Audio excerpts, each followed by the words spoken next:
All right, testing, 1, 2, 3. What's going on, fellow rogues? It's Maskmare here, back in once again as we play episode 16 for Powerwash Simulator. With that being said, I'm going to jump right on into like what I kind of want to address here. I want to apologize to you guys for the stream earlier in regards to Super Mario World 2 Yoshi's Island. I did kind of already say, do my apologies, at the tail end of that stream, but fact of the matter is, circumstances usually can't be helped. Obviously, when it comes to a stream that doesn't work out, like due to things that are outside your control, and kind of go ahead and explain what's what happened for those who didn't see that stream or didn't see my community post I did about it. Several months back, I was dealing with a constant issue on my channel where every time I went live, it seemed like just about frequently my streams that were dealing with a lot of drop frames and such, no OBS, which not getting into the technical details about drop frames, but let's just say it's something that you don't want to have happen on your stream because it means that you can end up having your stream lag. It can end up causing your video footage to be choppy, or worst case scenario, it can just cut the entire stream. So earlier when I was playing Yoshi's Crafted World, not Yoshi's Crafted World, Super Mario World to Yoshi's Island. At one point during the stream, early on in it, the stream dropped for a bit. So, which thankfully it came right back up, but still, past times that I've had a stream drop and then come back and then continue, it ended up resulting in my video in the stream being choppy for whatever reason. And then of course what parts that during the disconnection, it pretty much would basically skip forward. So it'll be I'll be speaking, then afterwards it would skip on ahead. Afterwards it'll be a kind of just a part of the portion of the stream got cut out. And so it happened once earlier, then it happened again, and I kind of glanced up, saw it got disconnected. It seemed like it may not have been there for that long of a period that it happened, but I don't know exactly how long it was because I just noticed it. So I don't know. I'm hoping that not too it wasn't too bad. But I went on into the stream considering I was having that problem, and I didn't want to get too far into the story of Yoshi's Island, having that being a potential risk. So I'm hoping that things aren't going to happen with this stream here for Powerwash Simulator. Even though this isn't really a story-based game, And there are, like, considering, like, how a lot of it is basically just, you just stand here cleaning stuff. Obviously, if it was to happen here, which I hope it doesn't, it'll basically be okay, like, just, like, skip ahead a little bit, and it'll be, like, just a few small things probably here and there that it kind of skipped ahead on me cleaning. But I'm hoping it doesn't happen.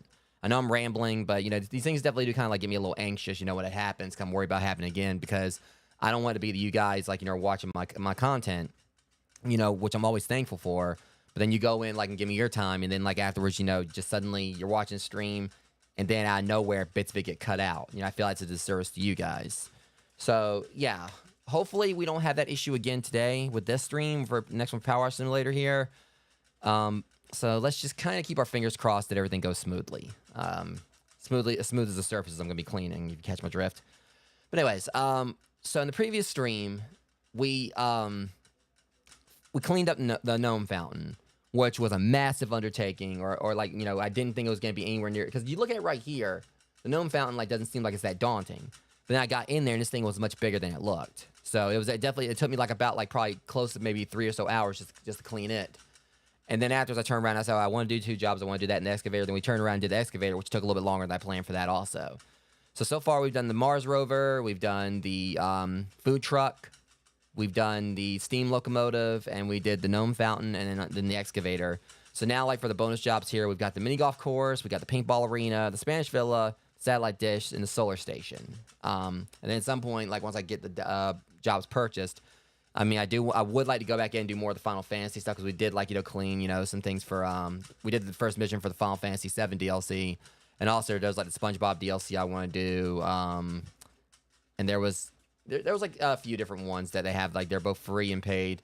There's, like, the SpongeBob one, there was the, SpongeBob, we already did Tomb Raider, Back to the Future, and they've got, like, an upcoming one for Alice in Wonderland. It's supposed to be releasing on the 2nd of July, so in only a few days.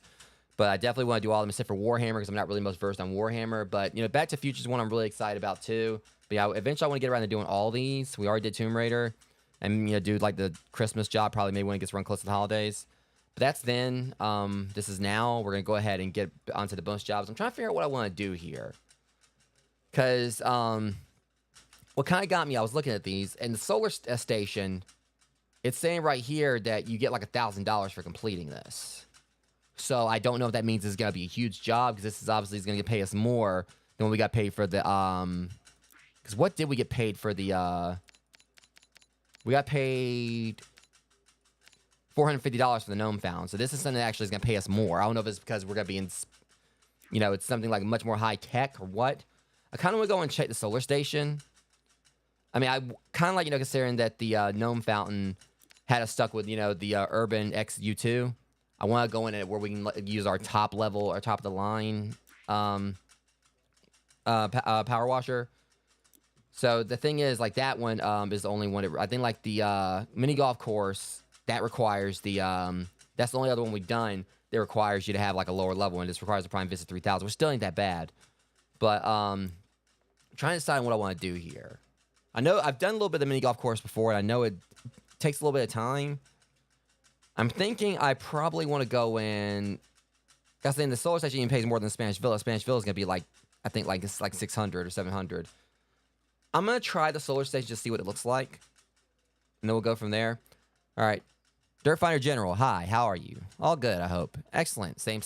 I'm Anna, head of coordinatics at Thrust Industries, and I have an exciting opportunity for you.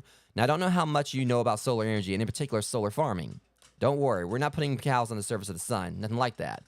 No, we utilize the energy from the sun by trapping in complex photovoltaic cells that form structures that we call solar panels. Let me riddle you this. What's good for you, but bad for us? Give up, I'll tell you. Dirt. Laugh out loud. We're talking major reductions in efficiency when the cells are obscure, and that's the sitch we're currently finding ourselves in. Sitch, whatever. Currently find ourselves in, which is where you come in. You'll be delighted to learn that we've secured funding to get the entire facility clean. So don't think you're coming all this way just wipe down a few dirty panels. We wouldn't do that to you. Yeah, they just want to make sure I definitely get the dirt under my fingernails. All right, I said we go ahead and do it, but I'm having a feeling this actually might end up being bigger than it looks. I mean, $1,000 for this, but who knows? That damn bird's back. Yeah, the bird from the steam locomotive. Okay, honestly, it doesn't look too bad. Maybe I'm wrong, but there's gotta be a catch to this. It can't look this small or whatever and like it not actually be a... I don't know. I'm kind of concerned.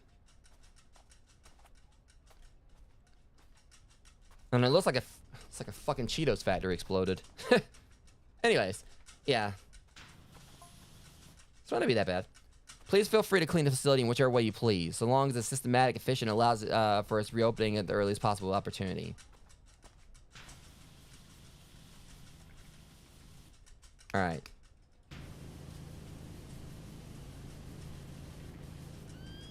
Mega appreciated. I don't know. This might not take too long. But I think also one of the kick to it is that some of this stuff is red, so it's gonna be hard to see. Like, oh yeah, that's one of the catches. Some of this is red, so it's gonna be harder for you to kind of see. It's fine though. I mean, I want to see what this place is gonna look like when it's done. I'm probably gonna go for the panels next. I'm just gonna go after them. I just want to kind of like, you know, get like a kind of test the grounds here.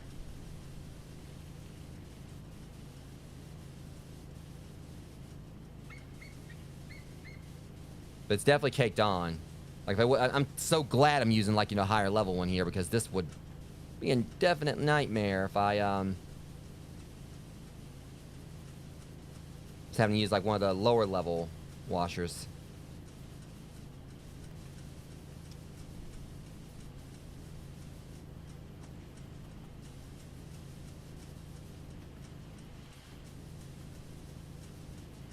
Yeah, it's definitely like a lot of this dirt's gonna be pretty tricky to miss. I'm definitely gonna need my dirt dar for this.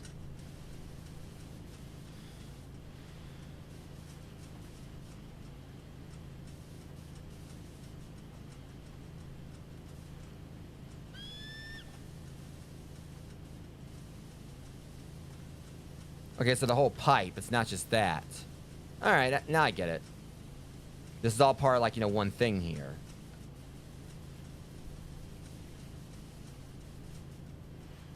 That's why it wasn't really coming clean. You know, we need to get all this. I thought, like, it was going to be, like, you know, considering, like, other things where it's segmented. They have, like, you know, different parts, like, you know, or they have, like, different parts for it. But right here, it's all the same.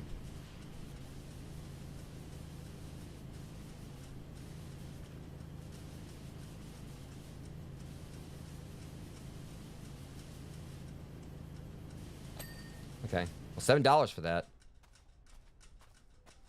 Okay, we're going to clean these panels first. Just go and get them out of the way. I'm just going to ignore the bird.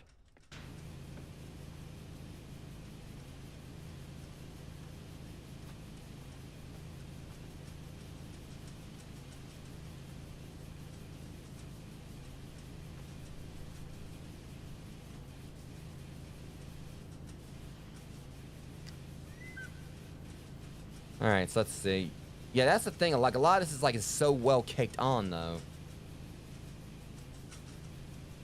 So it's definitely gonna take, like, that thing. A lot of it takes like a lot of passes. You know, you can't just, like, you know, hit it and move on. You gotta, like, you know, keep on.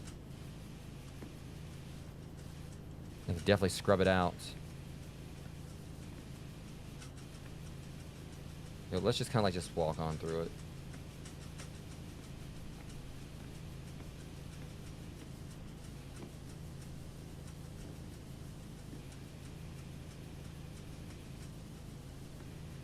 Yeah, we can hit the edge right here.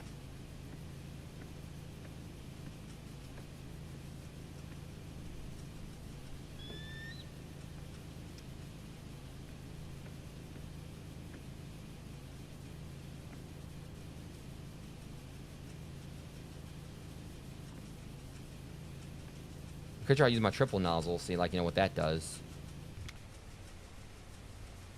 Yeah, that, okay, yeah. Now we're talking.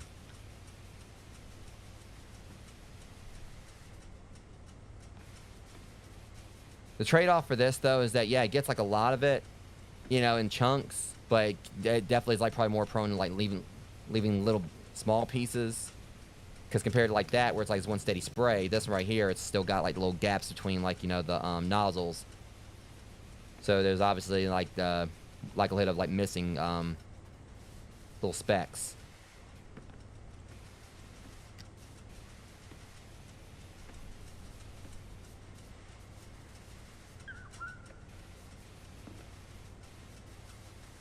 Okay, go ahead and just do this now.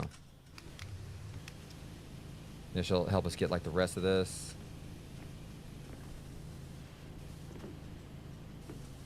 Yeah, we gotta get the frame too. But probably like while we're getting the frame. Yeah, I don't think I've heard of a little to the left. Hoping that while I'm, getting this, see, that's what I was hoping was gonna happen. Like while I was getting the frame, we could knock the panel itself out of the way. All right, yeah, that's a lot of this we gotta get. But thankfully, this is this ain't that bad. Should be able to get this like in a couple of passes. All right, do this now. Yeah, of course, there's that line right there.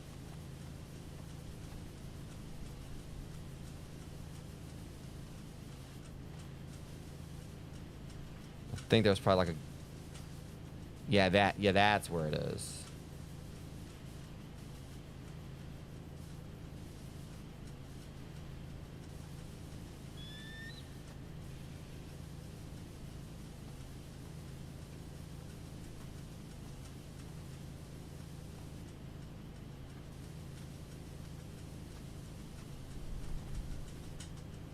Almost got it.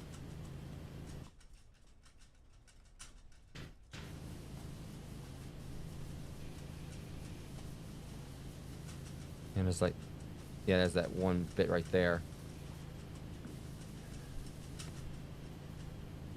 Oh, yeah, it sounds interesting. Okay, there's that one. $12 for that. All right. So rinse and repeat, like literally rinse.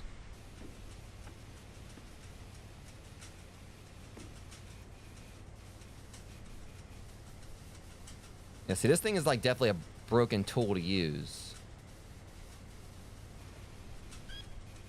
But again, like I think it kind of like, to me, I think there's a trade-off where it can be a little hit and miss on specs. I mean, it does hit the specs like at close range. As you get further out, like, I don't know.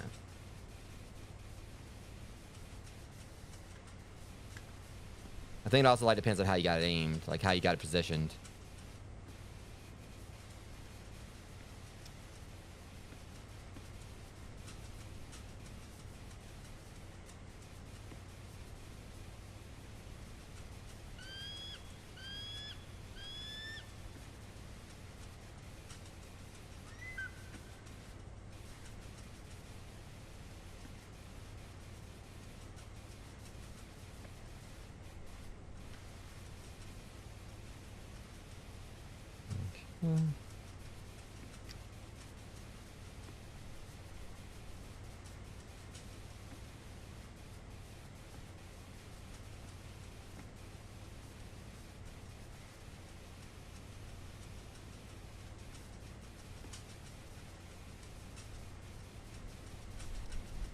Okay, yeah, so we definitely stormed through this one like a whole lot quicker.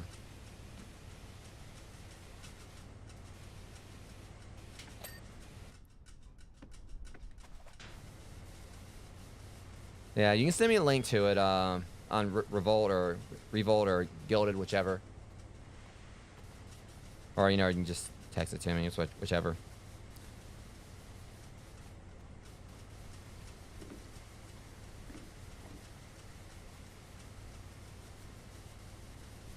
I think this one actually is going to be a quicker job, and I'm just going to get paid more for it.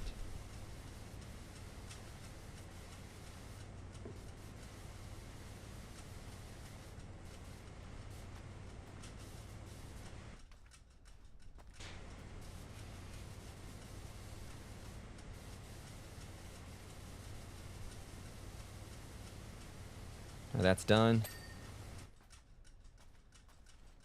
All right.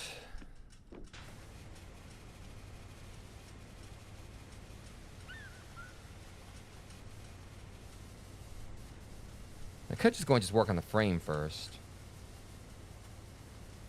Get the frame out of the way.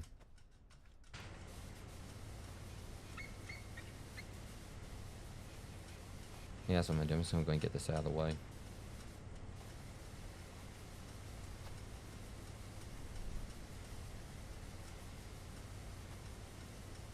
Honestly, if I hadn't already completed story mode for jumping in these jobs, this would probably take a little bit longer because I wouldn't have like the trident nozzles, as I sometimes call it. It does kind of make me think of a trident, but also at the same time, it also makes me think, as I've said, it makes me think of Isaac's plasma cutter from Dead Space. So there's that too.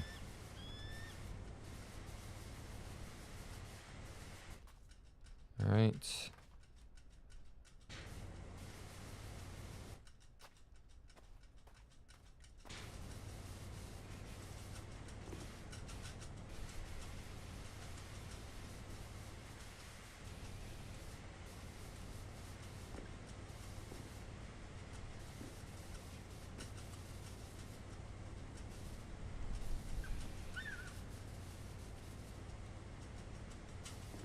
We'll just use this for a little. Take care of that. We need like a pure straight line here. And that should do it. Yep. All right.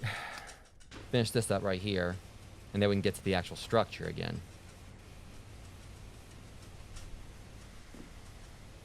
If we can get this and the satellite dish out of the way today, I'd be happy. I'm also going to go in and try like see about like maybe like we can do 3 jobs a day. Depending on what the other ones are.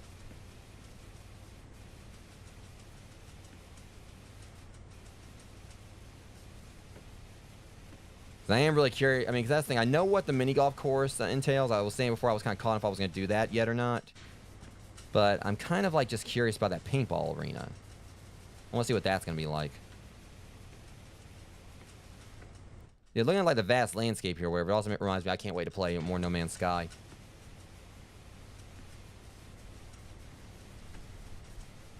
I definitely need to get myself like some more salvage data on that, so I can start working on my base. Because when Mickey DV43 and Amber 17 were both playing the other day, they both like kind of got like I know Amber like definitely got herself a proper base setup. I think Mac kind of got a little something, but she just went full in, went all in. But once I kind of get me some more salvage data and get me like some more furniture and everything, I'll definitely can work on getting my base set up. Okay, this right here looks like it's gonna take some time. I don't know, maybe not. Oh yeah, this is another panel. Oh, okay, so it's segmented. That's why I'm gonna get paid more for this as well. Like there's like a lot. This right here just has like a whole bunch of parts to itself. Yeah, this ain't gonna be that bad. What we can do is just kind of.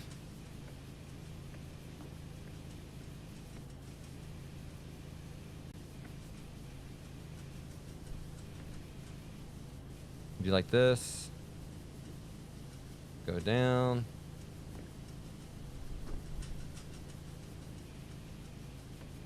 Yeah, well, I'm just hoping that the way the multiplayer is going to work is that you and Matt can jump in anytime you want to and go back, go to Eden and work on your bases there individually without me having to be on, which I guess that's how it works because, it's not like it's a dedicated server. That way you guys kind of can just go in and do whatever you want as you please and everything, and I can...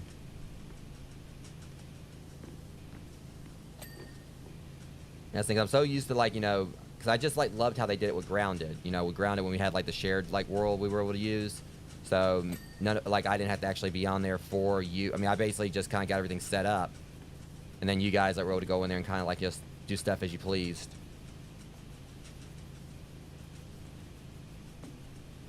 Yeah, I probably would play some tonight when we're fed. I'm got to, get in bed. Because I got an appointment tomorrow. And so, in the morning, so I'm going to have to, go to the gym much earlier. So I'm basically going to, go to, try to get some rest probably sometime after the stream. So I'm going to be going to the gym around probably 3 a.m., 3 or 4 a.m., so... Because my the appointment's at 9, so I'm not going to have time to actually, go to the gym the time I normally do. Thankfully, I've been sleeping a little bit better lately, but, I mean... Still been a bit hit and miss.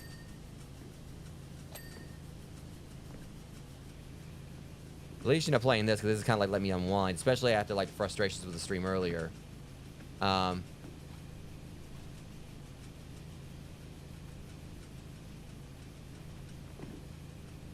like pretty much the frustrations with like, you know, the stream dropping when I was doing Yoshi's Island earlier. That kind of like has me frustrated.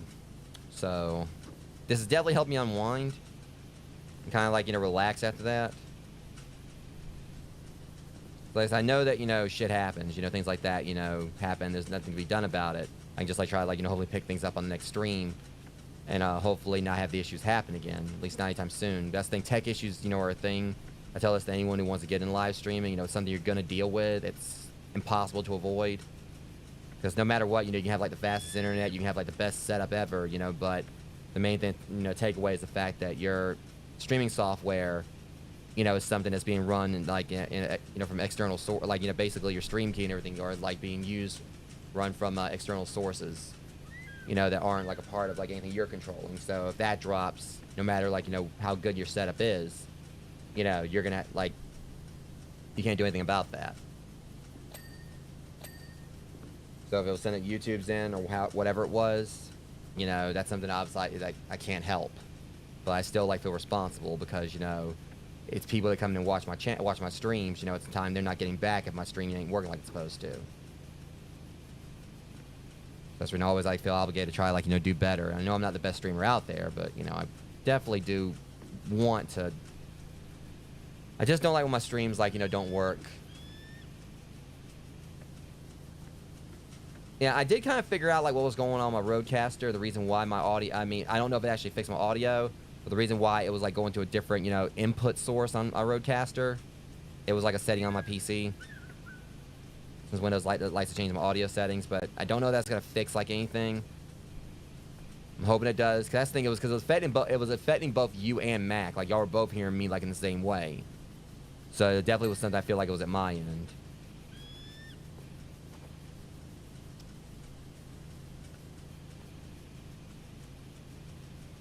I mean, I was going back and listening to, like, you know, listening at Mac's end, and yeah. Because you were hearing it, where I'm pretty sure you were hearing, like, me the same way Mac was.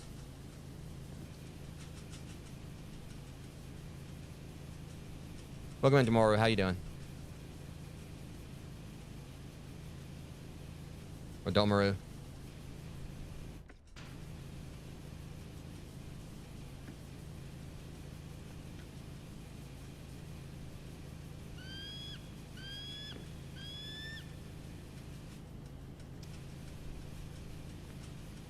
Yeah, when we get back around to doing No Man's Sky again, it's gonna be great.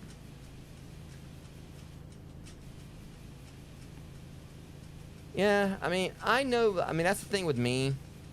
I know that I can like set my stream. I think I can set my streams up to where, you know, it could output like that.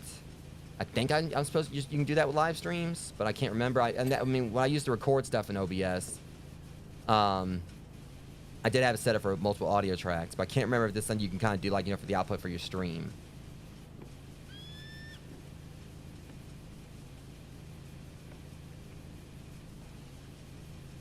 But I think it's like it's more of a recording side thing. I want to say I think I've heard somewhere that, you know, when you can set your streams up to where when you download them, you can do multiple audio tracks. But at least, you know, his end, you know, he's oof. Yeah, that Anju and Kafie quest. But yeah, I mean, that's the thing. I know it's mainly for recording. That's when I try to make sure my audio at least sounds. I mean, because my take on it is that if my audio sounds good on the stream or whatever, then that basically, you know, works in itself regardless. You know, like the thing is, like if someone comes in and says, you know, there's an issue with my audio, that's then like regardless what audio track it's on, I have to fix that. As long as it sounds good on my stream when I download it, at least I know, you know, it'll work anyway. You may notice as you work, that some of the apparatus appears, at least on the uniform, to be linked to the water industry.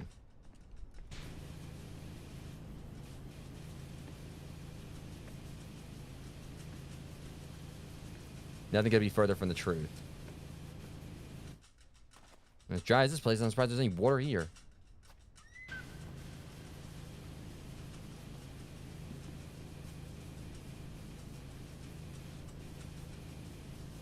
That said, is linked to the water industry, but those parts are purely legacy and not integral to the current operation. I mean, it's drier than a nun's bag of flour. Get y'all's mind out of the gutter.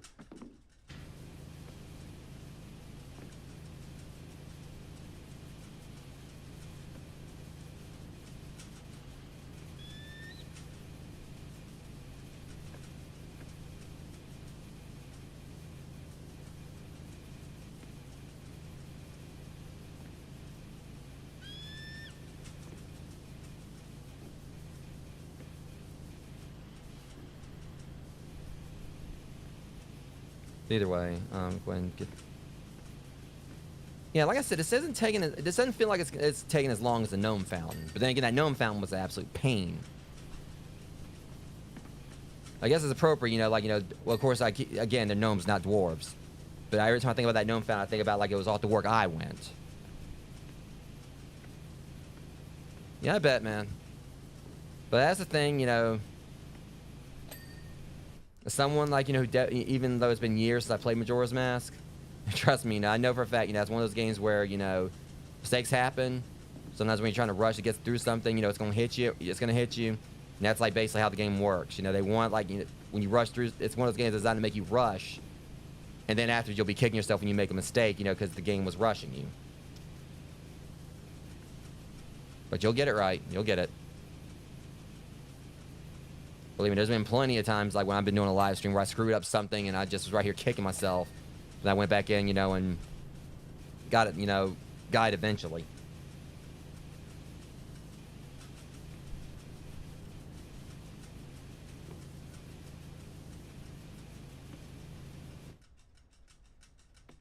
Yeah.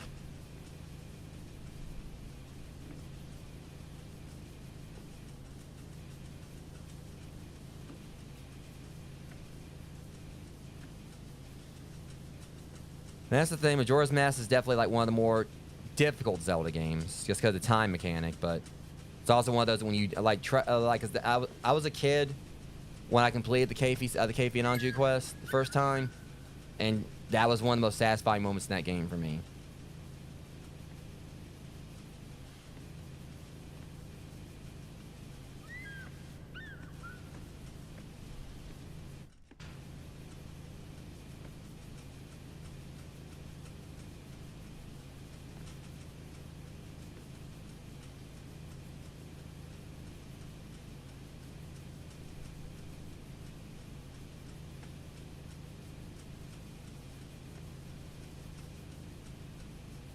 Okay. Yeah, but true to it is, I'm also enjoying this a lot more than the gnome fountain too. But I guess it's just because it's kind of going by quicker. I mean, that right there looks like that might definitely take some work. That's gonna be like where the most time's gonna go in this, of course. But you know, I'm just getting the panels out of the way first. The main thing I gotta remember is I can hit a lot of this from the ground, so I don't have to actually climb. Yeah, gotta love that Nintendo 64 camera.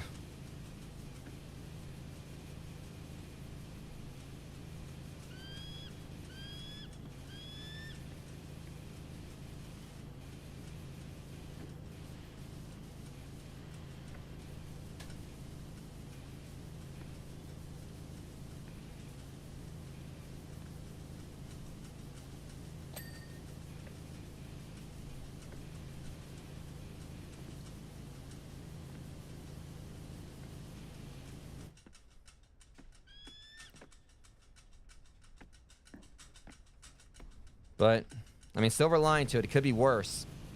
You could, you know, be dealing like with what the mask salesman dealt with in the Majora's Mask manga.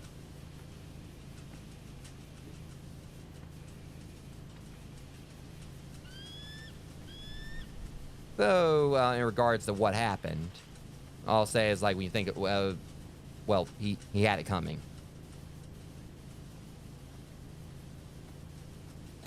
Well, yeah, that's the point of it. That's what Powerwash Simulator is about. It's supposed to be satisfying. It's just, yeah. So, obviously, without spoiling for anyone else, you know, who may not have read it, you know what happened to the mask salesman. And it was so satisfying reading that one panel, being like, yeah, that's exactly what you get.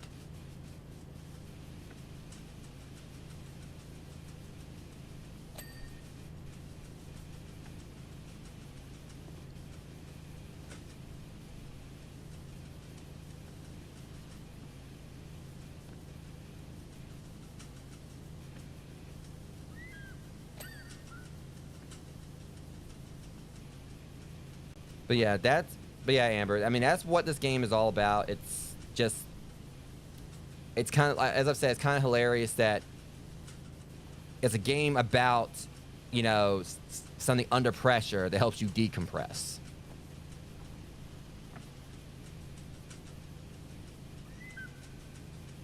You know, like I said, no spoilers, you know, for those who haven't read it. I was, you know, trying not to spoil what happened to the mask salesman for that reason.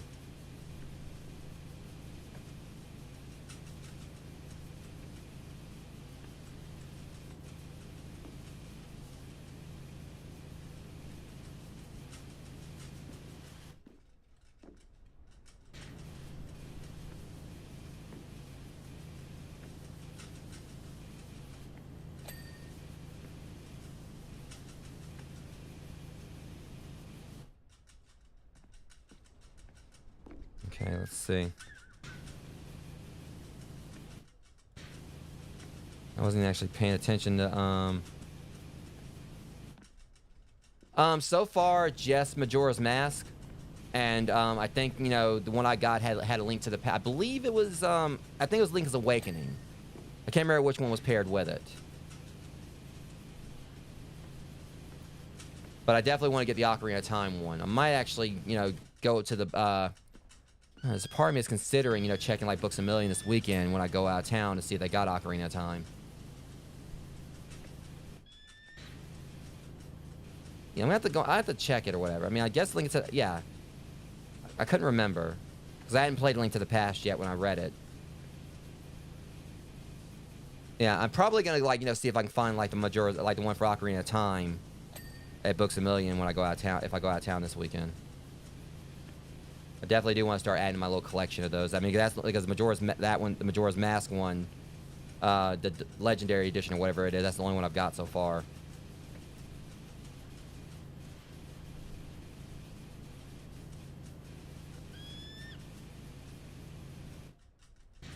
Well, yeah, but I think it also probably has to do with the factor that when you really think about it, there was so, like, you know, they would have like went to everything. I think it's because, you know, we think about it.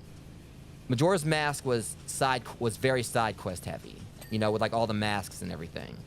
So if they were gonna put that in a manga, it definitely would have, like, you know, yeah, it would have taken like forever. So I feel like the reason why it was kind of weak, I mean, and yeah, the plot could have been better in it. Again, without spoilers. Crap. Hang on a sec. Sorry guys, my controller accidentally dropped.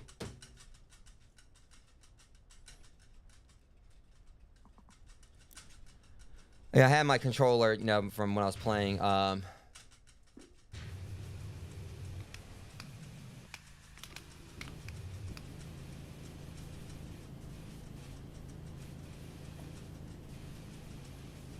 again, there's like so much they could have done. You know, again, without spoilers.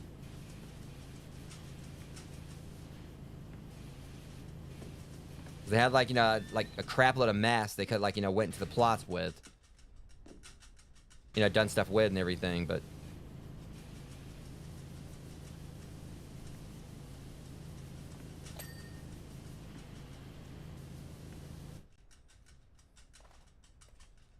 Okay, we gotta, like, hit this right here.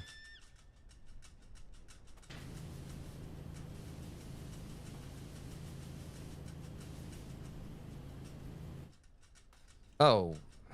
You know, I forgot. There's a whole underside of this, isn't there? God dang it. It's like, oh, we're almost done. Silly little washer. Alright then, challenge accepted.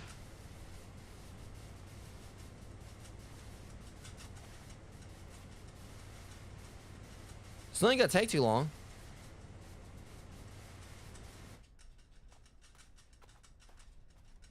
Okay, check the back of it. I said the frame had for it. Yep.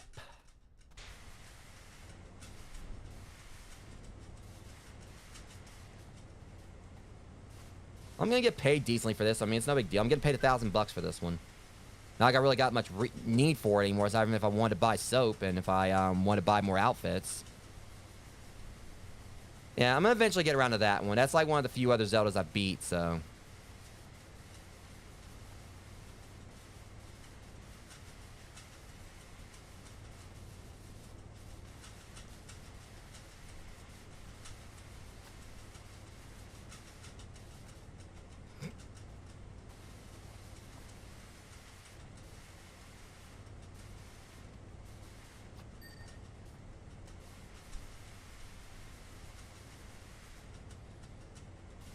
Yeah, this ain't gonna really be too bad. I know I always say that. I mean, it looked daunting at first, but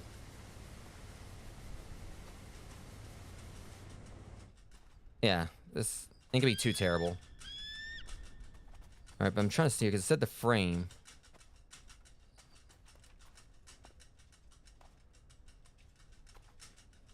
People have done it. People have done it.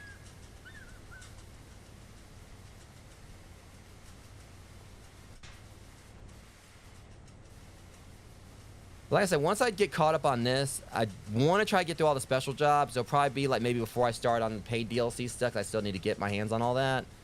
I would like at least like try to get the Alice in Wonderland when that comes out in a few days. But I am gonna be starting on doing Arcade Paradise on my for Wednesdays, following my retro games. Because that feels like another one's gonna be sort of like a, you know, I think like, you know, Arcade Paradise does have a story to it, and that you're basically, you know, playing as someone who's like trying to like bring like, you know, more notice and more business to like her father's laundromat or her grandpa's laundromat. I can't remember the specifics, but you know, you basically are running an arcade, and you can actually, I think, like play the games that like increase the difficulty or something like that. Like, you know, the arcade cabinets, you actually can play them, and that just kind of like, you know, really harkens to like, you know, me growing up, you know, during like the you know, as far as like the whole 90s, you know, fighting game boom. I practically like lived in arcades, like playing like, you know, Street Fighter, X-Men vs. Street Fighter, Samurai Showdown, and stuff like that. So I'm really excited, like, you know, to like start trying out Arcade Paradise. Because normally I'm not really one for, you know, business simulators, but that's one of those that kind of like really does feel like, you know, it's, again, it's something that was like very big for me in regards to arcades. So everything I've seen of it, like, you know, I haven't even touched the game at all yet, but it does look like, you know, it's gonna be like a lot of fun. I think they said like you can basically increase the game's difficulty just by playing it, so you can actually tweak the difficulty, I guess, like, you know, just like by, you know, actually spend time playing the games. I know there's like a lot you can buy, like real world currency, to add to the arcade.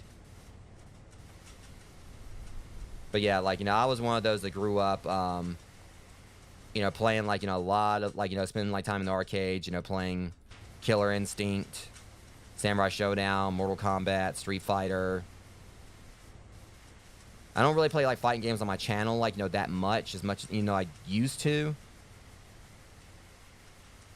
That's the reason I'm kind of excited, you know, for the announcement that Capcom recently did for like the where they're basically gonna be bringing like pretty much all like the Marvel vs. games, like from X-Men Children of the Atom up to Marvel vs. Capcom 2. They're bringing that to consoles in the collection, which I know like a lot of people were definitely like were waiting for, just Marvel vs. Capcom 2.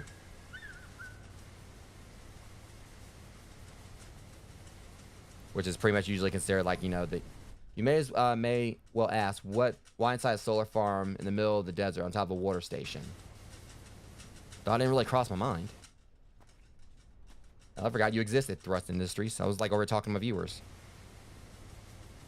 Of course, it goes without saying that asking a question does not necessarily the answer. Well, I didn't ask a question, so you don't have to answer.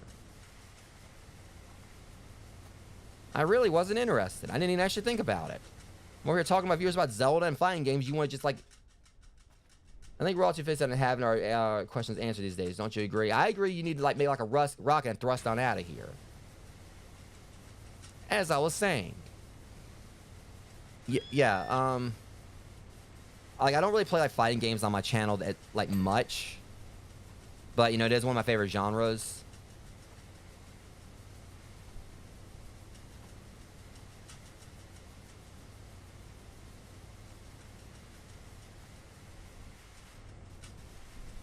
So, I mean, I used to compete in like tournaments for Marvel vs. Capcom 2, but admittedly, I was nowhere near like the levels of like Justin Wong or like Daigo or anything. You know, I never placed. I mean, I was always getting my ass kicked. I still competed just because I enjoyed doing it. So I'm not like, you know, the most insanely talented like fighting game practitioner out there, but I do love me some fighting games. Just wish the Capcom would get on the balls. Okay, nice. You know, y'all like announce like this Marvel, you know, fighting collection. Now bring us the next Darkstalkers, or bring us Power Stone 3.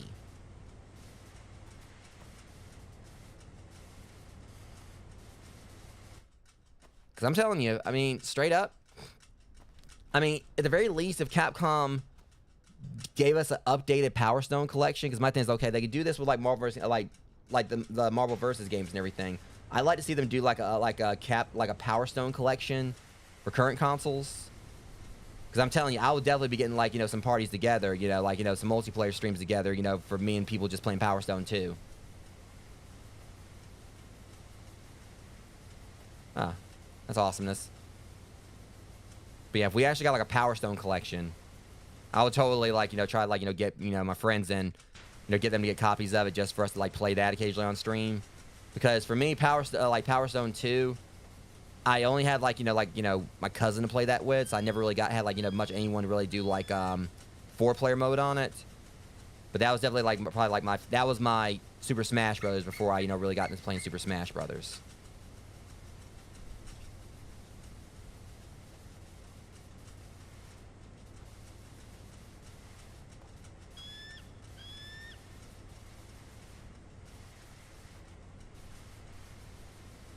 I'm ready just basically blasting water everywhere, like while talking to you guys, not really paying attention to what actually having like a set path for it. See, look at this. Like, I've just been over here talking to you guys, just like, you know, randomly spraying. And I've been getting it done, but I just kind of like was zoning out just talking to y'all and all that while. But I mean, it's still progress. You know, it's not really been the most, you know, in order progress.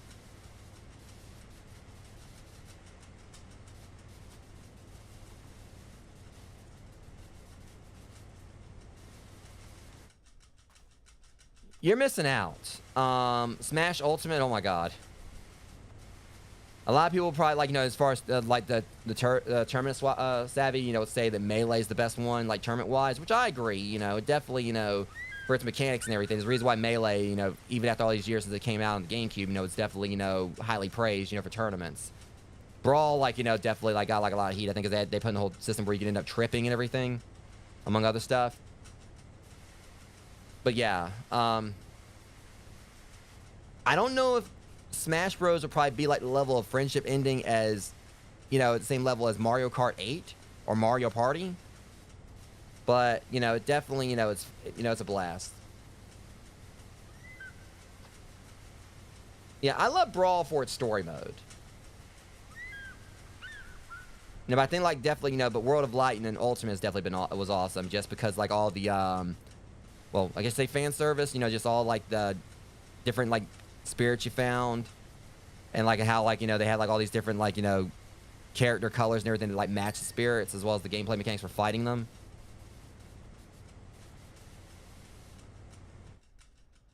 Oh, yeah, for sure. I'm going to tell you straight that Mega D343 is a cheater.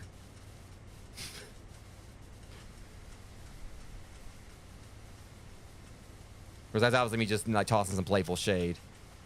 Yeah, me and him have thrown down a few times.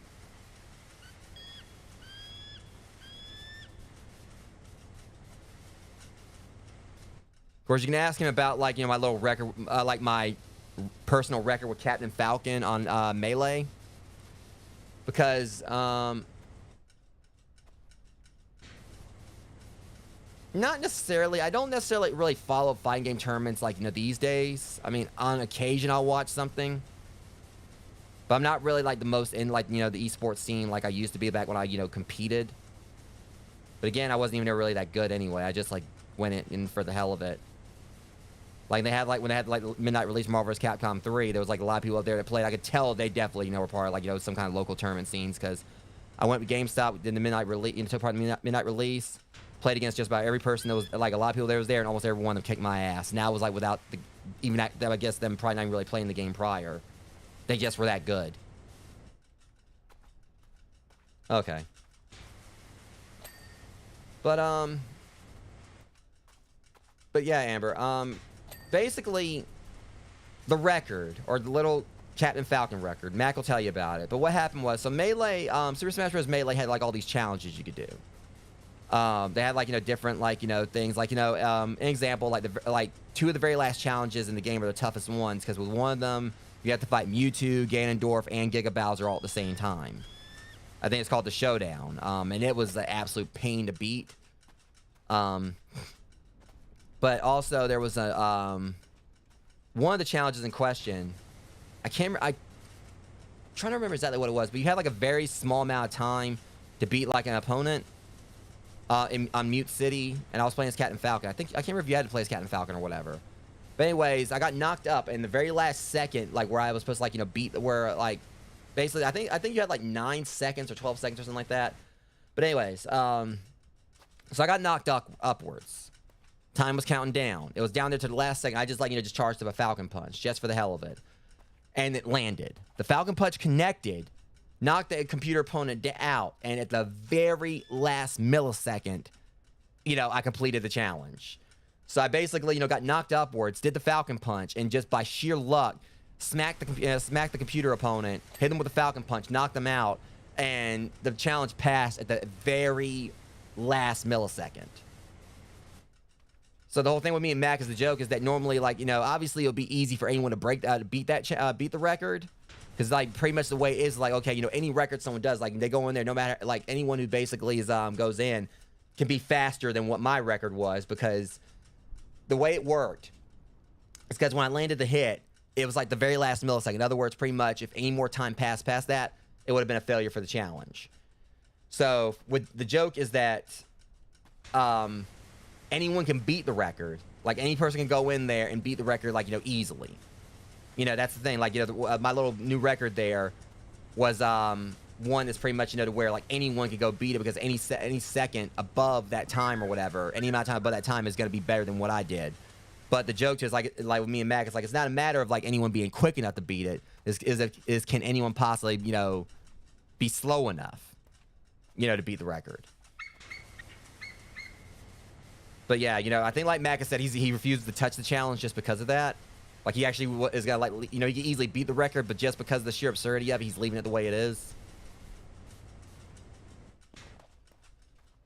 So that was like probably one of the luckiest things I've done. But yeah, I mained Ike on Brawl just 'cause I love Great Aether. I was one of those that when me and friends played, by tournament rules, we still kept Smash Balls on.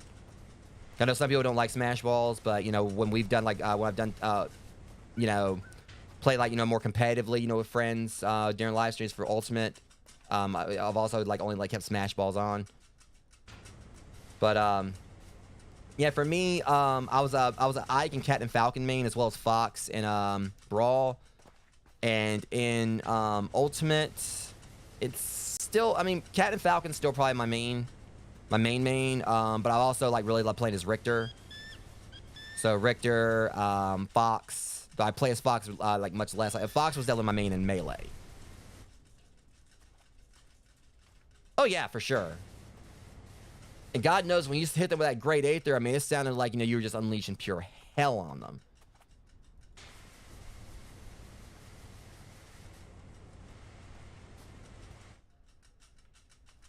But also what's cool about Ike is the fact he just so easily uses a two-handed sword, and that just shows how strong he is. He basically wields a two-handed sword like with one arm, like it's nothing. And I've never really been like, I haven't played any of the Fire Emblems. But I know like, how popular, Ike is.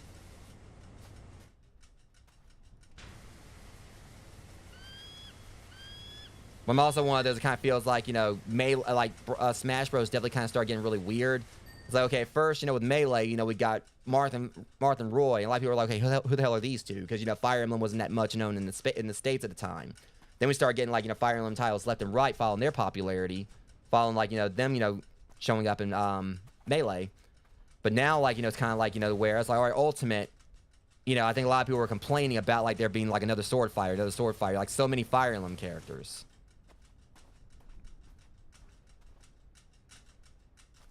That I heard nothing about.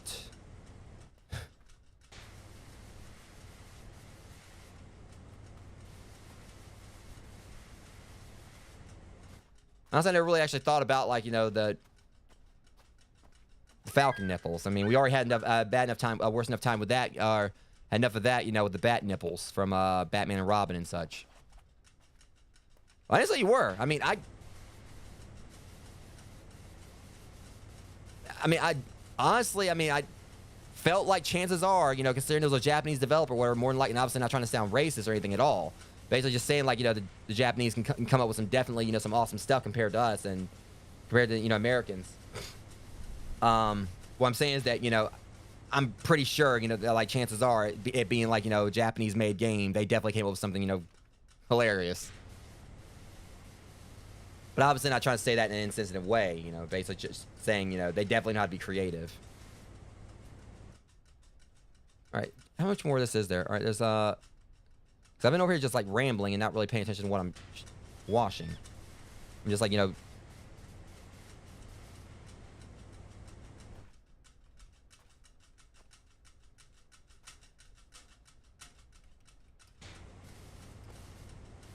wait, hang on.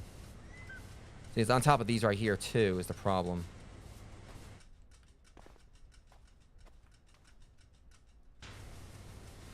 Okay. See, that's the thing. I got most of it cleaned or whatever. I'm just trying to make sure I get... Because, you know, you're not fully clean to your vest. See, I never heard about that, and that's hilarious. I never knew about that. And that is... God... That's hilarious.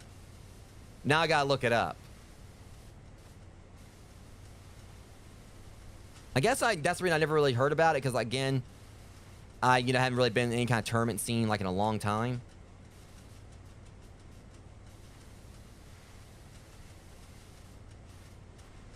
The chances are my friend Daniel, you know, may he rest in peace, you know,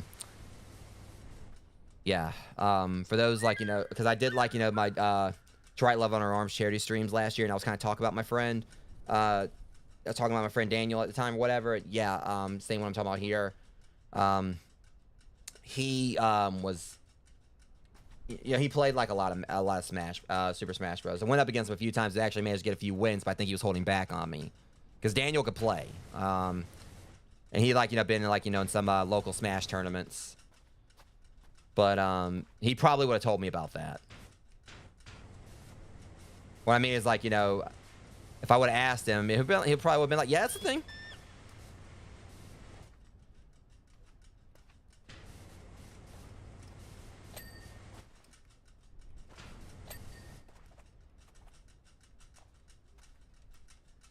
All right, we're getting it at least. I said that. I don't think this is going to be too much of a pain in the ass.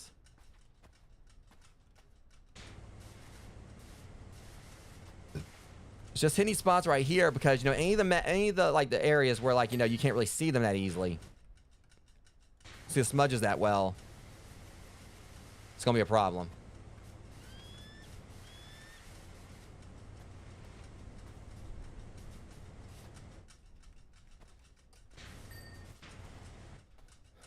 Yeah, but as far as, like, you know, this looks mostly clean. I'll come back to it if I have to. I think we've gotten, like, the vast bit of this. Look at all spiffy and smiffy. Spiffy. Oh, hold up. I saw you, you little shit. But yeah, it's funny because they're actually, like, one of my tactics I used to like use in Smash Bros. Actually, you know, kind of like, you know, gets mentioned in my book that I've been writing. Which I do need to get back to work. Eventually, once things kind of calm down, I have more time. I'm gonna, like, get back to trying to, like, work on the next chapter so I can read that on my on this YouTube channel. But yeah, the book that I'm writing, my character actually, him and, like, and his best friend, they sometimes, like, you know, when they're not when they don't settle their disputes by actually fighting each other, they'll sometimes, like, play fighting games. And one of the fighting games one of the games I enjoy playing is Super Smash Brothers. And I'm one of those that a few times, like, you know, when me and someone else will play, anyone, like, you know, who knew, like, my tactics would know, like, that if if we went to Newport City and I was using Jigglypuff, they need to watch the hell on out. Because I would have this hat. What I would do is if I saw that the so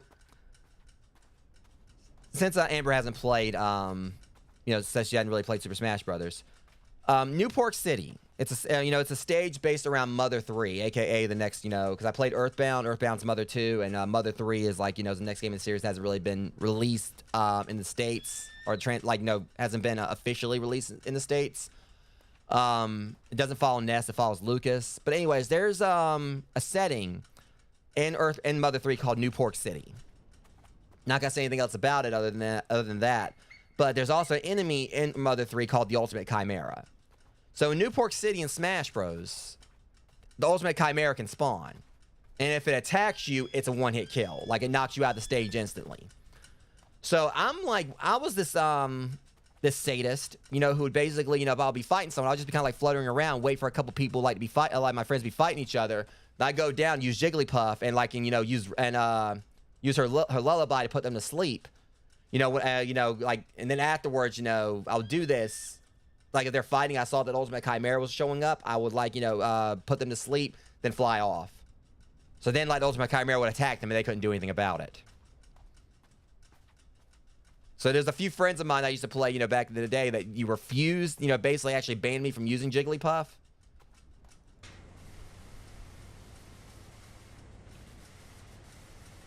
But yeah, I mean, it didn't always work, and you had to get the time. I had to set the timing up perfectly.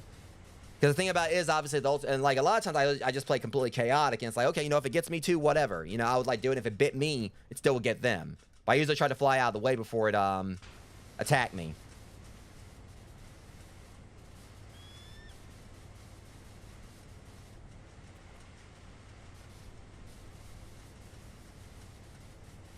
Yeah.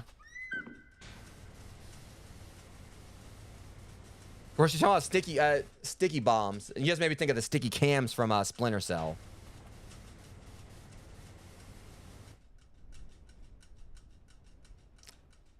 All you gotta do is save Kirby.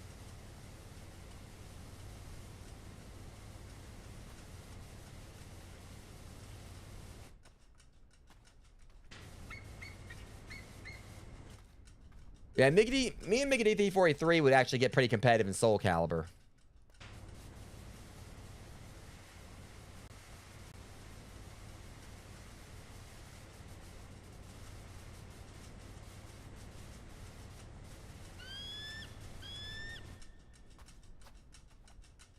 Yep, I knew that's where you were going with it. Something told me, I was like, it's gonna revolve around him, swallowing them and then dumping them off the stage. So I bet you, and sure enough, I knew that's where you were going.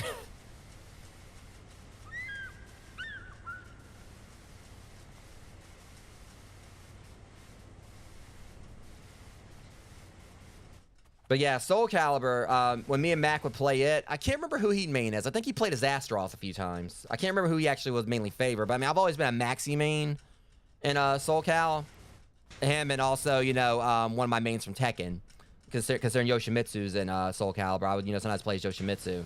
But for me, it's either always been Maxi or Keelik, and sometimes Yoshimitsu.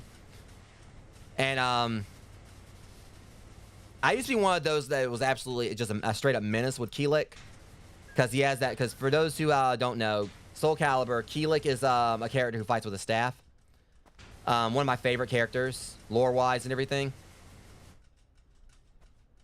Oh, Terry Bogard, no doubt. I mean, Sephiroth was up there, even though I haven't really played Final Fantasy. I hadn't really played Final Fantasy 7, but Terry definitely, just because it was such a big surprise. I mean, K. Rool was up. Well, yeah, K. Rool wasn't DLC.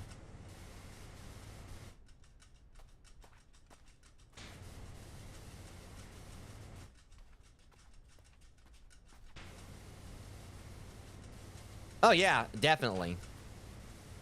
And I was watching when they announced the Sephiroth challenge. I immediately jumped on there, and because Mac was at work because he loves Final Fantasy. So I actually when I found they had the Sephiroth challenge where you unlock him early, I went there and I actually misread it. I thought you had to beat him on very hard, and that's why I went there and did. And I actually managed to beat him about 40 minutes after the presentation.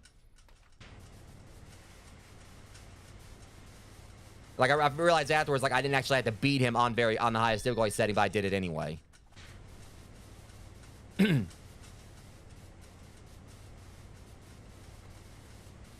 But yeah, back on point though. Keelik is a character who uses a bow, and one of his attacks. I know like one that was called Dirty Bow or whatever, but anyways, like the whole thing with Keelik is that he has like one attack that's like sort of like a command throw, where he basically takes the bow and takes the staff and basically taps like both his opponent's legs out and just raises up and just like just nut checks them. Absolutely hilarious when you can land it.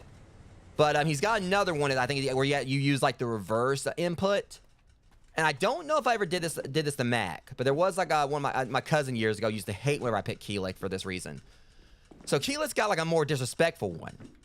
So, and the one time, like, I landed this on my cousin one time to me, he's like, that's it. He's like, if you pick Keelik, I refuse. Like, anytime you pick Keelik, I refuse to play this game with you. Like, I refuse to fight you if you pick Keelik. So Keelik's got like another command throw, where what he does is he takes the staff and puts it between the puts it down between their legs, but instead of nut checking them, he lifts them up over his head. So he actually basically takes the entire pole and lifts them up with his opponent on it. So picture what happens when you're standing with your back to the edge of the arena when you do this. So there was like so many times that my cousin like thought he had me beat, and I immediately did that and just like hoisted his ass out of the arena, and he would get so mad. And it was always like much more hilarious because he played as Astaroth, and Astaroth is like a golem who's like only like 7 feet tall. So picture a character who's probably like less than 5 feet, like less than 6 feet tall, hoisting this 7 foot golem like over his head with a staff.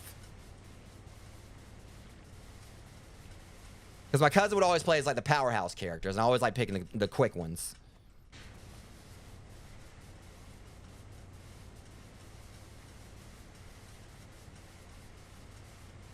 But yeah, for me it was definitely Terry.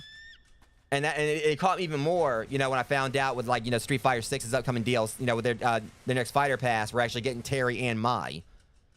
So it just seemed like there's definitely like this whole like forbidden door that's been open in regards like all these different fighting games. Because we got like Akuma and Tekken 7 years back, and then like with Smash, we got like pioneers of several different fighting games, because we had Ryu and Ken, we had Ryu and Ken, we had Terry, and we had Kazuya. So we had like Tekken, Fatal Fury, and Street Fighter all being repped in Super Smash Brothers. I know I could probably have like a lot more of this done if I wasn't rambling, but it's whatever. I enjoy talking to you guys. But I'm trying to think. But the fact that they have it now, like Street Fighter, we're getting like Terry in Street Fighter 6. It makes me wonder like what. I was like, okay, well, if we're getting Terry in this, that means this opens the door for Kazuya like to possibly show up. I mean, because, yeah, we did get Street Fighter Cross Tekken before, which technically was a Street Fighter game, and we were supposed to have been getting, like, Tekken X Street Fighter, but I don't think that ever happened. Oh, yeah, for sure. If Dante would have been in it, I would have, like, been ecstatic, because I love Devil May Cry. It's my second favorite game series after, my top favorite game series is Resident Evil, but Devil May Cry is, like, second. So if Dante would have been in it, yeah.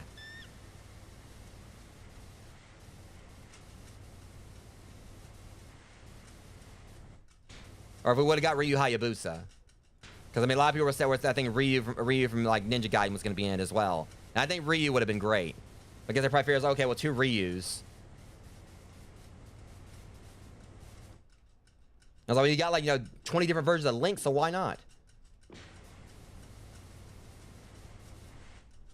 But, yeah, I kind of just look at it like, the fact that, they're putting Terry in it, opens the door for us to get, like, a Tekken character. And it would make sense because, like, it's Tekken 7, they got a Street Fighter character. Why not have, like, have, like, a Tekken character show up in Street Fighter 6? Yeah, I mean, he's a sword fighter, so.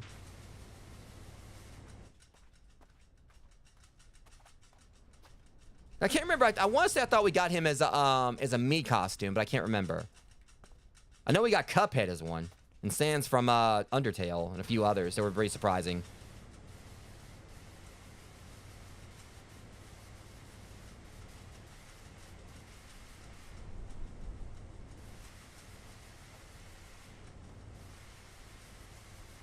But yeah, like I said, you know, it is pretty cool, like, seeing, like, a lot of these, you know, fighting games, like, you know, branching out and adding in guest fighters from other fighters. I mean, I know it's not, like, like a new concept. But, you know, I just think it's pretty awesome.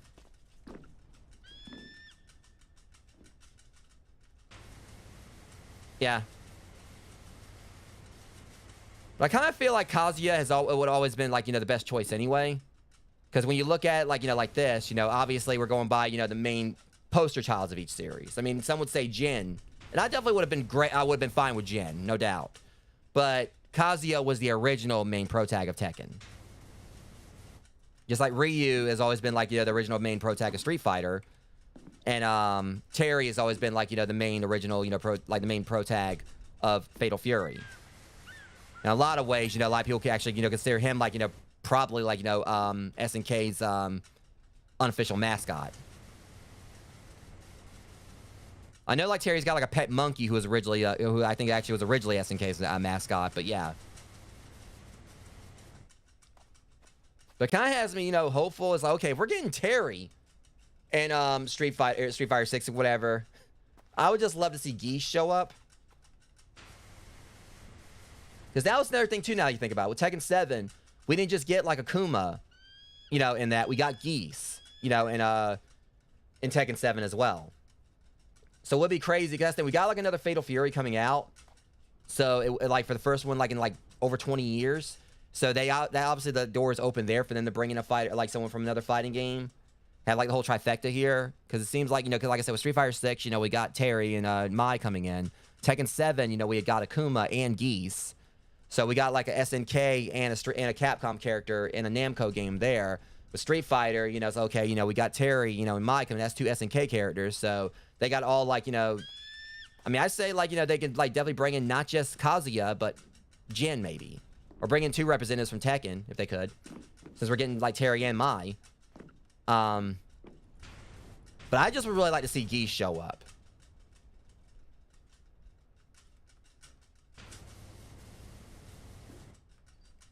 Like, there's so many different routes they could take. I mean, I personally wish for Street Fighter 6 they bring back, you know, my boy from Street Fighter EX. I want to see them give Skullomania some more love. I love me some Skullomania.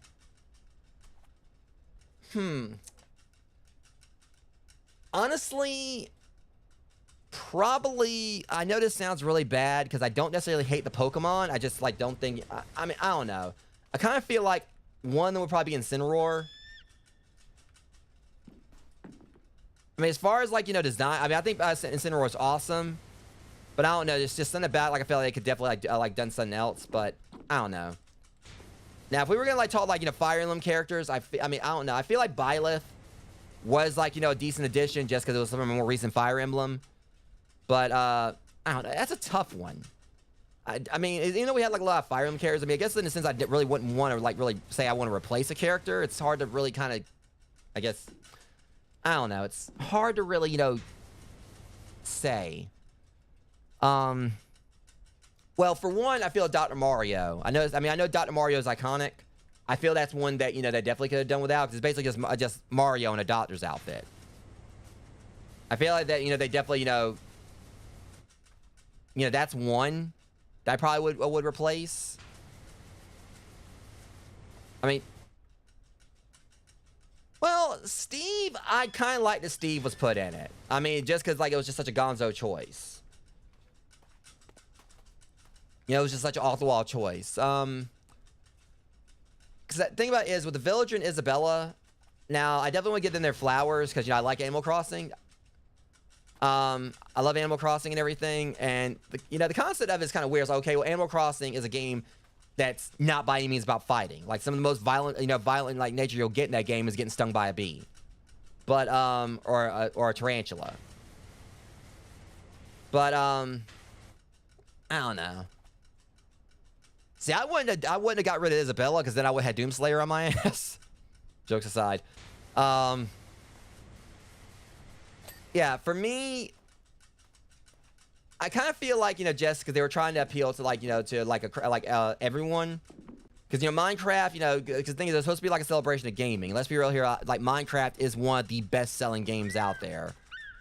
I haven't like played a whole lot of it, but I definitely respect and I do like Minecraft. I haven't actually played like, you know, extensively. But I definitely like kind of like, you know, definitely acknowledge Minecraft as, you know, something that's been pretty awesome like in the gaming community, you know, as a learning tool, things like that. It's even like said I actually have considered at some point possibly bringing it on my channel, like, or me and that'll be something like me and like some friends could play together. But I haven't really decided yet. Like, you know, if I actually would do that. At one point I was considering it. Now see that right there, definitely, for sure. Because we had like Richter and Simon. I was really hoping we would have got Alucard as more than a assist trophy. Alucard would have been great. But I don't know. I just feel like we had like too many Fire Emblem characters. I really wouldn't want to exclude any of them. But, I don't know, Crom or whatever his name was. I don't know. There's definitely, like, some characters they could have, like, you know, done without.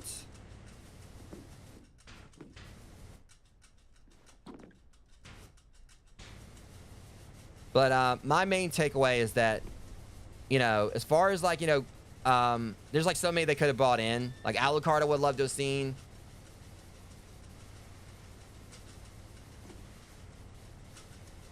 Now, honestly, I feel like Banjo and Kazooie, I feel they definitely deserved it, because let's be real here. They had one of the best, they were probably like one of the main, they're probably like the main platformer, 3D platformer that probably rivaled Mario 64 on the Nintendo 64. I love Banjo Kazooie.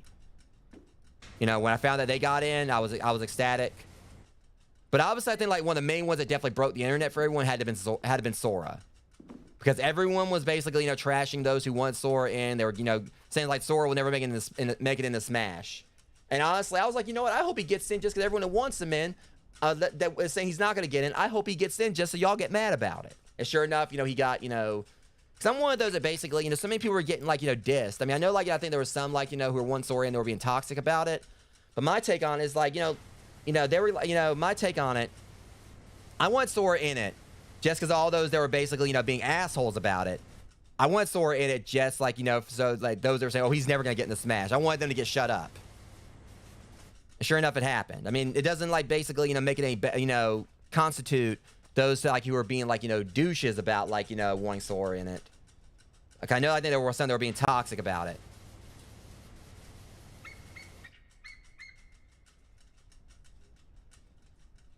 And that right there is awesome. And seeing that it's those kind of people that deserve for Sora to get put in Smash.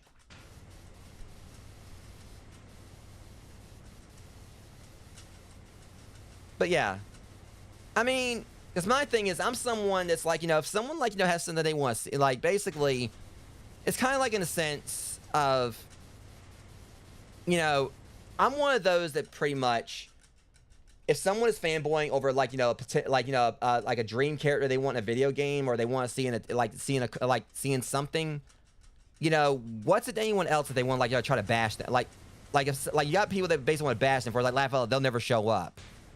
You know, let a person dream. You know, it makes them happy, like, you know, to have hope like that or whatever. You know, what's it to you? I mean, I like Kingdom Hearts. I'm not, like, as much of a fan of it as Mignity 43 is. And also, you know, Amber said it was her main nostalgia game and everything. I'm not as big on it as he is. I've got, like, you know, the story so far and all that. I've got, like, pretty much all the, you know, all the entries. You know, through, like, the little collections for the PS4. And I got Kingdom Hearts 3. Which I haven't touched yet, and I haven't beaten Kingdom Hearts 2. But I was happy as heck for those, you know, who wanted Sora in, you know, who actually got their wish. Because another thing is they showed that, you know, anything like this can happen. Because everyone was saying, like, Sora wasn't going to get in because of licensing or something like that. And he made it in. He made the cut.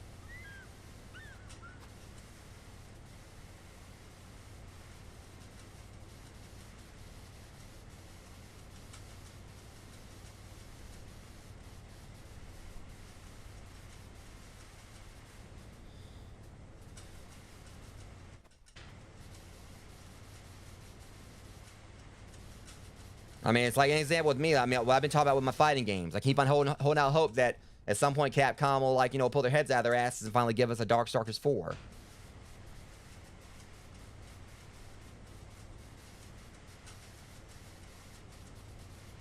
And see, I didn't know that, and if that's true, that's amazing. I mean, I know Disney definitely has made some questionable experiences, some questionable choices. But they actually encouraged it. Because I know Disney can sometimes be like pretty uppity about like, you know, their characters being used in something. Even though technically, I mean, well, yeah. Technically, I think like, you know, Sora will probably be more of like a Square product, but still like, you know, he is someone who's had like a lot of ties to Disney characters. So technically he is a Disney character. I don't know if that necessarily makes Kairi a Disney princess.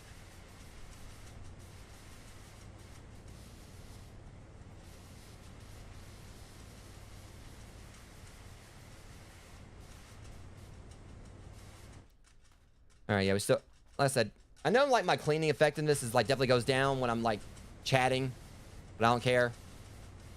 This is the kind of like, you know, stream I like doing with this. Like, you know, this is one of those things, that's what this is designed for, you know. My jokes may take a back seat and everything. Is mainly just like, you know, want to just kind of like, you know, sit down and just chat with people about random stuff like when we're doing this.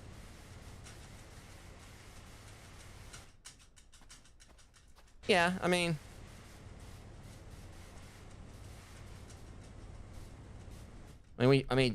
hell, Sephiroth might as well be a Disney princess with that freaking hair of his. He probably gives Rapunzel a run for her money.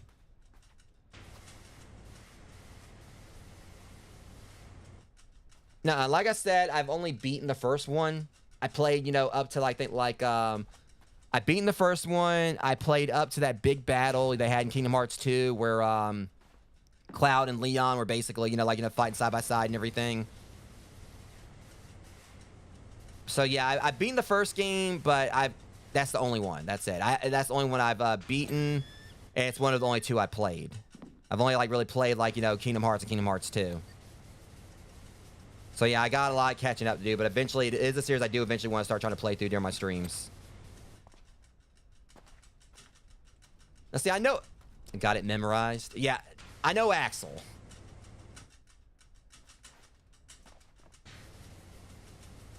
I definitely like Axel.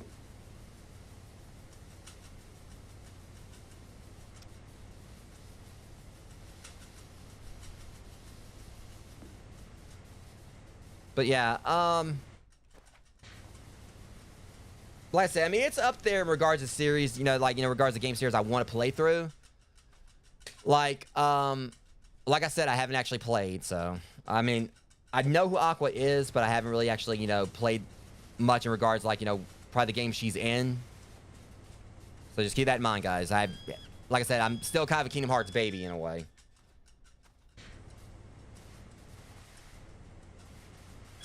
You know, I admit to that. You know, like I said, Kingdom Hearts, the first one, is the only one I've actually completed. But yeah, I mean, it's on my to-do list to play through the series. But it's right, you know, there's like so many, like several other game series I need to do. Yakuza's up there. I definitely want to get started on Yakuza. Which I might like play Yakuza 0 after I get through Pokemon. That might be the next longer game I start on after Pokemon Legends Arceus. I'm not sure. There's so much that's on my pipeline that I gotta play. I still gotta do the Soulsborne stuff.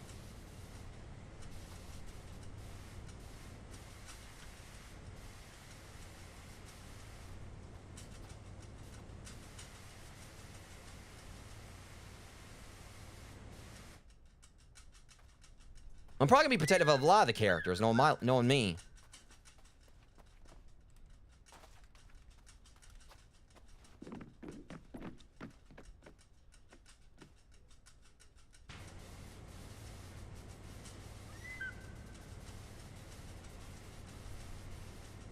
But yeah,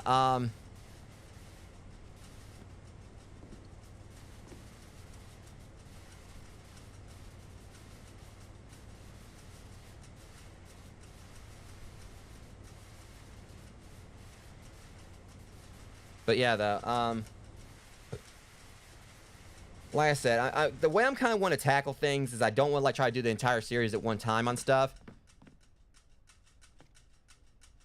Like, my whole thing is that I'd like to do Kingdom Hearts, do the first one, play back through that again. I mean, I can't remember when the last one was I played it originally. I want to, like, you know, basically do like a series for that. And I'd like to do, like, you know, at some point, and Yakuza 0 to get my Yakuza series started.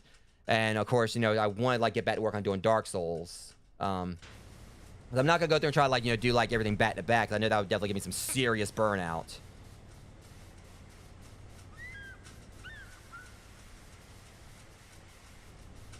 Like, honestly, one thing that would really help is if, like, you know, it wasn't so... This is starting to look nice, though. No doubt about it. All things considered. I definitely think I'm going to like the color scheme for this. But, I mean, mainly, like... How can I say it? You know, with it being so hot here and, like, and everything... You know, because where I live, it's, you know, it's humid. It's not, like, really swampy or whatever. But still, like, you know, that's one of the reasons why it's kind of been affecting, like, in how long I've been streaming at times lately. I was going to try to go for a full 3 hours of Super Mario World 2 earlier.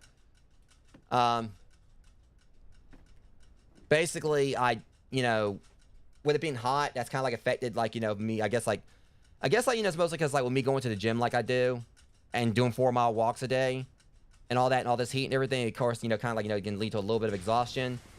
So I've been still trying to, like, you know, put in what time I can on my streams, but I'll say straight up that once it gets cooler weather again, that'll definitely help me out with, like, being able to, like, you know, stream longer and all that, like, and feel more comfortable doing it. So I got the ceiling fan. I've got, like, you know, cold air blowing out of my room from my air conditioner, like, right next to this room. But it can only do so much. But that's the reason why I'm kind of, like, you know, playing, like, more shorter games or whatever. So that way, you know, it doesn't feel as much of a slog, you know, when you combine with all this heat and everything. And feeling like at times it's an endurance test trying to get through these games. It's fine. Like I said, I just still need to get around to playing it. So just... I know you're not going to spoil anything for me. But yeah. What bit I did play Kingdom Hearts 2, though, I can say that, you know, Sora was badass in it. You know, they definitely improved it compared to the first one.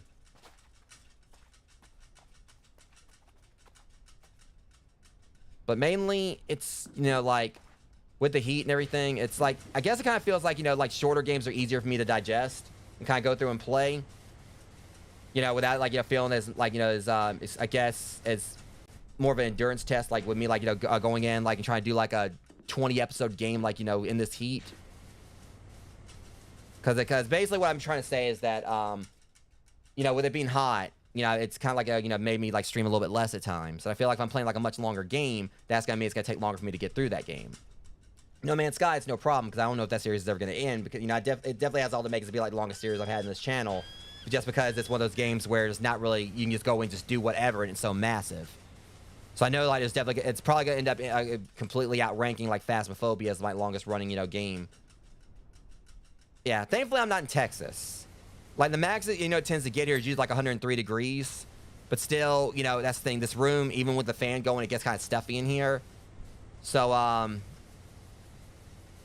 mainly it's just, you know, I kind of feel like if I'm, like, you know, on average, like, committing, like, to 2 or 2.5 hours, which ain't really that far off from, like, the 3-hour average I do for my streams, you know, it's going to take me longer to get through, like, a longer game series. But once it gets, like, back around fall, yeah, I'm definitely going to be able to, like, to start committing, like, to, you know, definitely putting more time in on my streams and, like, and going in and doing, like, longer games more, like, doing, like, you know, longer streams and probably, like, doing longer games more often. I've just been focusing on a whole lot of, like, you know, shorter games lately because, for one, I need to, like, work on my playlist I've had on my channel, on my website all this time that I, for a while, was neglecting actually chipping away any of the games on it because I was focused on other titles. But, yeah, probably around fall is when I'll probably, like, get back to work on trying to do Dark Souls. And sometime along the line, I'm going to get started on Kingdom Hearts. And eventually, I need to do Final Fantasy VII Rebirth. Like I said, there's so many, like, you know, games I know I'm going to be playing for, like, weeks.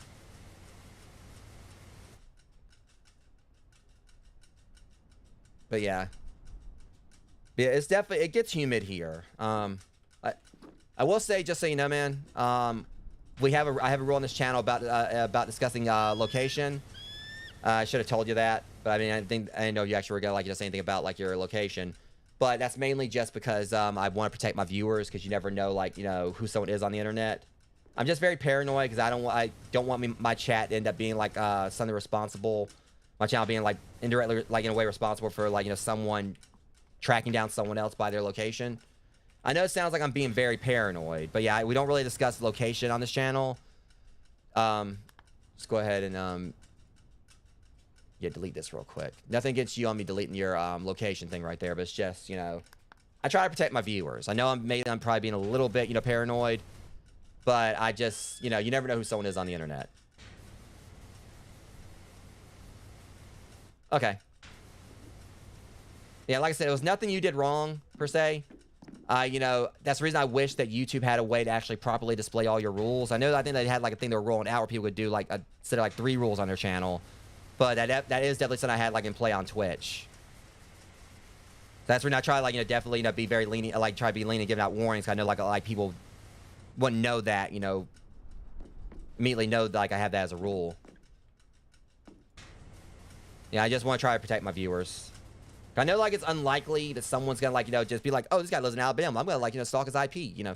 Yeah, I know it's like that's unlikely, but you hear like so many horror stories of like streamers and their viewers like getting attacked by someone. Like it doesn't happen like a huge amount, but you have seen like times where a streamer ends up like having like a viewer going to her town or whatever, trying to find her.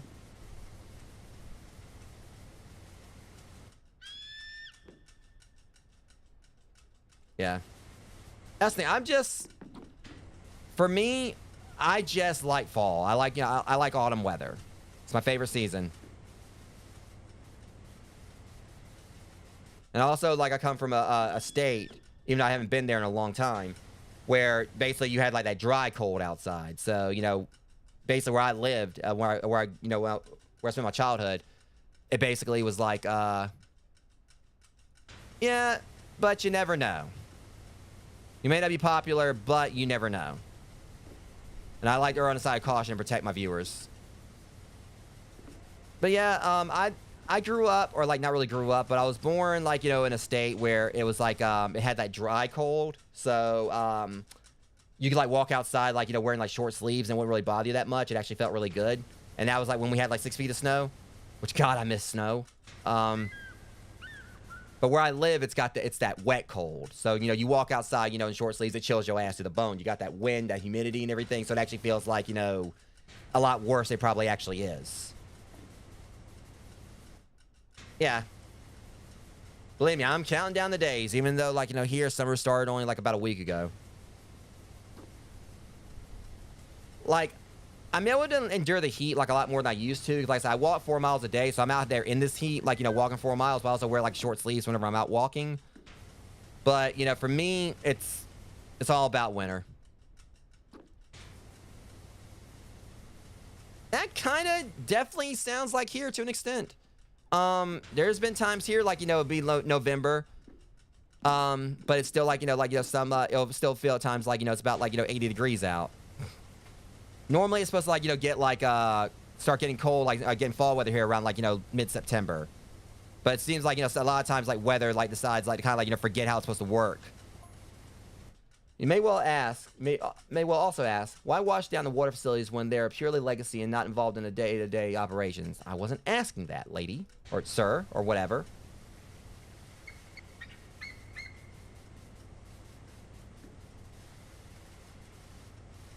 And normally I have like a set plan, like how I watch things, but I've just been kind of like just watching whatever because I've been talking to you guys. Oh shoot, I just realized there's more panels over here. Okay, let's go ahead and focus on these real quick. They're smaller, I think. Or are they smaller? Yeah, they're smaller.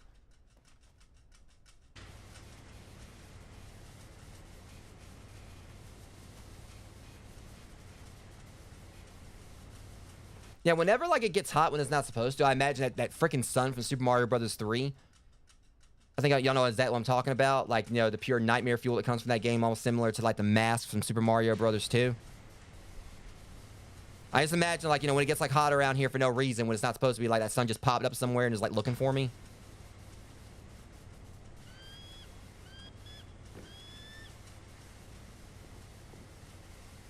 Oh God, I just thought about the ultimate like, oh my God. I don't know why I just thought about like, thought about this, but I think it would be hilarious. If we got a Mario and Zelda crossover, and the freaking sun from Mario Brothers 3 ended up like, developing some kind of like, some kind of rivalry with the moon from Majora's Mask. Because the sun in Mario Bros. 3 is always pissed the hell and back, but the moon's always smiling his ass off.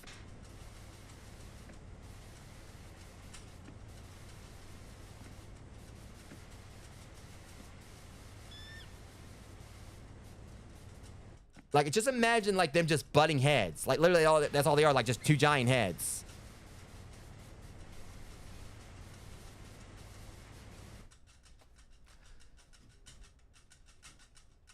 You know what? Headcanon here. Now I just thought about Kirby Superstar. The freaking sun and the moon fighting or whatever.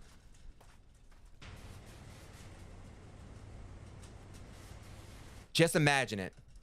The moon and the sun from Kirby Superstar, from Milky Way Wishes. Just picture them as the sun from Mario Brothers 3 and the moon from Majora's Mask. And how it all started is Marx's punk ass, what he actually said to him to get them to start fighting is he went to the moon and said, you know, I heard a rumor that the sun said that, you know, you didn't even know how to squash a town.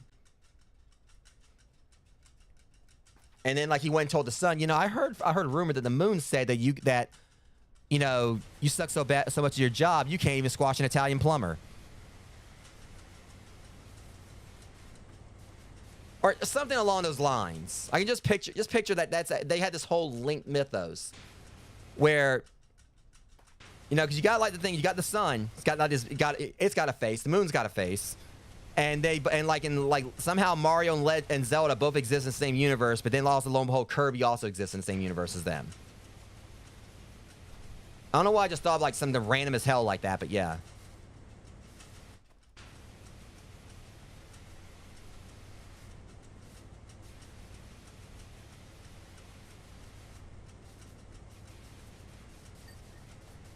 course, all could be chalked down to Marx just going to say each other. Like, I heard the sun, I heard the sun say he's gonna whoop your ass. And then you just see, and the moon, like, you know, Link's down there trying to solve Termina's problems, and he just sees the moon just like, you know, its face turned to a scowl, and it just like, you know, floats off.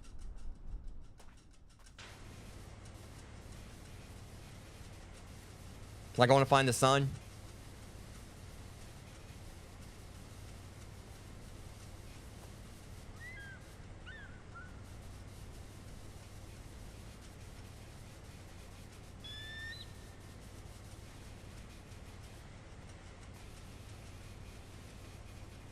Yeah, that's like the random ramblings of someone who, like, knows probably, like, you know, had a little bit too much caffeine in one day and is currently just power washing solar panels.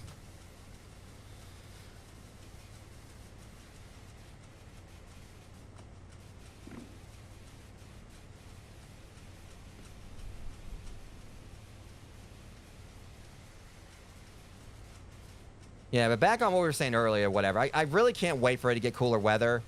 I know that's definitely gonna like help me, like, you know, make things easier on my streams anyway, because I'll feel more energized during my streams. I'll be able to, like, you know, go a bit longer.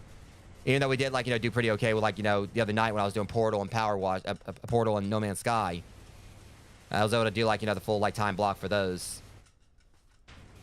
Once it gets like colder weather, you know, I usually always feel like, you know, a lot more energized when it's colder out. I think the heat just like, I think I'm just cold natured, so the heat like takes like a lot out of me. But also, again, I have been, like, you know, exercising a lot. I mean, I always am, but I have been kind of stepping things up a little bit more at the gym, and, like, you know, be adding in these 4-mile walks in the daytime. But I am excited to eventually get back on trying to, like, properly play through Dark Souls. And whenever I do get around doing Kingdom Hearts, and I mean, that's the thing, the Yakuza series, I've definitely, you know, been really, I can't wait to really get started on that, too. There's so many games I say I can't wait to get started on. But Yakuza's definitely up there. Just gotta know, like, how wild that game can get.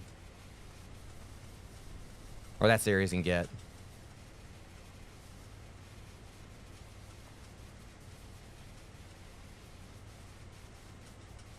And plus, Kazuma Kiryu is someone that people were requesting, like, you know, to be put into, Tekken as DLC. I mean, we got Negan in Tekken 7. Why not Kazuma?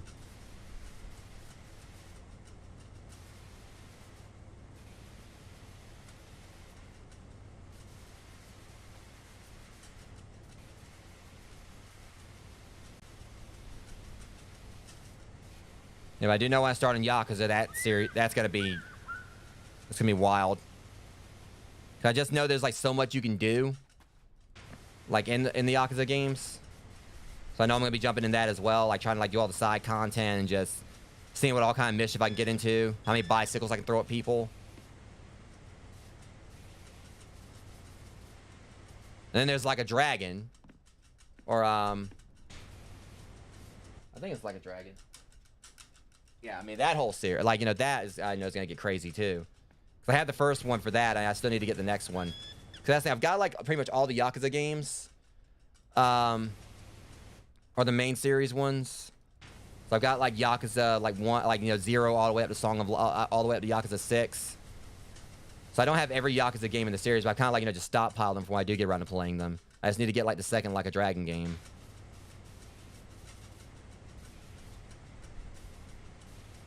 I just know, like, you know, with all the crazy stuff that happens in those games, I know I'll be able to, like, it's the games where you have like the wildest stuff that happens, where I can do, or where I get my best, I do my best commentary. Like I said with this, you know, I'm just basically just sitting around, you know, just chatting and everything. I mean, it's power washing, you know, it's not really like a whole lot you can get, like, you know, in regards to comical commentary with that.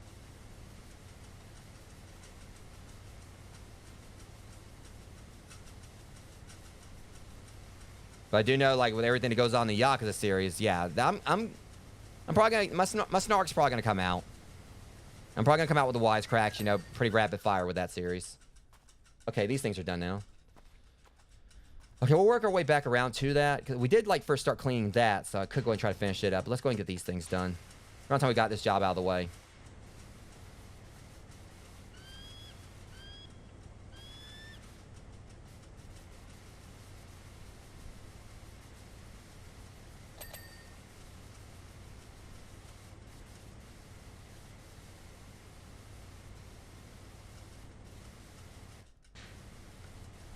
But I definitely feel like I want to get started on, you know, playing through Dark Souls first, though. I know that one's definitely going to, like, you know, probably, like, get a few, like, emotions out of me. Kind of to be expected from a Soulsborne game, but I definitely been wanting to get back to it. I know that McD43 said, you know, he's going to get back into trying to play it again, because he never finished it.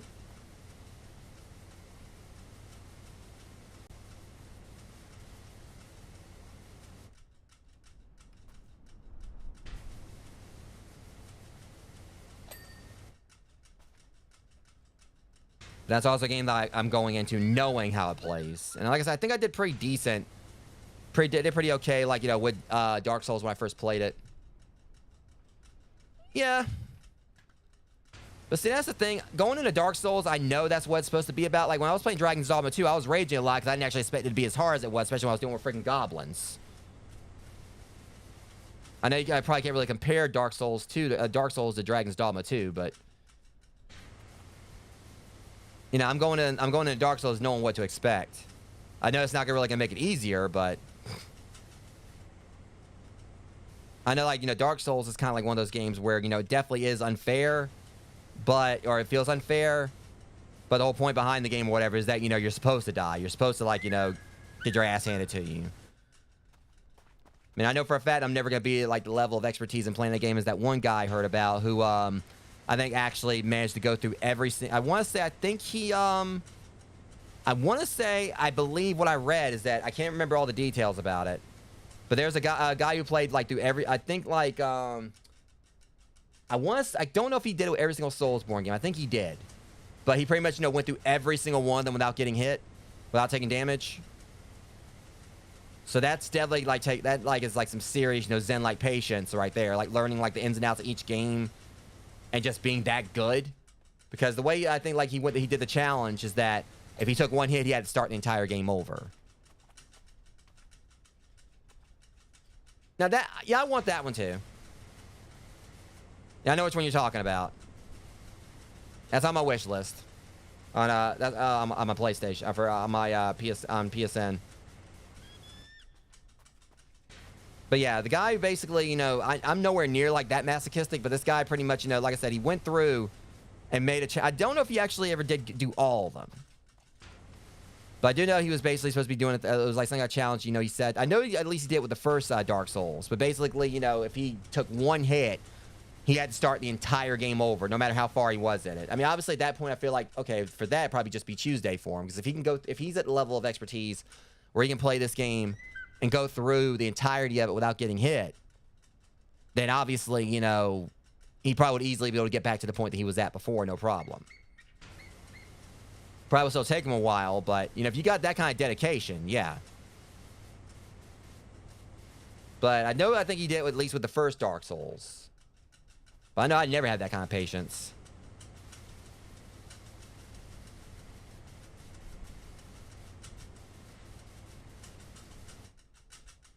I mean, some people are just built different. And any person who can do something like that, I'd like the hats off to you, but it ain't me.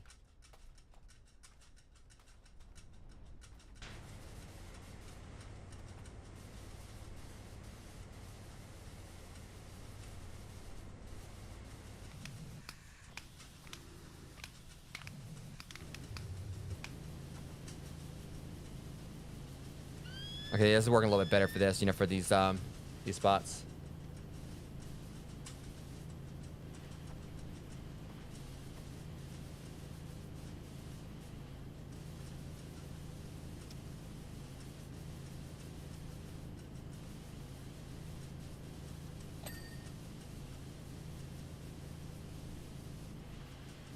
I think, did we get all those? Yeah, it's a little bit more right there.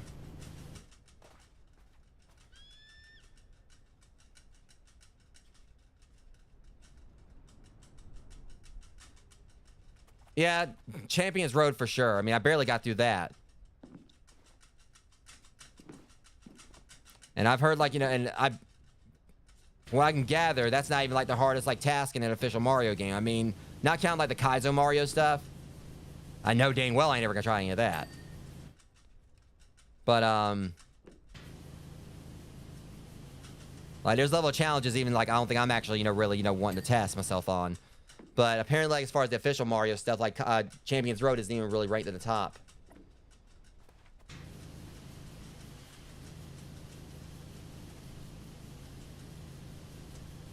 Yeah, I mean, I definitely had a sense of satisfaction.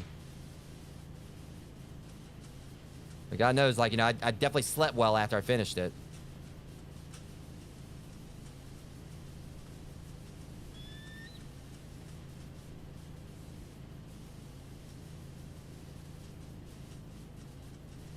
Like, a Super Mario Odyssey, that's another one that I'm eventually going to get around to. Because I beat it before, but I never actually went through and, like, did any of the post-game content. I would like to do that. I know that's going to be, like, a fun long-term series. But I've also heard, like, you know, some horror stories about the dark side of the moon stuff or whatever it is. But I'm willing to take it on.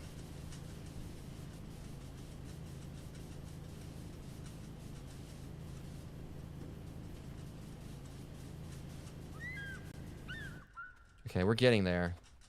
I don't think the main structure is going to be too horrible.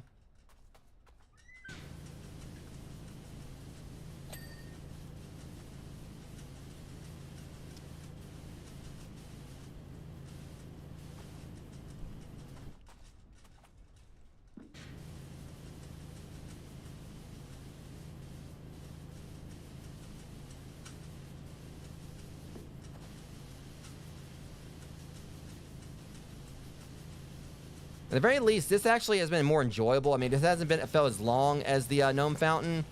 But also, I guess it's just because everything isn't really caked on as much. The Gnome Fountain kind of made me mad because it had all those different nooks and crevices or whatever. And it just really didn't feel that as enjoyable.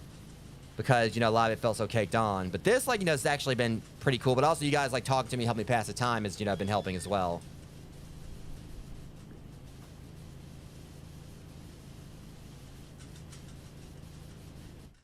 It's going to be neat, like, seeing how this looks in the end.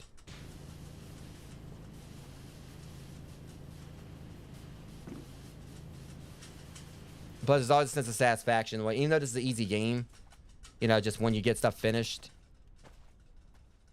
knowing that, you know, you're basically done with it. It's the reason why I am kind of hoping that the devs are, like, you know, going to be announcing it. Because they said there's going to be game news at the end of the year. I really do hope that they are going to, like, maybe announce a Powerwash simulator too. I know people would definitely buy it. I know that they could easily just take the route of just adding more DLC to this one. But, you know, the first one was, or not, I'm saying first ones if I'm not playing the first one.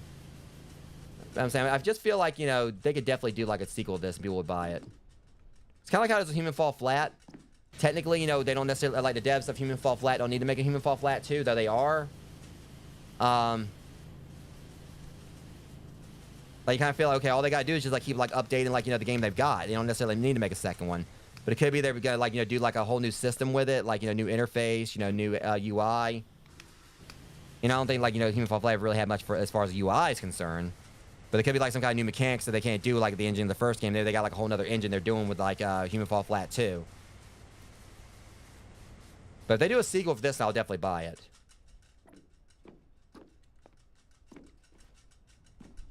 Yeah. That's one that we definitely do need to finish. And plus they just added a completely, added another new level, so Like, I feel like eventually the devs are probably gonna like not really add more new levels, and they're gonna like shift like much more focus on Human Fall Flat too.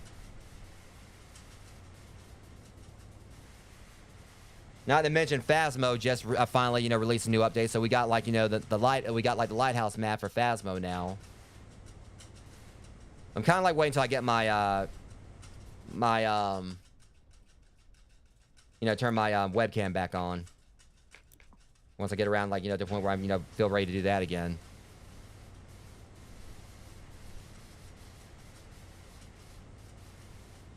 I do miss playing Phasmo, and like in the new update, definitely looks like it's gonna be fun. So.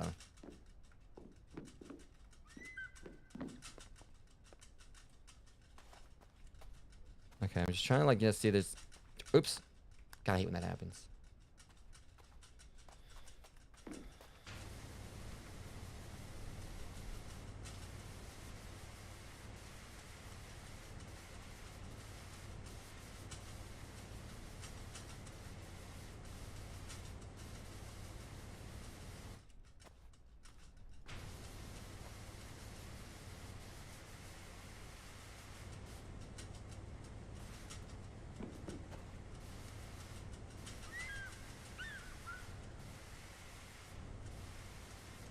I'm definitely gonna probably start needing like, you know, the that over there in a bit.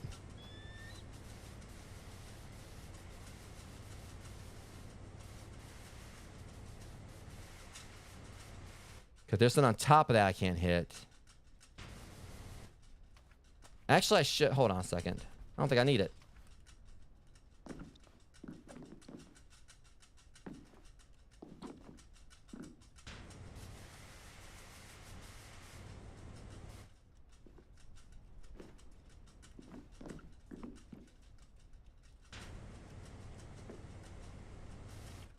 All right, let's see if I can like. Yeah, there you go.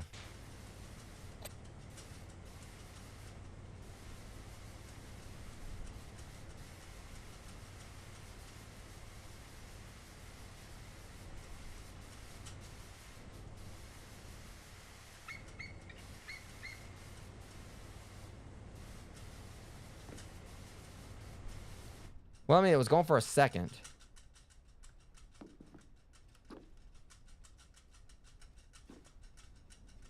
The Fed actually made that jump. It's kind of hilarious.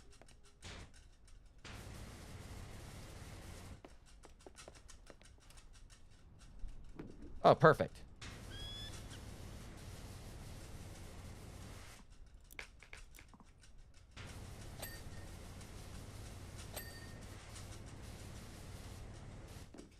There you are.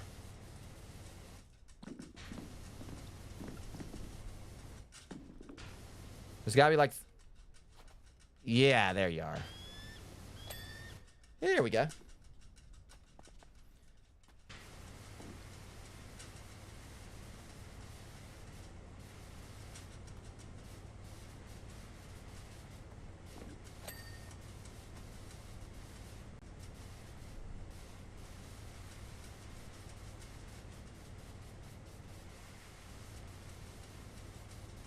And I think I kind of like just need to start like, you know, just making like a bit of a, getting like more of an idea on exactly what we're going to be playing moving forward. Try like, I don't know. It's like when you got like so many, like that's like what I've said, one of the complications of being a variety streamer is like when you have like so much you're wanting to play. I mean, it means like you're always keeping things interesting or whatever, so you're not like getting burned out from playing the same game over and over again. Welcome in, Elginox.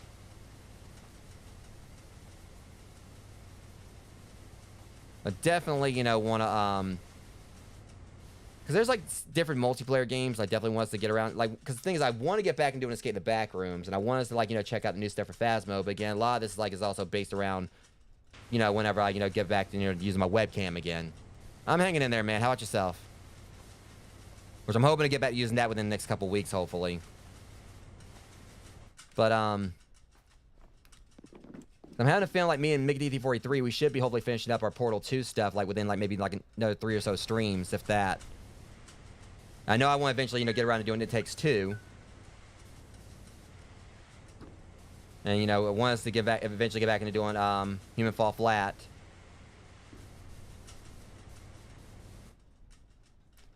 Well,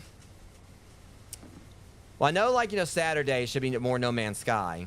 And I was going to try to get on Super Mario World to Yoshi's Island on Sunday. So, yeah, I mean, I should... Yeah, I mean... Oh, yeah, the storm, yeah.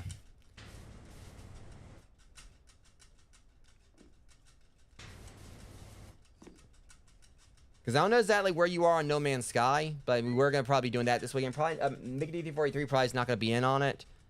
But, if we play, there is that. But also, okay, man. Yeah. Like the Super Mario World to Yoshi's Island, where I'm going to be playing that on Sunday. Obviously, that's not multiplayer or whatever. Like I said, I was going to probably be like, for like, the, me doing my retro stuff. Especially since, like, I was trying to play it earlier and my stream crashed a couple times. But, yeah. I definitely want to do, like, some multiplayer stuff this weekend. Just don't know exactly what. Yeah, I hate when it happens, but I only got, like, about an hour or so in. But, I'll pick it up next time. Yeah, but we're definitely going to hopefully try to do some No Man's Sky this weekend. I just I don't know exactly where you are on it. Because, there is, like, a particular spot you might want to try to make sure you're at before you, like, join the multiplayer. And we definitely had, like, our issues with getting the multiplayer working for it, like, this past weekend. But at least we got it going. And Amber and Mac both have, like, bases on my planet now on Eden 13. So... And at least then, you'll have, like, a little... with that, you'll be able to have, since you'll be on my planet, you'll be able to just kind of, like, working stuff on there if you want to whenever, I'm not playing. Just kind of, like, working stuff on the planet, like, for your base and everything. And also, of course, because I think that's also one of the cool things about that is it means that if you, Amber, or you and Amber, or you and Mac, or whoever want to group up, even if I'm not around, y'all can still, like, just, mess around with stuff. Just go around and do some adventuring.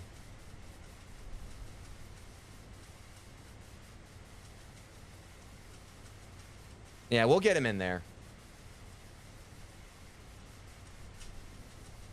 I mean, it was a nightmare trying to get everything set up originally. Once we finally got it, we're all normal. You may further ask, is this alleged facility in any way linked to Muckingham's alleged water storage and the mayor's alleged mining rig? Yeah, the mayor's an asshole. I was going to tell you that right now.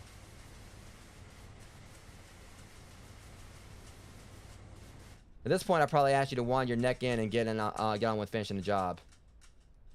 I was doing that anyway.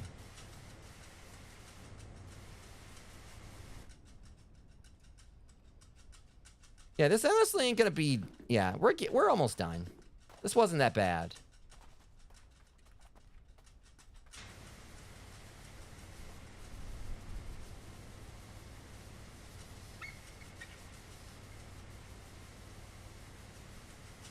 It's kind of funny I'm getting paid more for this, and this actually was like, it feels like it's been like easier and more fun than the Gnome Fountain. But also I feel like, it could just be because the devs like maybe had more time to kind of like really, tinker around with stuff, because the Gnome Fountain was one of the earlier jobs they created, like right up there with the mini golf course and everything. This is like, was one of the new things they added. So maybe it feels more fun because they optimized things a lot better. And also the Gnome Fountain, I didn't have like as good of a power washer.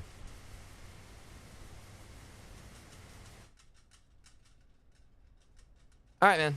Yeah, you just gotta get up to the point where you can access the anomaly, so that way you can meet up with us. And if anything, I mean, you don't actually necessarily need me for that. Need me for that, because since Amber and Mac are both like on Eden 13, Amber could easily like get you to the planet. Because mainly what it is just that her and Mac made bases on Eden 13. That way they can all have areas like close by to where I am, so that it's easier to get them, easier for them to get there. Because otherwise, we ain't got like go all over like different solar systems trying to find each other. Like the bases are right there, and they can go to either their other bases they want to. Though with Eden 13, I mean, at least it's a planet where like there's like a lot of stuff that's available to us because it's a paradise planet.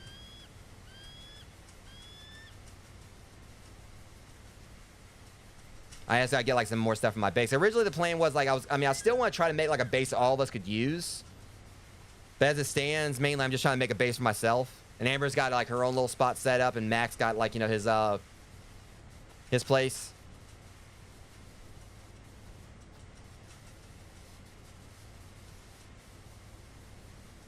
And again, with No Man's Sky, that's basically one of those things where we're just kind of go in, we just went in and just started playing.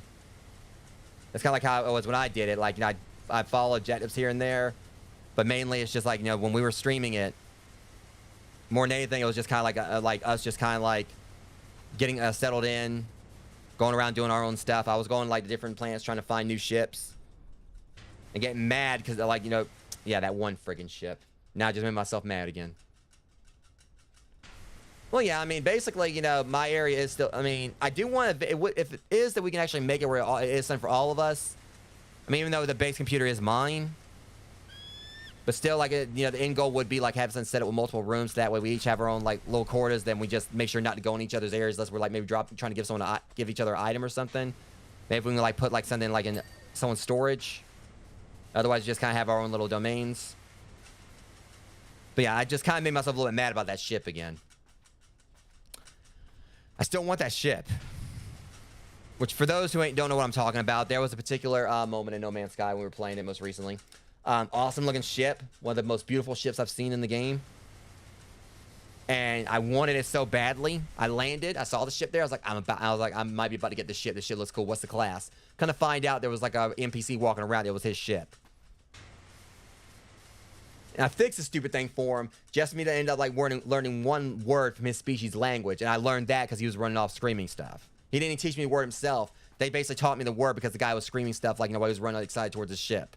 So I didn't get the ship. All I got was like, I just got taught one word. And I was so mad over that.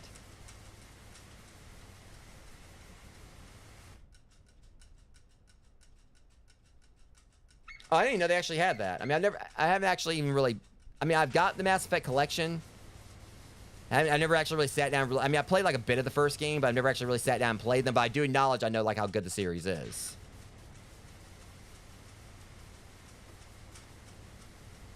I mean, I found a pretty nice little ship, you know, that's probably going to end up being my go-to, or one of the go-tos. I'm going to definitely get it upgraded. I named it the Buster Wolf after, you know, one of Terry's attacks from, Terry Bogart's attacks from Fatal Fury.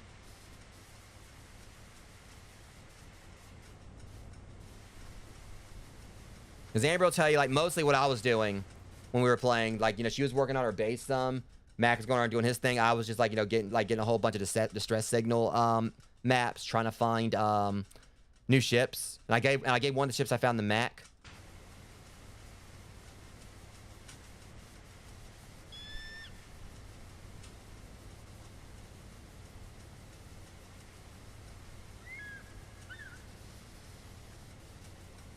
And then we also did do a mission. We did do like a weekend Nexus mission, and which that one could have went a whole lot better, but at least we finished it.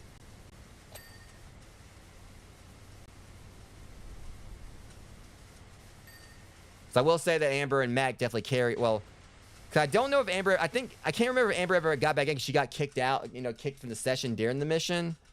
But basically we had to go and like, you know, and get like a bunch of ancient bones. And the planet we went to in the solar system was actually a freezing planet. Yeah, but we had like a freezing planet that was like getting bombarded with constant blizzards. We had like sentinels on us like consistently. And it got to the point where like just to dodge the blizzard, I, you know, just dug underground and just like, you know, used the, just dug a hole underground and walked underground to like some of the bones. And me and Mac, turns out we're both like trying to hunt the same bone. Got to it, found out we couldn't get it because it was glitched like inside of a ship, inside of a freighter. And I'm basically, you know, me being stubborn as hell as always. You know, I'm like right there for the rest of the mission, trying my damnedest like to dig everywhere I could underground, trying to get to that bone, while Mac was going around getting the rest of them. Okay, yeah. So I literally refused to leave that spot. I was trying my damnedest to get this one bone that I was like, you know, I'm not gonna be able to get it, but I don't care. I'm still gonna try because just like, I want to like to see if I can get this bone, just, you know, get the middle finger to this game. So yeah, it was glitched, and I couldn't access it, but I was determined, me being me, to get the bone while Amber and Mac were basically, you know, doing their thing. So I could have been more helpful to Mac, but I was so hell bent on getting that bone. But we completed the mission.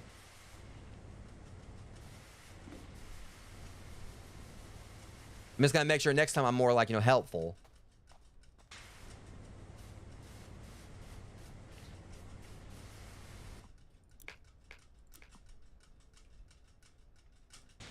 Yeah.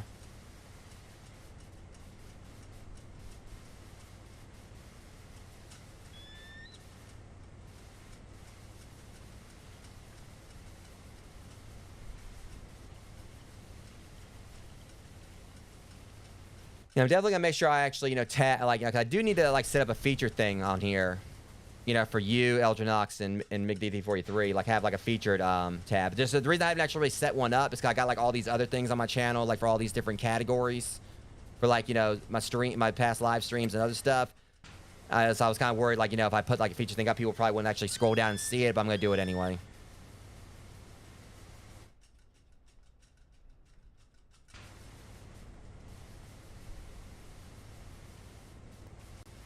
I mean, I've also got like I know Mac I think saw the pet also.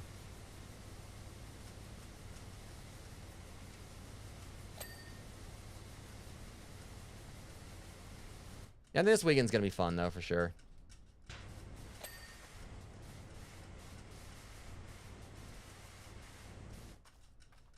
Cause I don't know if I'm really gonna like try to focus as much on like trying to do the whole ships thing this time. I'm probably gonna try to see like what other kind of maps like cartographers, maps I can find.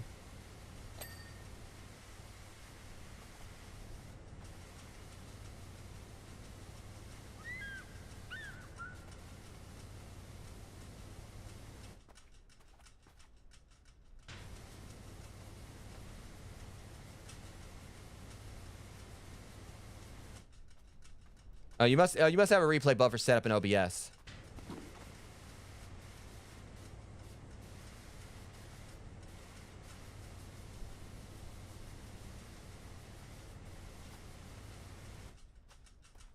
Or you just like go back to the stream and clip it?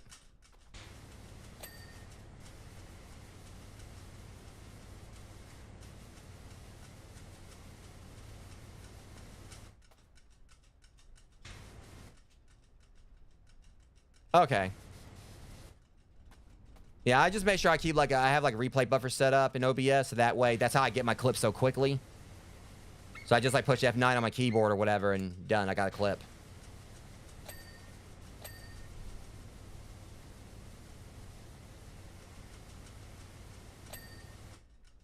That's how I like make sure I'm easily able to get like stuff collected from my highlight montages.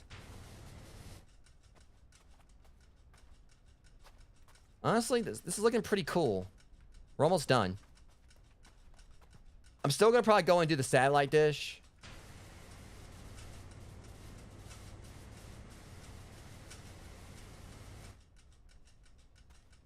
Okay.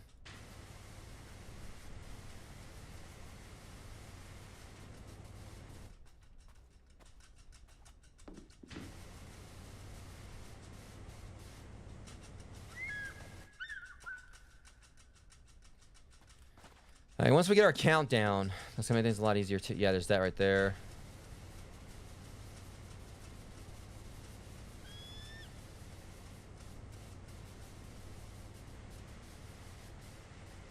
Yeah, once it gets like cooler weather again, I'm definitely gonna feel like up for like it's gonna be like I'm gonna feel more comfortable with my streams, with being able to stream, without like feeling like I'm getting overheated from streaming too long. But I also know that when it gets around cold weather again is where I'm definitely gonna be like yeah, I don't know. I just kind of feel like it's gonna be like the best time of year for us to do multiplayer stuff because it's gonna mean like none of us are really gonna have to be worried about it'll be like more comfortable for all of us. That makes any sense? I know Deceptus said Eldrinox. Keep saying Deceptus. I know that he said heat's a problem where he is. The thing is, for me, I've been walking 4 miles every day in it, so in the heat, so I'm used to it. I guess it's also because of me going to the gym, and I'm like, my body heat is naturally, getting, raising because I'm going to the gym. So it's, summer just started like only like 6 days ago here, but I've been handling it for the most part. The main issue is just with me being in this room where it's kind of like a little bit stuffy in here, even though I've got like a fan going to keep the air from getting stagnant. Combine that, now that I think about it, another thing that's probably like helping keeping the room hot is the fact that my computer is like right here on a little small end table next to my desk, and the back end of it is pointed towards me. That's kind of like something I have to do. I have to have it facing this way because where the cords and everything have to connect. And plus just for its airflow. So I've actually got like that hot air from the computer blowing in my direction. So yeah, I've been handling it for the most part. It's just, you know, when I'm streaming is the problem. It's not that bad when I'm not streaming. And also when I'm not streaming, I'm usually in my room anyway. But let's just say I've definitely been, like, you know, drinking a crap load of water. I mean, I do anyway. But, like, you know, I've been I mean, just like yesterday, I drank, like, you know, 3. And I kid you not, it was, like, probably, like, within, like, about, like, 30 minutes of each other. Because I went out and did a 4-mile walk. And I had, like, you know, my, yeah, let's just say I've been making sure I've been drinking probably about like 100, like over 100, 100 quarts of water a day. Yeah, I've been drinking like about 100 quarts. Because I've got like, you know, my new water bottle I got like not long ago, and it's like it's a 40 quart bottle. So I've been drinking like, you know, like I've been emptying that like 3 times a day.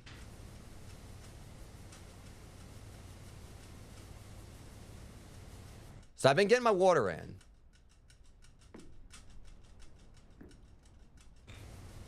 No, you ain't got to worry about that. I've been staying hydrated for sure. It's kind of like a given you got to when you're going to the gym. But, yeah, like I said, it's mainly just like, you know, with my computer being so close to me. And also not to, you know, the fact that it's already hot and humid. And everything, it definitely, you know, can like, as I was, you know, I've said multiple times already, you know, definitely can complicate things when you're trying to live stream. You want to do like, try to commit to 3 hours. So reason like my streams at like times have been like, you know, only 2 hours lately. But, you know, like I said, once it gets like fall, once it gets around September or whatever, I know I'm gonna feel like a lot more comfortable again.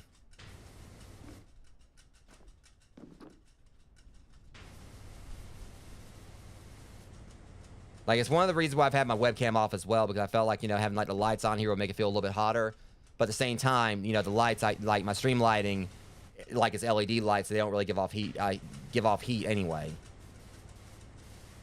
Like, main reason I kind of had my webcam off, like, aside from, like, a few other reasons, it's mainly just because, like, you know, I had, like, the lights on all the time, and I felt like it was causing my eye strain and headaches. So I kind of, like, want to take a break from having them on all the time, like, having them on for a while, and definitely it's kind of helped a little bit. But I also know I think it's actually been affecting my viewership on my channel, because I know like a lot of people prefer like, you know, a streamer who's got like a webcam. So that's when I've been like, you know, trying to make sure I talk more during my streams. So you know, it's definitely been more of a challenge. Like I try to be chatty anyway, but I feel like you only do so much, you know, when you don't have like a actual, you know, when you're not, you know, being seen on stream. So, you know, basically it's people only like hearing like a disembodied voice, and they can't really see your emotions and whatnot. So, you know, like I haven't really been playing any horror games because, you know, obviously I want my face cam to be on for that. So people can see when I get scared and be like, instead of just hearing like random, oh shit.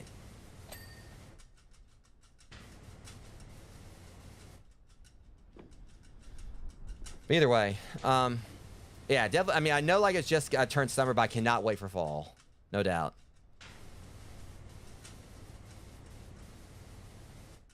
I mean, it's bad. Like, I'm not even in this desert right now, and I'm kind of feeling it. I'm feeling like I'm kind of got, like, you know, mood heat. Because, you know, like, it's hot here.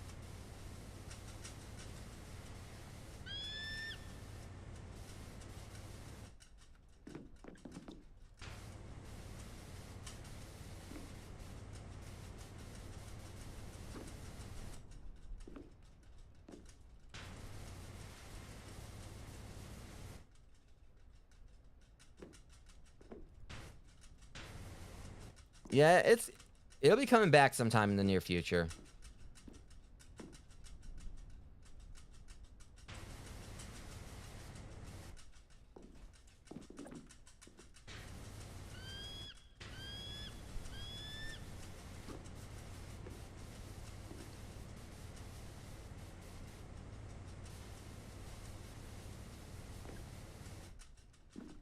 Whoa. You know, that might be a problem. That might be a reason for this. Holy hell. I did not even see all that.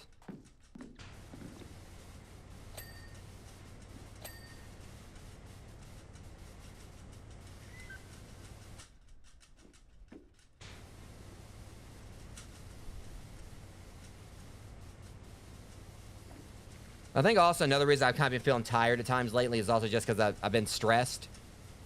Like, one of the key reasons is because, you know, the whole thing with Gilded and me having, like, switch everything over to Revolt, knowing that not everyone's going to be on board for it. You know, which, I mean, even me myself, I mean, I'm not really wanting to do it. I mean, I personally wish that everything with Gilded wouldn't have happened, you know, because I've been enjoying Gilded, but I'm not going to stick around, like, you know, following, like, a decision like what they made. You know, there's that, you know, me trying to get ready for Haunt season.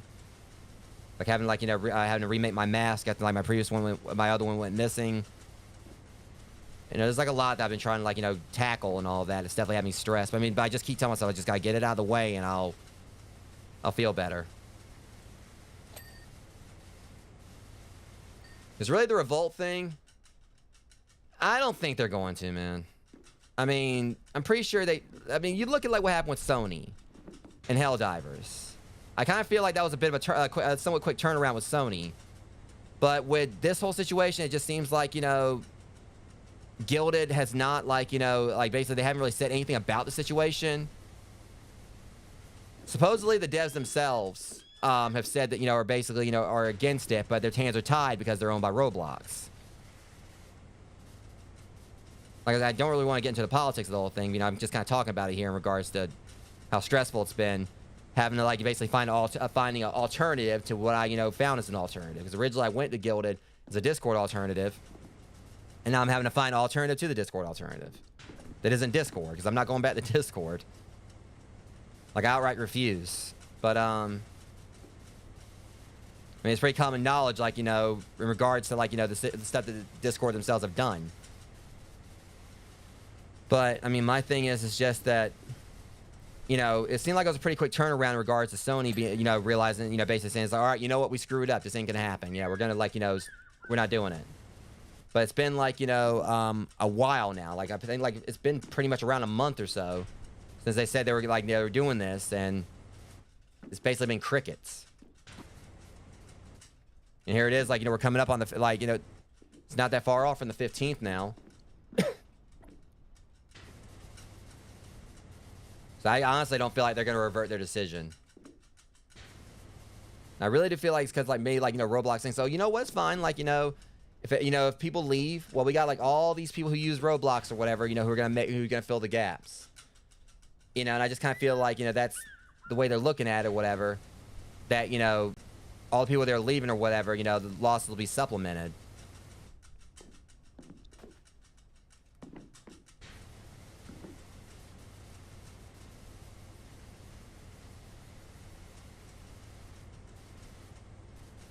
I just kind of feel like in the end it's just going to lead to, you know, Discord, like, end up leading to Gilded becoming, like, a very toxic, you know, like a much more toxic app, considering, you know, it's going to pretty much, you know, be popularized, you know, or basically populated by, you know, well, yeah, you guys probably get the picture. Let's just say I think it's going to be like a situation similar to what happened with Mixer all over again.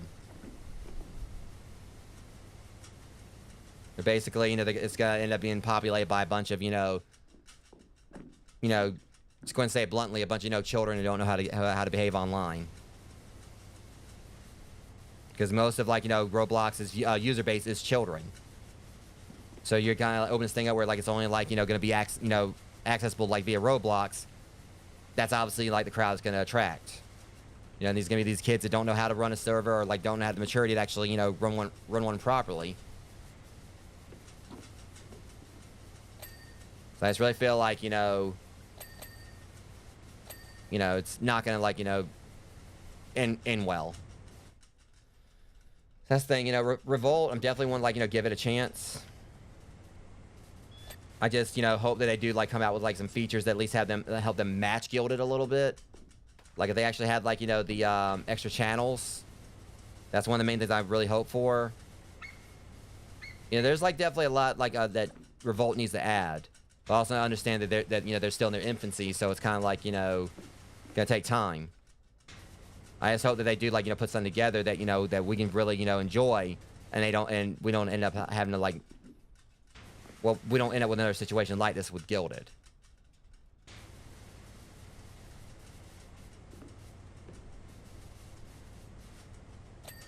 But yeah, that's just been, like, a whole stressful situation trying to, like, you know, make a new place for you guys in regards to, like, a community server. And also, the main thing is just like having like a spot, like, you know, for when we're doing multiplayer games, where for if the game we're playing, if it has like an in-game voice chat or it doesn't have voice chat, in-game voice at all, have a means for us to actually chat with each other.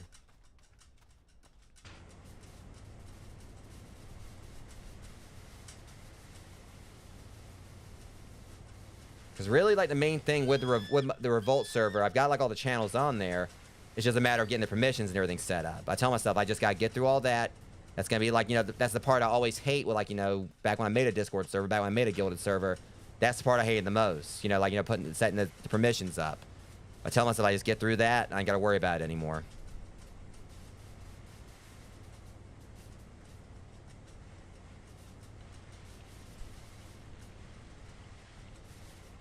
Yeah. I'm also just not too keen on the fact that one of the things I also loved about Guilded was that, you know, they had like the whole system where people have to file, like, you know, people have to fill out an application to be able to join. I just had like a little small placeholder one in to basically deter, you know, people from like coming in, like, you know, trolls from joining. So I'm just, you know, I kind of like wish that it had something in place where, you know, it could basically, it'll be like a sort of like a two-step system for when people join, so they can't just, like, you know, join immediately.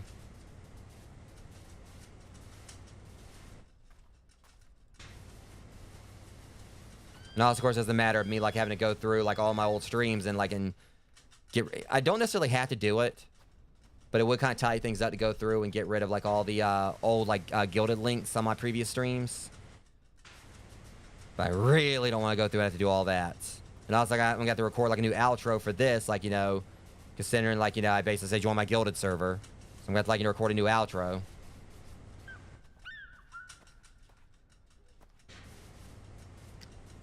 Which is really irritating, like, you know, when one decision that something makes where it ends up, like, you know, causing you so many problems.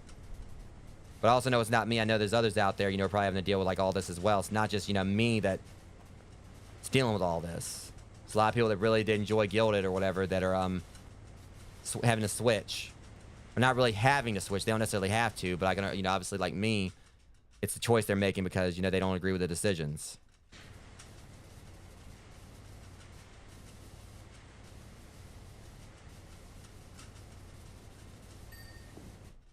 I mean, it could be just as easy as just, you know, making a Roblox account and just, you know, making a Roblox account and just, you know, biting the bullet, but I'm not one for that.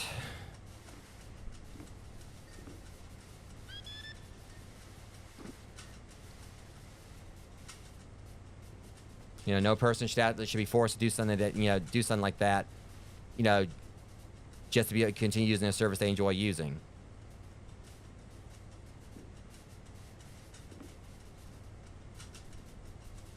You know, when Guild has, like, been losing all these partners and everything, losing so many people that support the platform, but it seems like nothing's being said about it. Who knows? Maybe they actually might revert their decision, but I doubt it.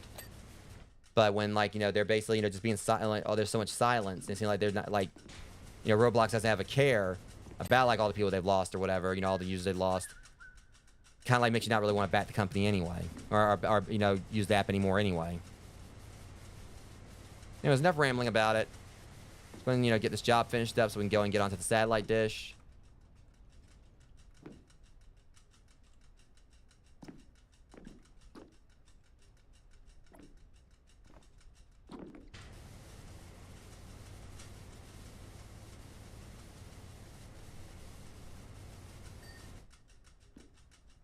Yeah, still gotta get all these.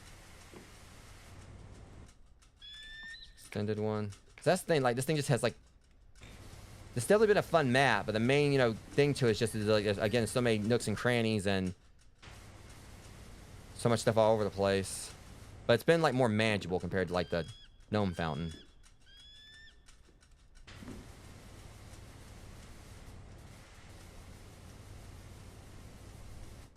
And this would be, like, pure hell if you didn't have a means to actually, you know, track the dirt.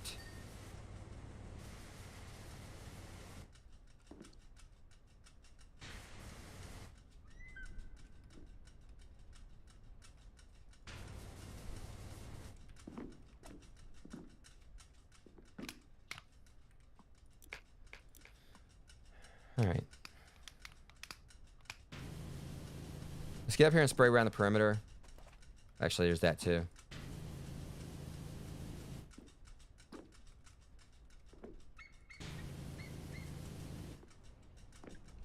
That might explain it. Well, part of it.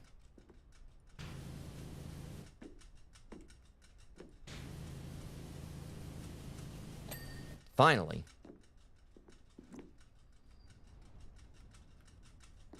Okay, we should be getting around to... Oh, there was something right there.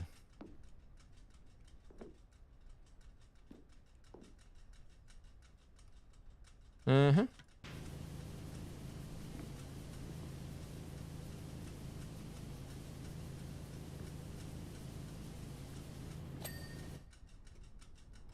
We should be getting a... Darn it. Cut that out.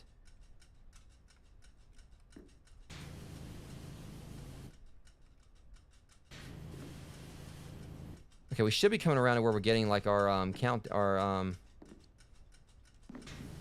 well, 11th hour checklist.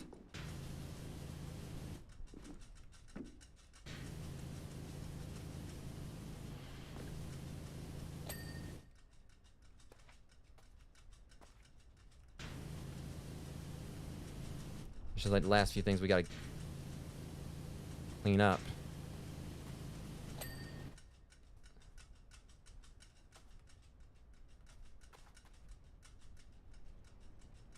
Trying to see. Aha!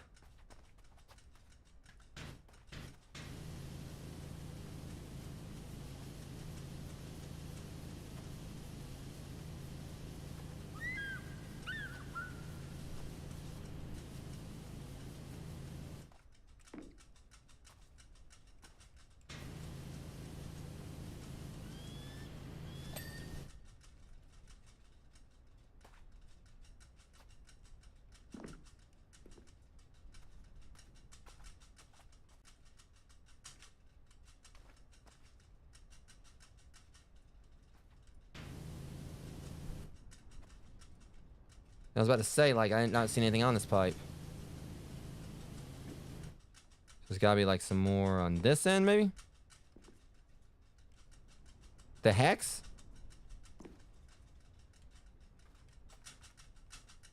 Oh, there it is. Alright. Still not quite to the point of the checklist. Wait a minute. That's what I thought. Oh, come on now. How much more of this is there? I think that just lit up, didn't it? I thought that lit up. There's just little spots here. I told you I was going to miss something here.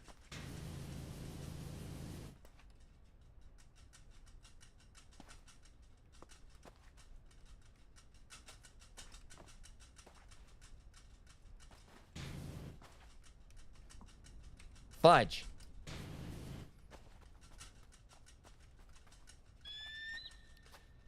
Now I'm about to go and fight that pigeon.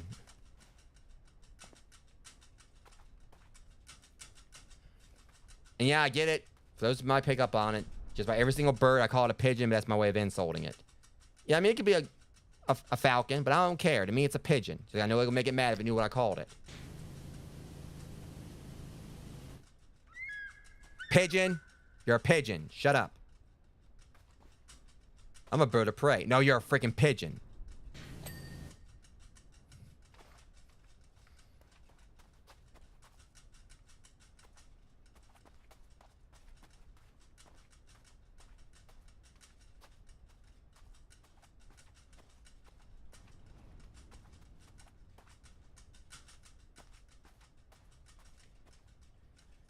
All right.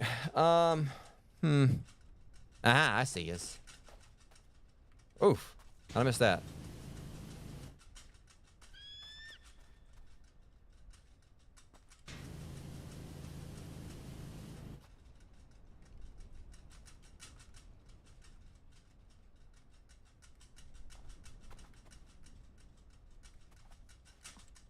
Keep pushing the wrong button wherever I jump.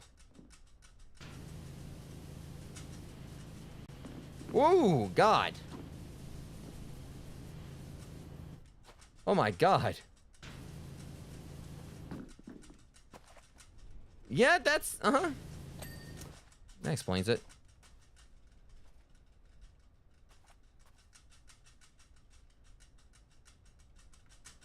All right. Did I miss anything up here?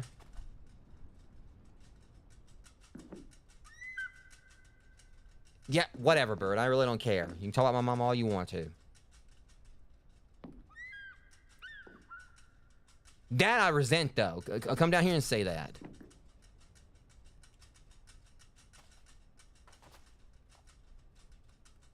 Whoop your feathery ass.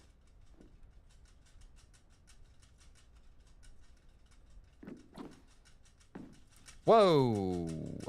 Yep. Yep. That's the big nasty. Oh, the nasty.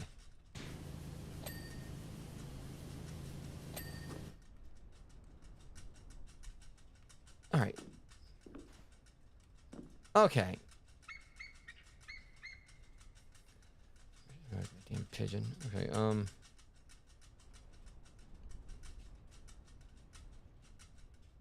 I can easily just look at the menu and see, like, what else there is, but where's the fun in that?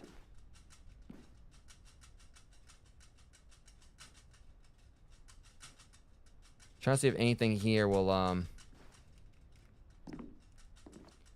give me a... I bet you it's probably something else down there I missed. The input from the Peanuts gallery is noted, Pigeon. Uh-huh. Let me guess.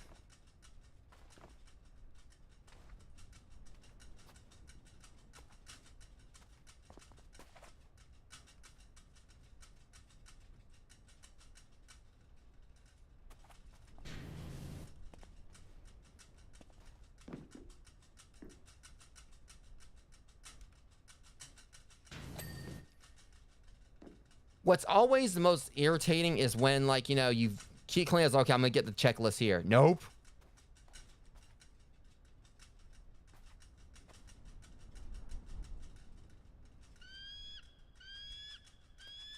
This bird's mocking me. That's what he's doing.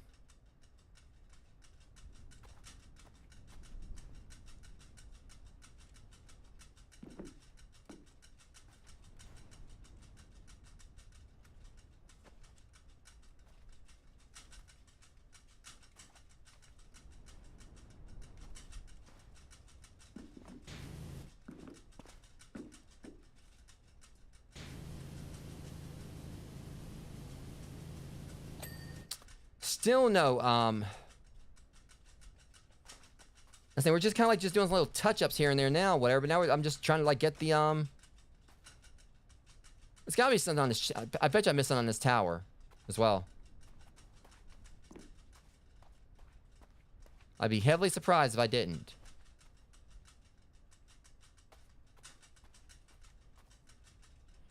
Okay. We got all these, right?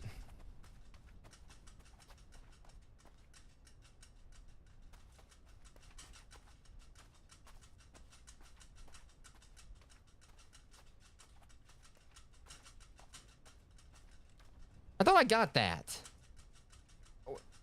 Right, there's two of them. Well played, game. Well played. And still, no countdown list.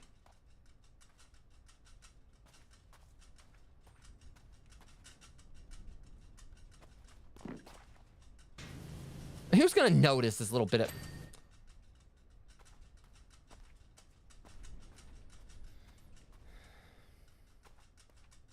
It's gonna rain at some point. It'll get rid of it. Well, then again, on this area, it looks like it's pretty dry.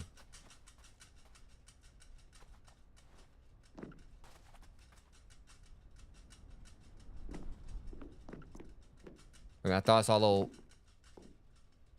Uh-huh. That's what I thought. Really?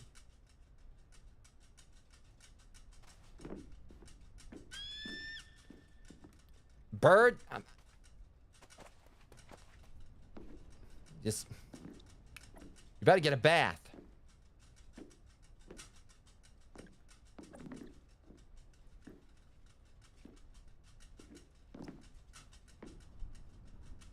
Like, I know I can easily just look... Wait a minute. Nope. I can easily just look at the, list. Because they do give me a list, but I kind of like wait until, like, an, I like trying to, like, you know, do it all, like, without, like, trying to see, like, where the last one was. Until they give me, like, the actual... I bet you it's gonna probably end up being one of these now. Son of a bitch.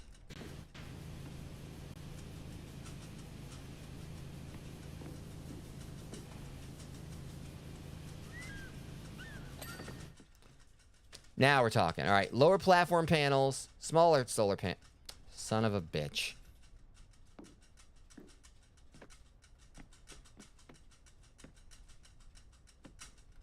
So what...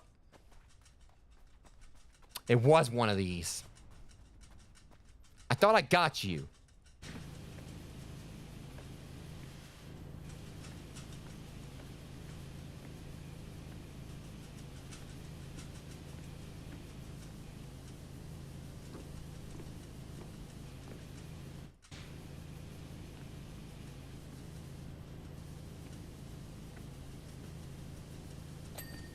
All right. Upper platform ladder, lower platform panels.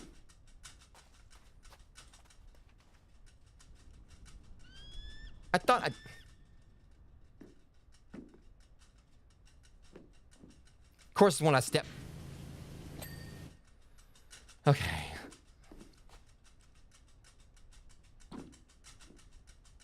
How did I miss all this grime? All right, we are done with this job. I said we're done with this job. Goddamn, get done with the job. Finally. Shut up, bird. All things considered, like I said, it wasn't really that bad. It was easier to clean everything. It just took a while. I have a feeling like chances are if I would have had like this this cleaner for the gnome fountain, it probably wouldn't have took me as long on that one. I must commend you on your quality of your on the quality of your work. Remarkably, the panels have increased in efficiency beyond the levels achieved directly after installation. Many thanks. We won't hesitate to contact you again. Should we be in need? Although I would ask you to dial down the questioning during any further. Because I didn't say a damn thing to you, woman.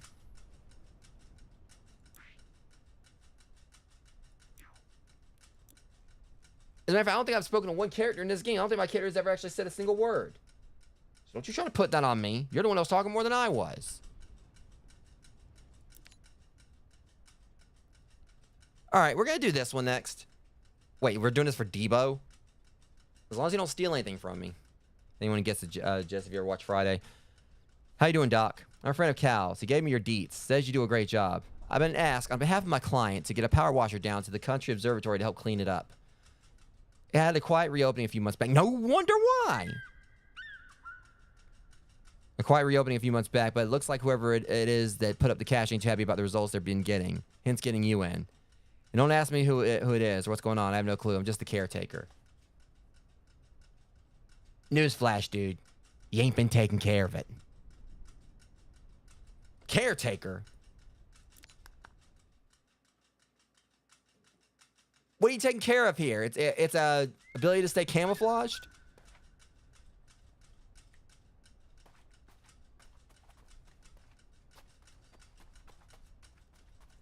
All right.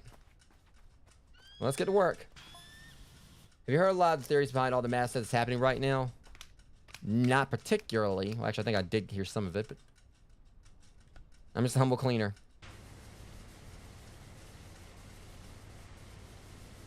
Seriously, it feels like whoever I talk to, I'm only ever 3 go-ons away from hearing something completely insane.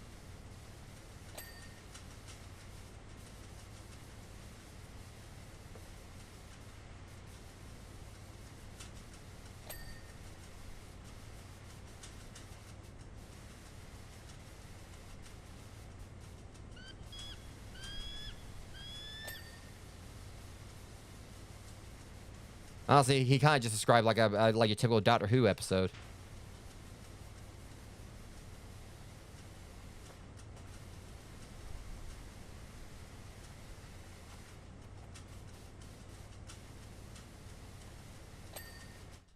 $7 for that.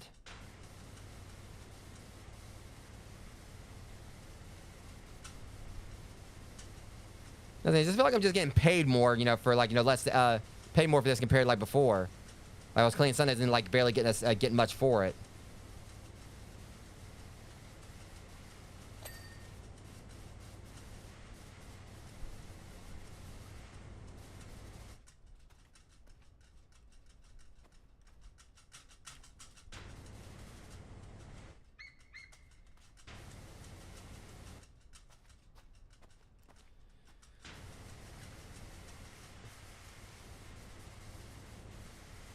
Which now that I think about it, I never actually played the series, but I just thought about this. Like, it probably end up being like a Nintendo Switch exclusive, but I really could see them doing like a DLC for Splatoon.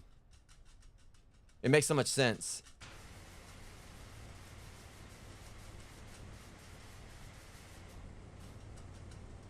Like, Splatoon would be perfect for this.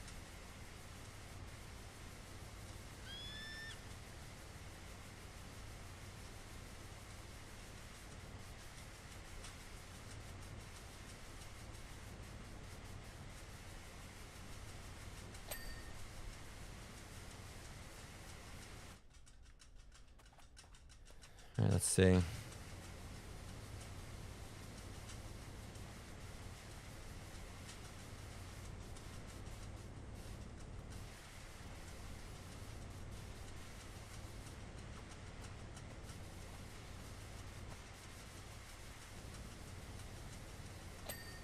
Yeah, it shouldn't take too long to square this one away, though. I know I say that, obviously, but really, I mean, it's just one structure.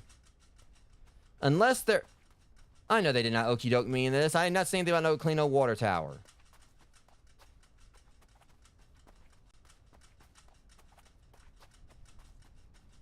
I'm warning you.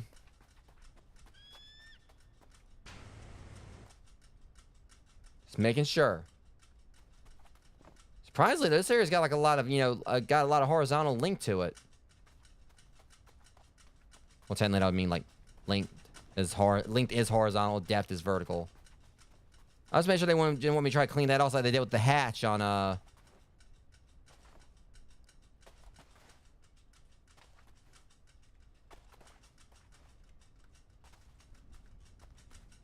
you know, the hatch on the Mars rover.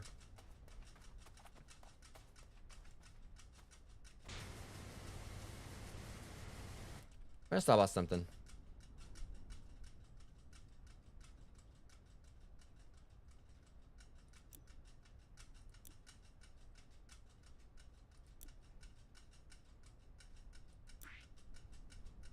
I'm trying to see if like they let me keep my clothing on, keep my what I've been wearing.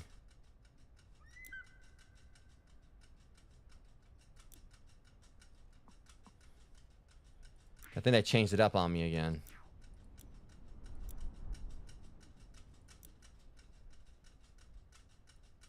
That's right. Hold on. Would y'all stop doing that?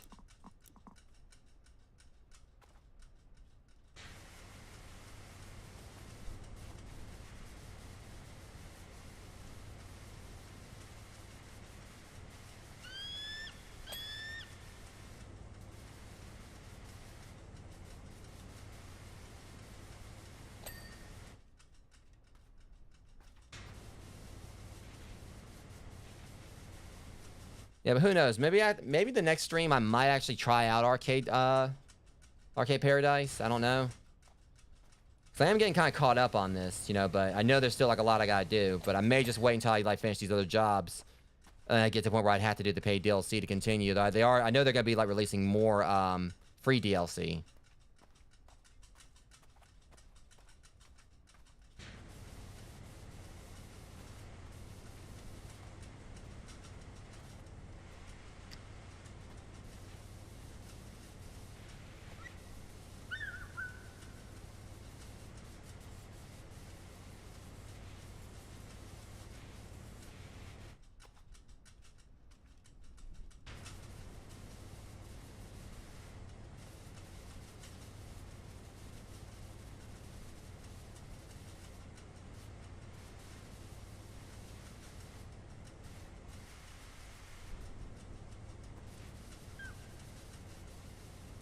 Jeez, it's like this thing right here is like got so many nooks to it.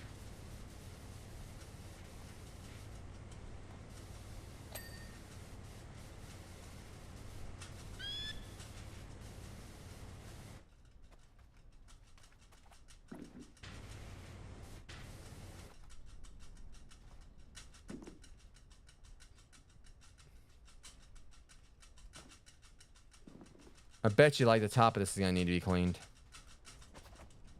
Oh yeah. Really? No, now y'all got me to turn to try to make the jump. You know what? I'm gonna do it. I'm gonna do it. No, no, they didn't got me determined.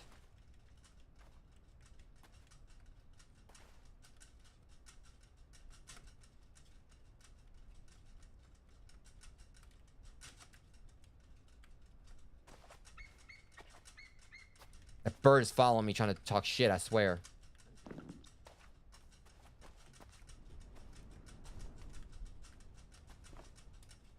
Okay, yeah, I don't think you actually can do it like that. Wait, hang on, can we clean this too? Are we supposed to? Making sure.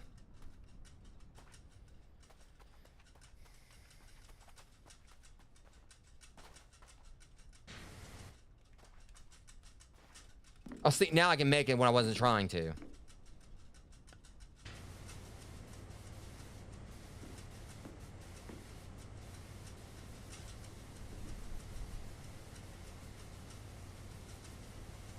At least when October rolls around, though, also, outside of, like, just, you know, being better weather, I'm just really excited, like, you know, for the horror games I'm going to be getting into.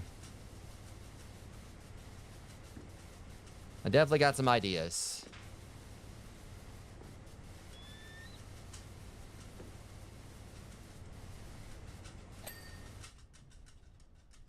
Okay. Just think about clean now.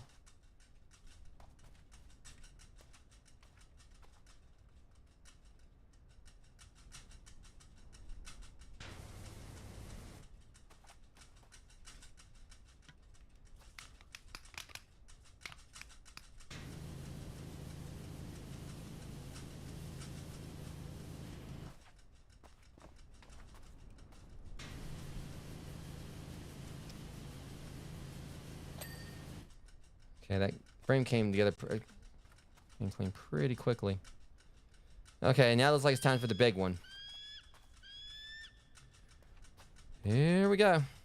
We'll work our way up from below.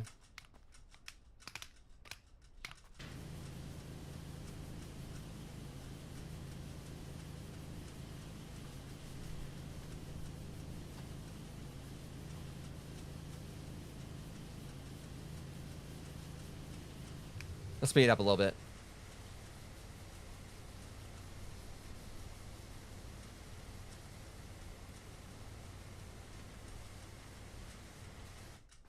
Yeah, I don't think this is going to take too long. But I can always say that. And it ends up taking a little bit longer than planned, but this one for real.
Okay.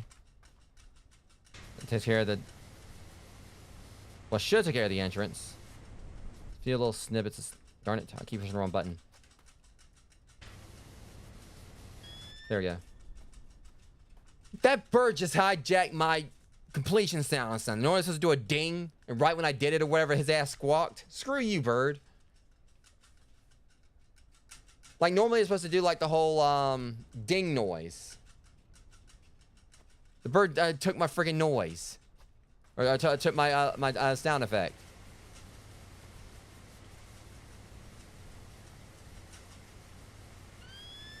shut up. I gotta get the hell on out of here before I shoot this bird down with wet his wings.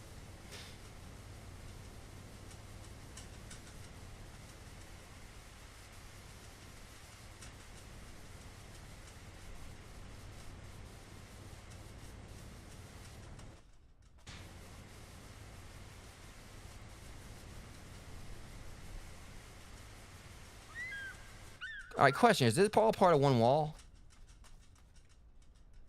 Okay, yeah, it's two different walls here.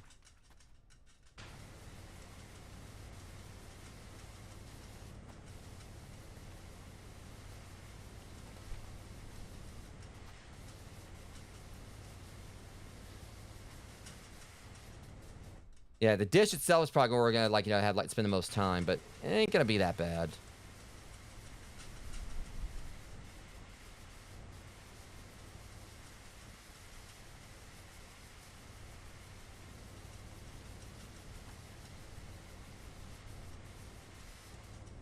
Hang on a sec. Keep pushing the wrong button.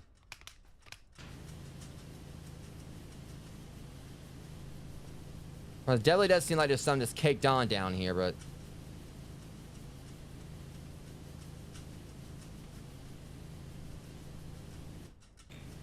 Try using this.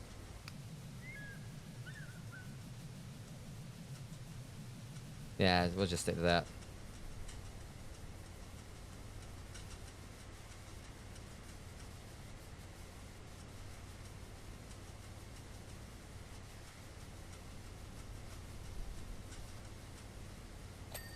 Alright, there's that one.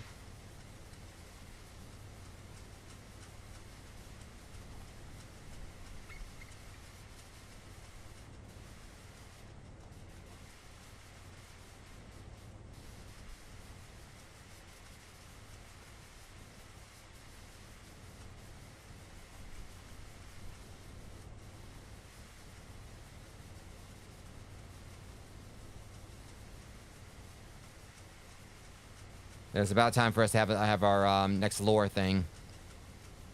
When we get to 20%.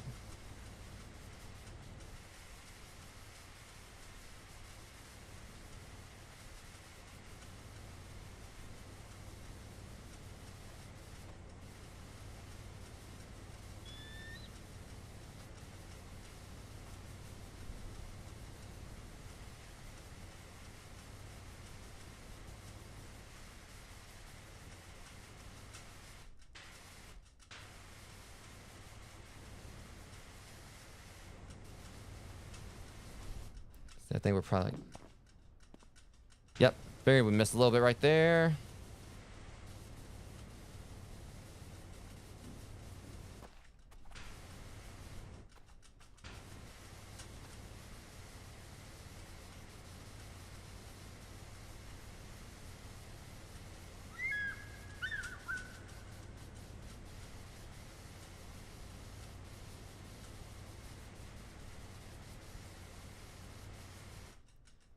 Okay, before we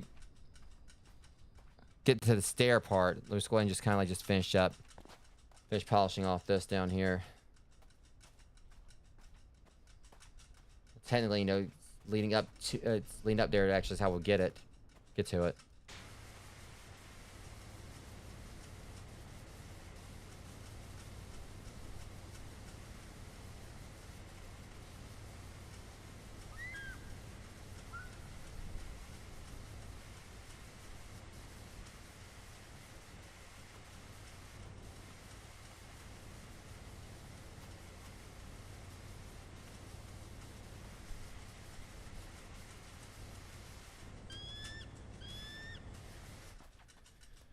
All right, how much? That little speck is always a little... Get your ass out of here, speck. Anyways.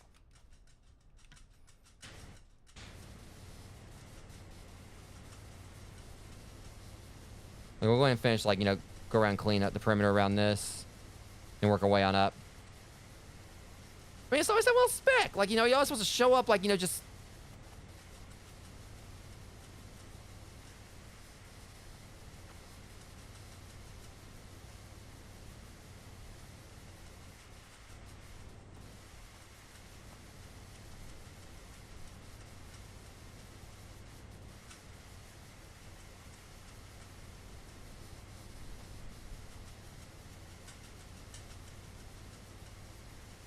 And it's actually kind of funny because thinking about it reminds me of something. So a few years back, it was probably like, maybe, and just, yeah, story time, Rogues. So it was a few years back, when I was like probably about maybe my first or second year into streaming. I can't remember. I know I was still a mixer at the time. You just had to just steal my thunder, didn't you? For example, we've got this Sparky in, Sparky in to do the rewiring. Gary. Yeah, well, screw Gary. How about my story? Should be a stand-up guy, right? I mean, he's rewiring an incredibly complex piece of equipment.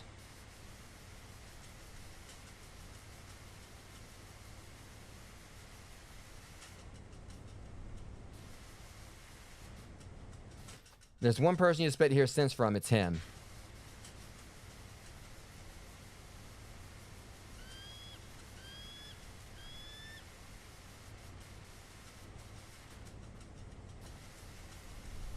He looks up at this guy and says, "Weird weather we having, huh?" I nod and say, "Go on, Gary."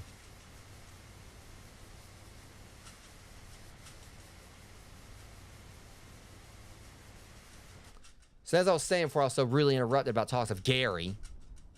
So a few years back when I first started streaming, probably about maybe a year or two into it, I believe this was when I was a friend of mine at the time was helping me put together my first computer, or my first or second computer. Probably I think it was my second PC. I can't remember. It might not even actually been when he was helping me put the computer together. It might have been when we were exchanging out a processor on it. But anyways, we were trying our damnness to get the thing to work. He knew what he was doing with computers.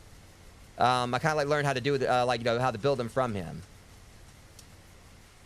Like an example, the computer I currently use for my live streams, I built it myself. No help whatsoever, outside of manuals I read and everything. Well, we were trying to get the computer to work, but it wouldn't turn on or anything. He had everything properly installed. Everything was installed. Everything he had everything screwed in. So by all accounts, the computer should work, right? Well, but it didn't. So he's looking through it, trying to make sure that the graphics card and everything is properly connected. Everything's lined up, and he pulls the processor out. Right there, right there. Wedged between a couple of the pins for the processor was a tiny little speck of dust or dirt or something. So he kind of just basically, so what he did was he kind of used a pair of tweezers, pulled it out of there, puts the processor back in, computer boots up just fine. This computer that he put together for me got derailed, wasn't working, all because of one tiny little speck of dust or dirt or whatever it was. So yeah, just when I'm talking about the specks of dust in this game, just being a menace or whatever, I got firsthand experience with that IRL. We were there for 2 hours or so trying to trying to figure out why the computer wasn't turning on, and it was just because there was a speck of dust, wedged between the pins of the processor. Or a speck of something.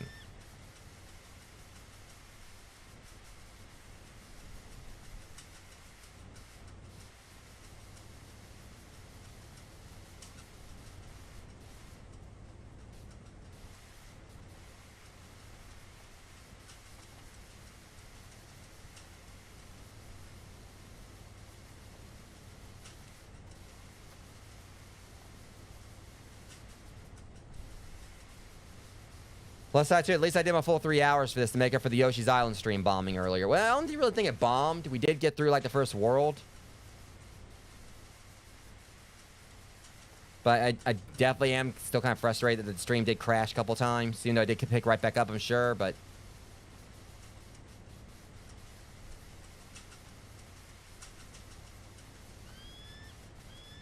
I'm definitely gonna do what I can to try and make up for it next time. Next retro night.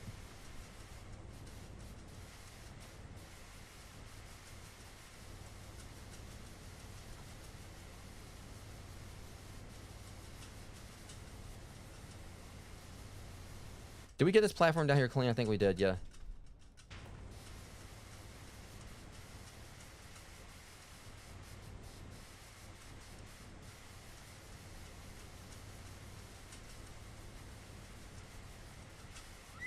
Yeah, I said we were gonna work our way up. Let's make sure it's yeah, it looks pretty clean. Zestfully or otherwise.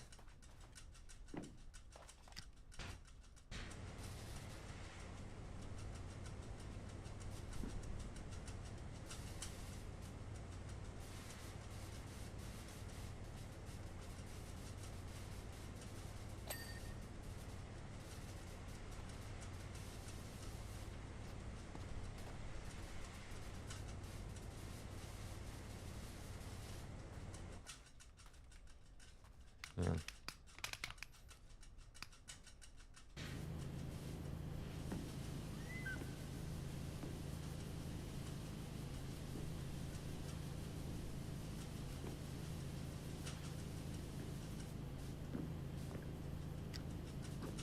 And that's the thing, you got this platform right here. It's definitely kind of makes it a little bit trickier to kind of.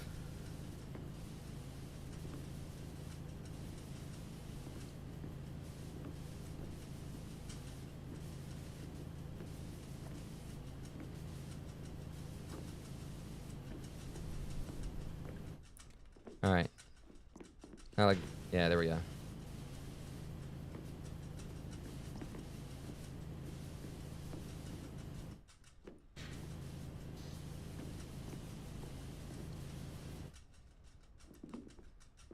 Yeah, we gotta hit this entire railing.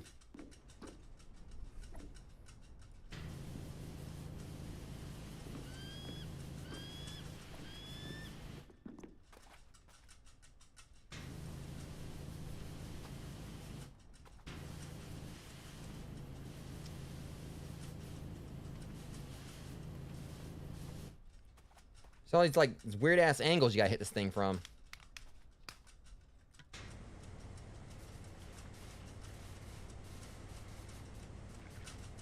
Yeah, I'll be glad to get this railing out of the way. This thing's a menace too.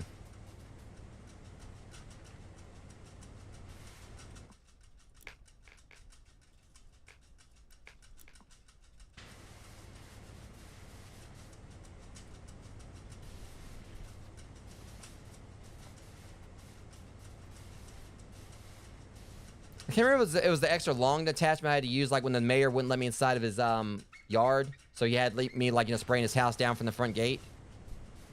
Which God knows that mission was a pain in the ass too.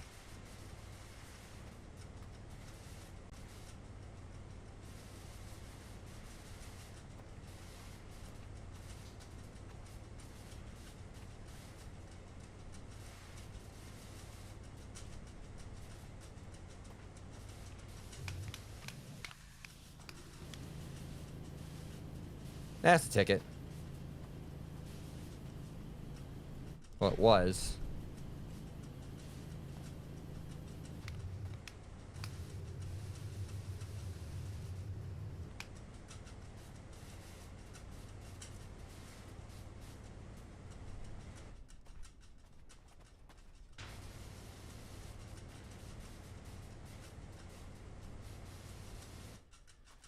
All right. Wait, that's not even the right rail. How the hell that happened? I was like, I kept going around.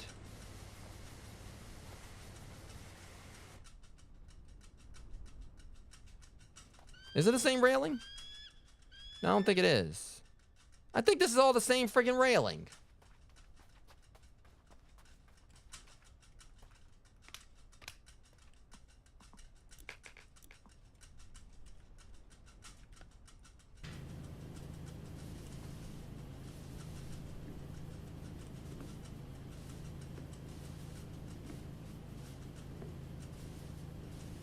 I just want to get the railing out of the way first. This thing has been a pain.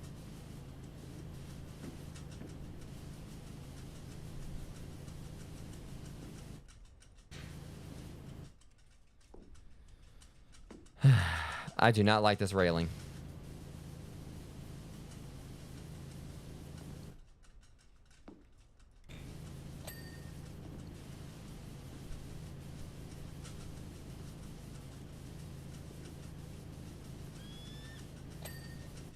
Bird, I'm not even bothering with you right now.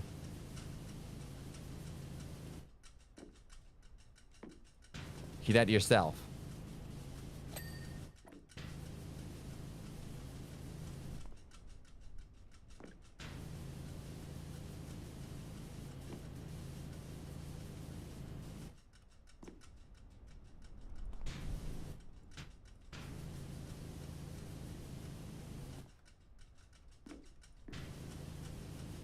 Really? I'm not talking to you. Freaking bird. There's that one speck that would not let me, get it for some reason. I was like aiming right at it.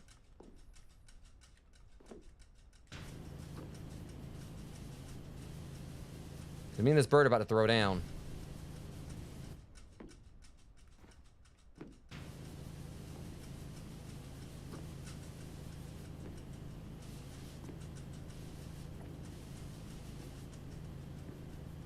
See, IRL would have bust my ass doing this. Yeah, I think it's all one. It is all one railing.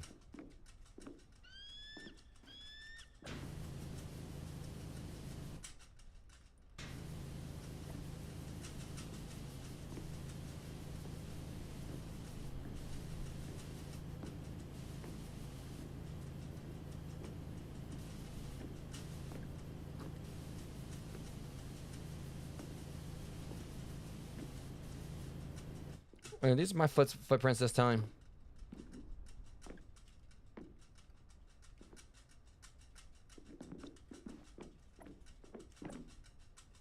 I can't tell if these are actually my footprints.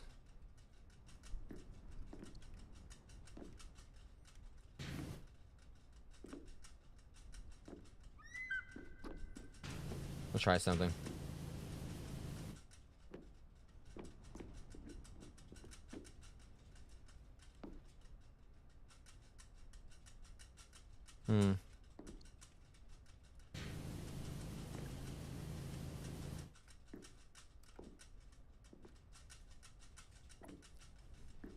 Now I'm like, caught up and trying to see if these are my footprints or not, but I don't think they are.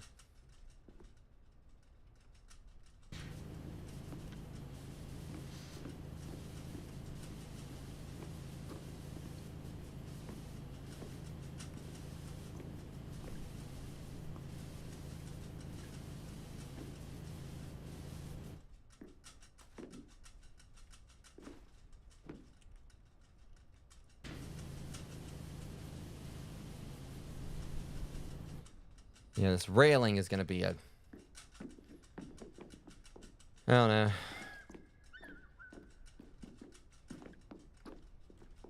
Yeah, right now what's important is me just focus on trying to get through this. Getting this done.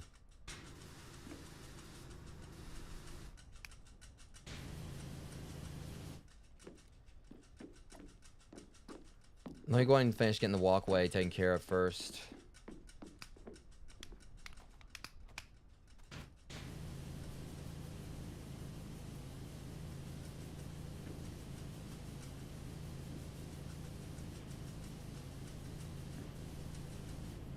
Maybe if we're lucky, I'll be able to hit like other parts of the railing while on the way.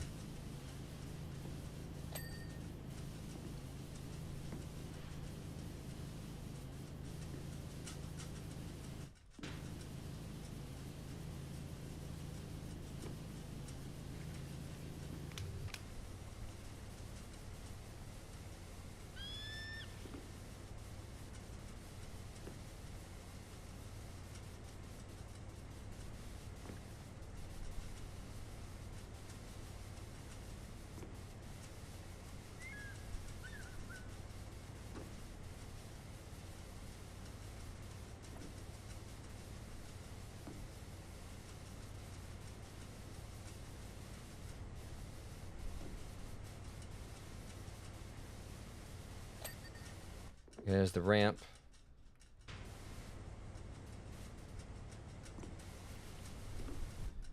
Okay.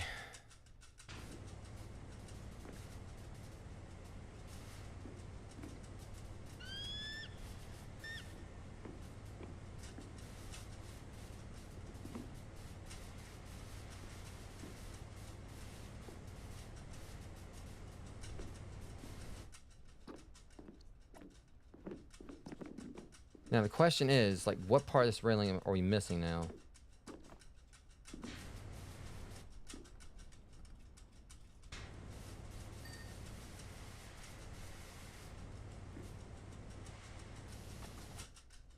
Well, that'll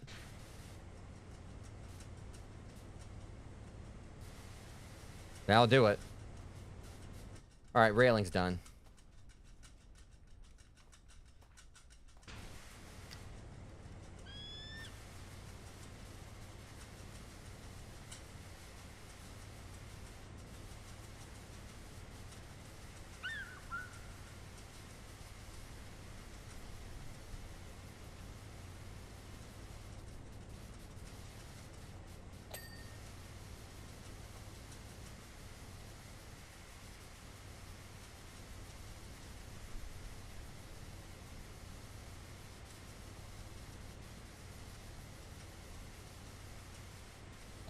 All right, there's that.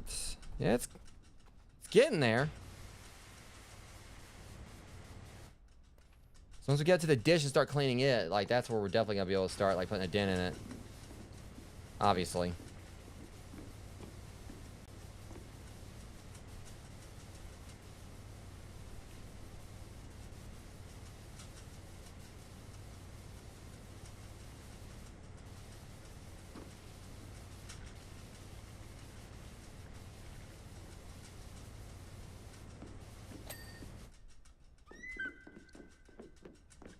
Let's test it a little bit one more time.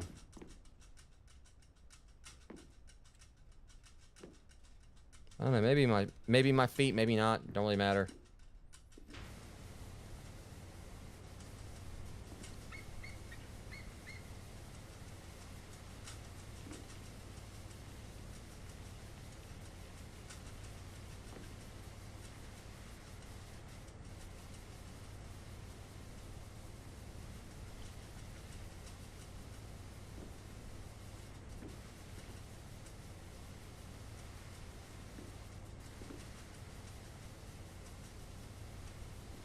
Alright.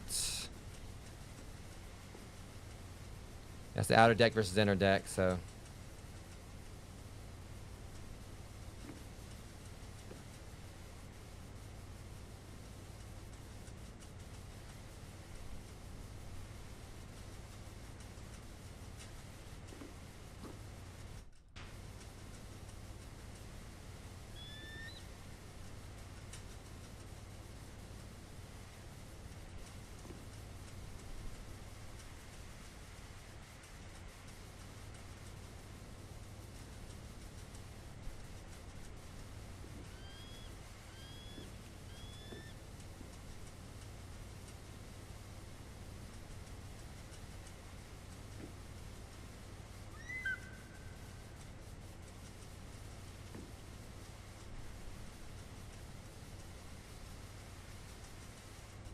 Alright, and I should about do over this one in a bit. These dang specs, man. Trying to make a spectacle of everything. I think I made that joke before, but I don't care.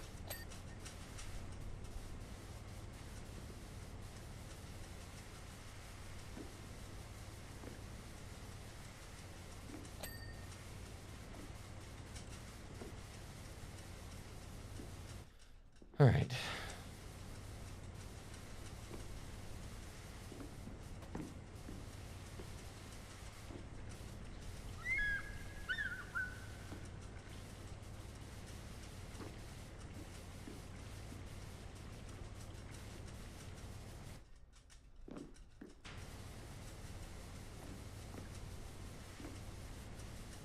I get this spot cleaned. I know I'm gonna have to come back down. So Gary goes, of course I'm expecting him to say something interesting about atmospherics, like how this volcano is affecting our local weather system.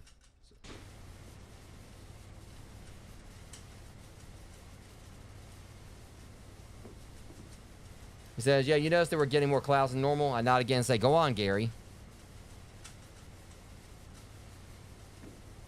There's been one more interesting ones.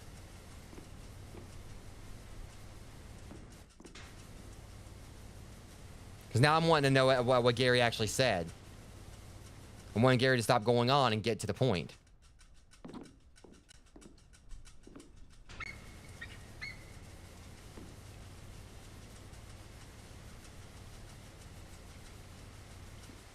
Basically.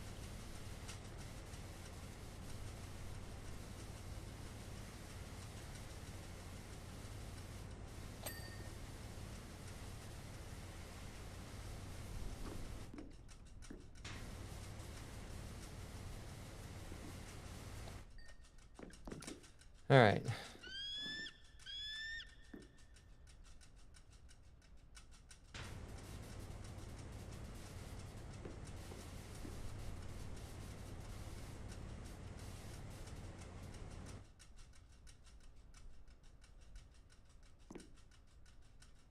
So I think I was spraying the wrong rail.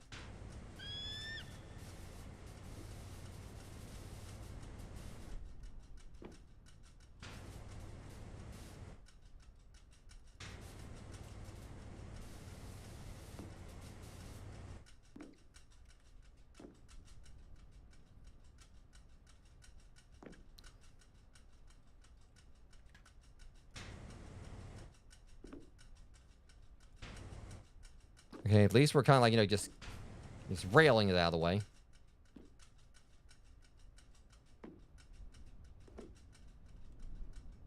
Or the railing poles.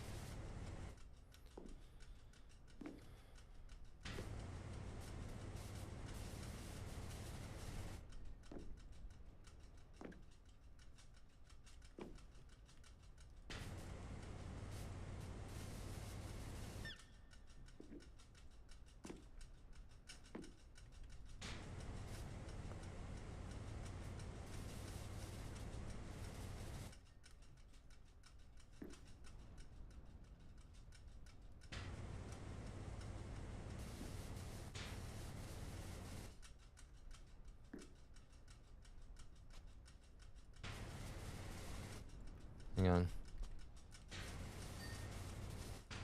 Okay. If there's any more of them, we'll come back down and get them later. Right now, we're like in the home, getting to the home stretch of this.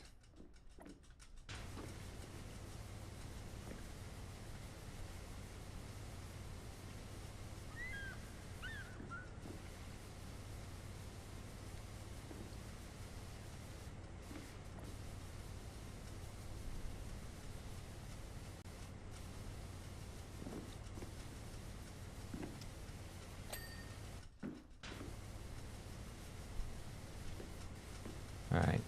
Let's go ahead and get to work on wrapping this up. Won't be much longer now.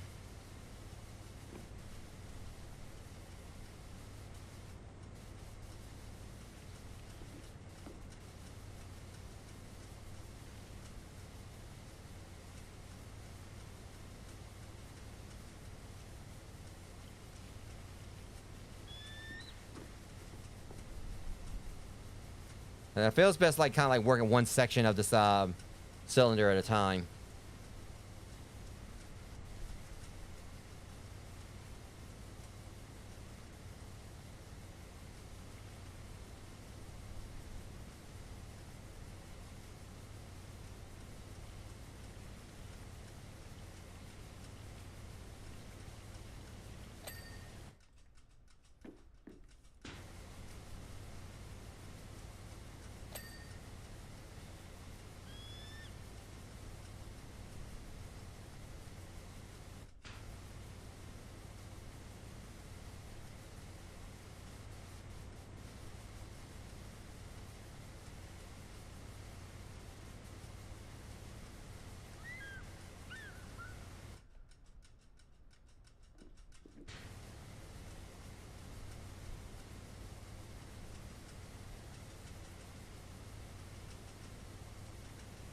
All right, get this one.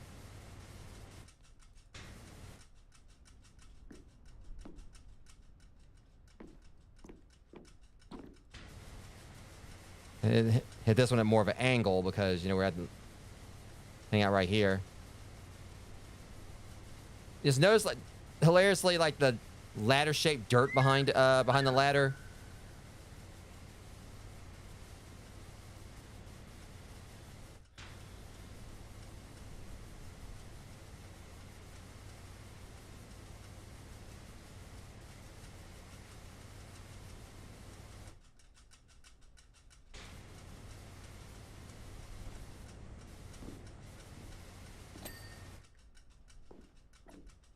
I get the ladder too. Maybe I can nail it from here. Close. It's gonna be like some on the other side of it. Yep.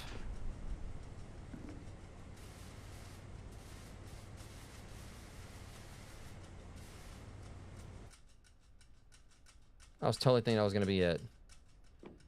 It's up here, right? Hold on a second. I'm gonna go ahead and just get the ladder out of the... Whoa. I know those aren't mine.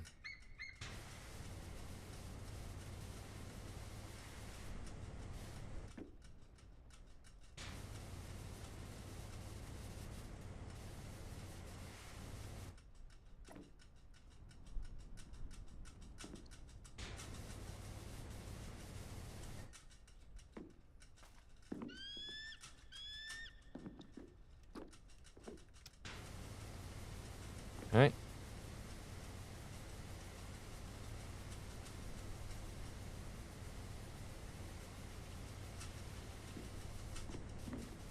this one.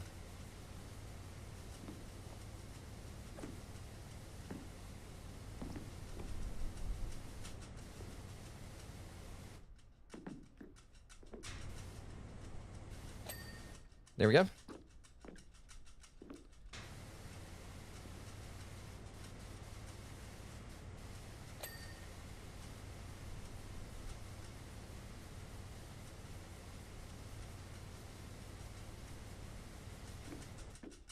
There's a whole other side to it here. Alright, just 2 more panels here we gotta get.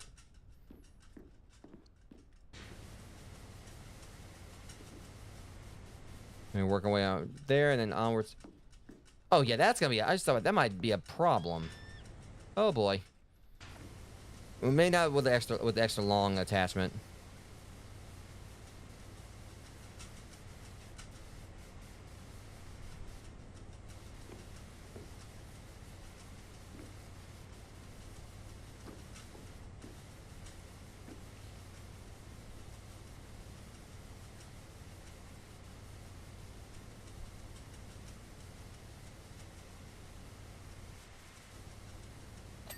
Okay, I get this last one.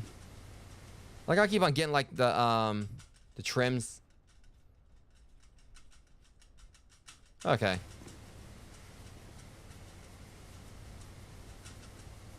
Yeah, don't push stuff too hard though.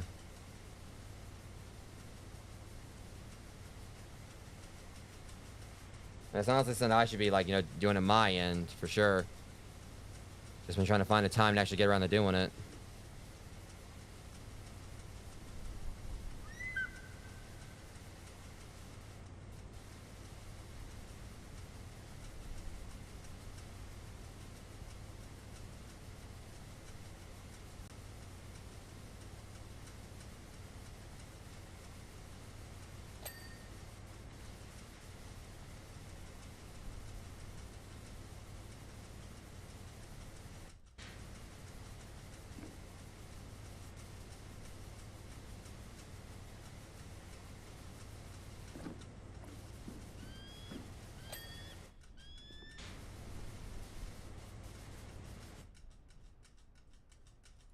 Yeah.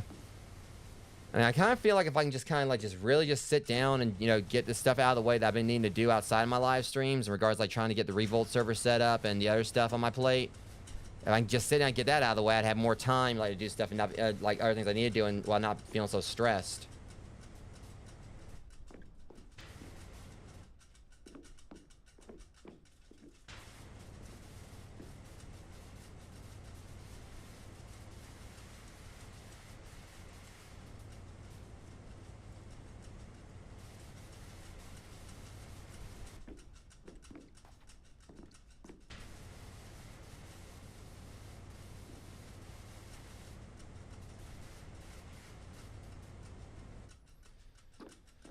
All right.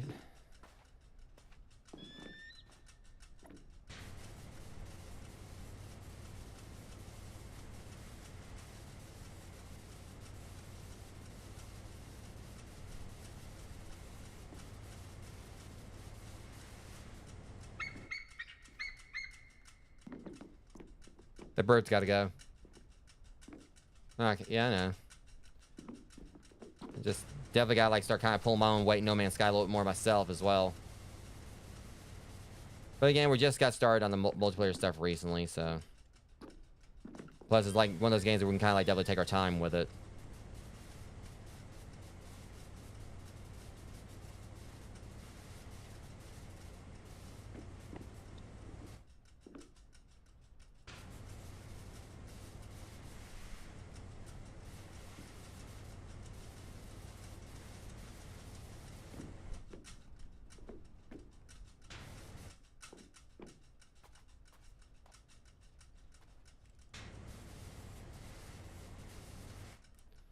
Okay, let's go down here and worry about this first, and then we'll move on up.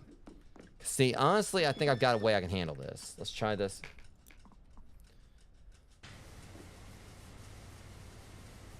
Okay, it don't seem so bad now.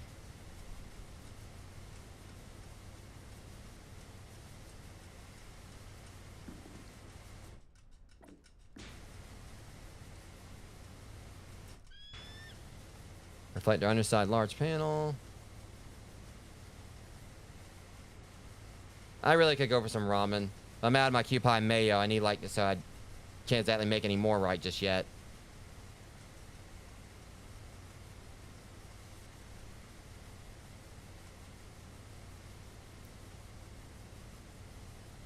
Also, could definitely go for some pizza.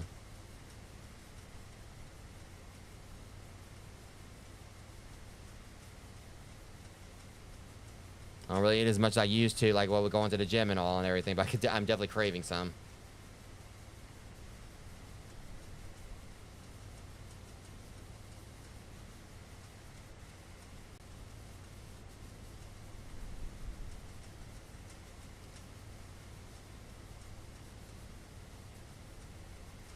Yeah, this right here is... Whew.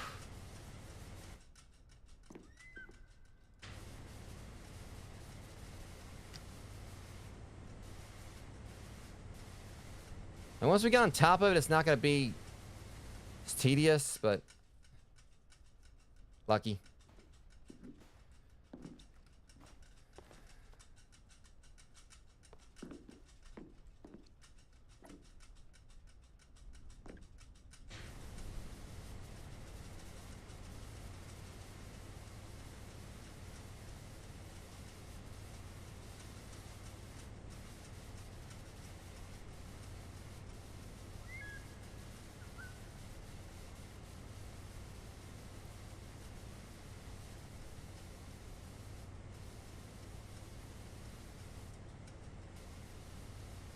Trying to see here because I guess they're trying to say that that part right there is a bit of that's part of this as well.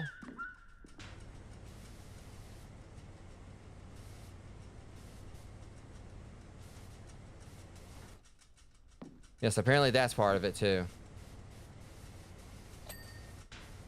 All right.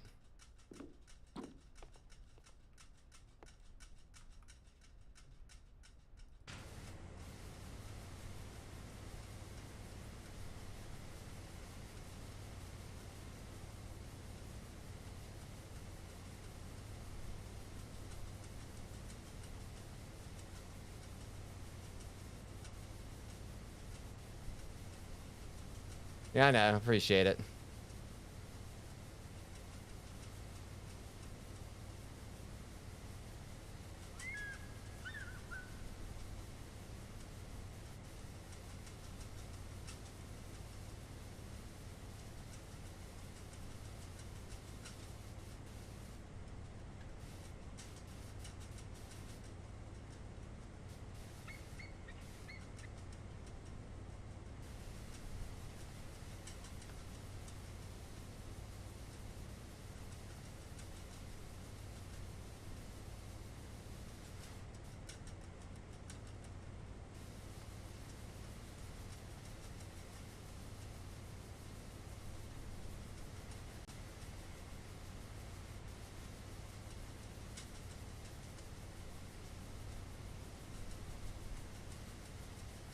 All right, let's get this.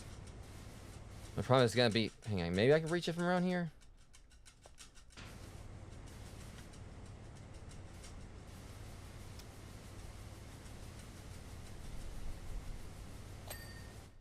There's that end.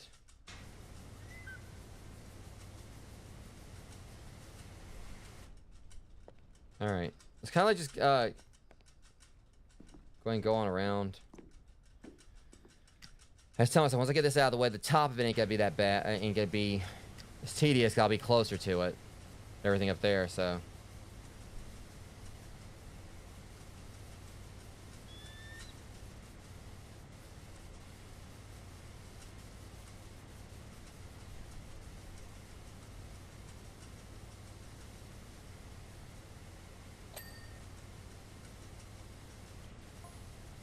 Jerry goes on, naturally. I'm still expecting him to bring it back to rushless and weather systems. He says, and of course the river's dried up and all the cats have gone missing. I mean, yeah, that was a thing.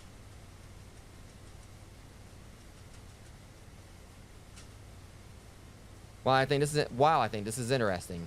I've heard of deer going inland before a thunderstorm. Maybe cats are sensitive to weather too.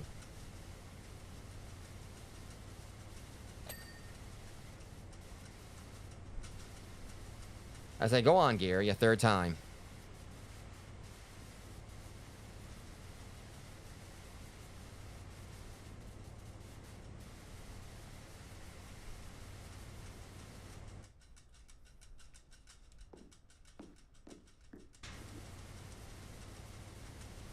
Yeah, this has definitely been one of the more interesting little client conversations.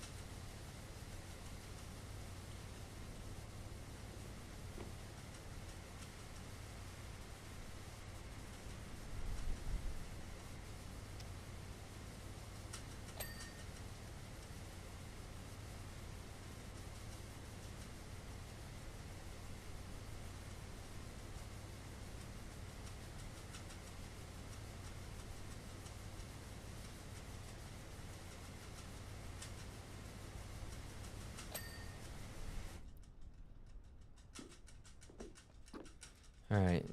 At least it's, you know, getting the underside small panels is out. It's going pretty quick.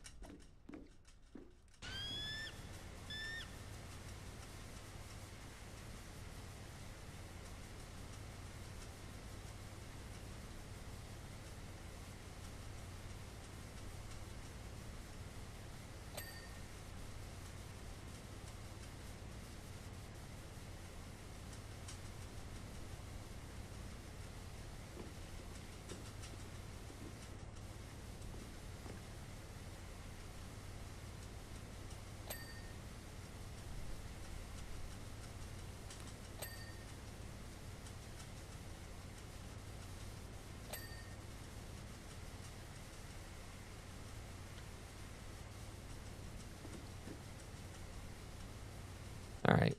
Let's go and just get like these. Because once we get on top, the rest is gonna, like, you know, should go by pretty quickly.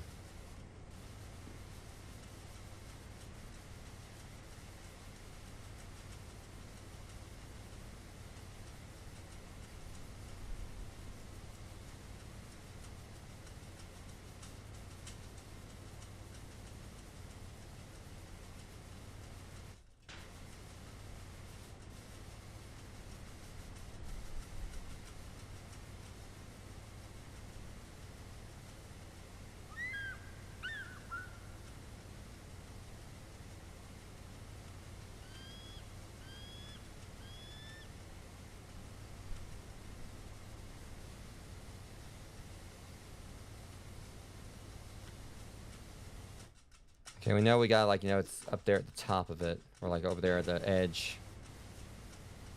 I should hopefully be able to like take care of those when I get up there.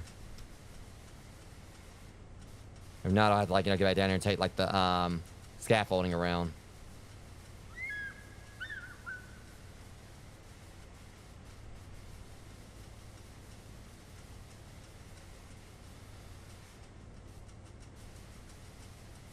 All right, so let's see. Get this one.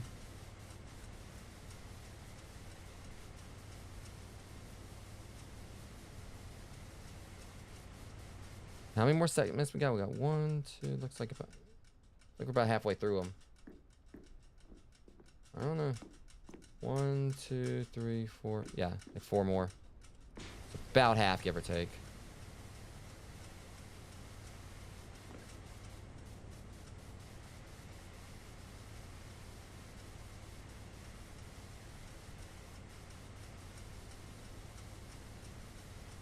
All right, so let's see. Get this segment done.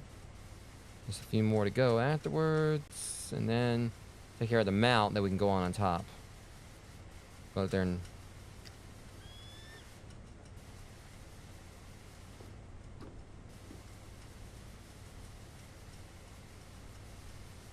I could just actually try to hit both these at the same time.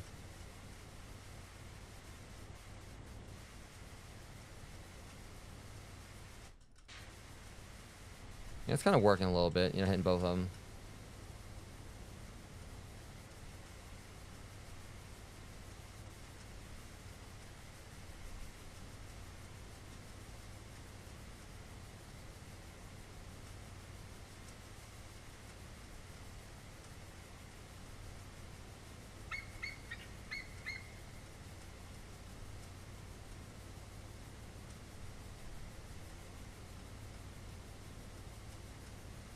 that one right there should be clean just about enough.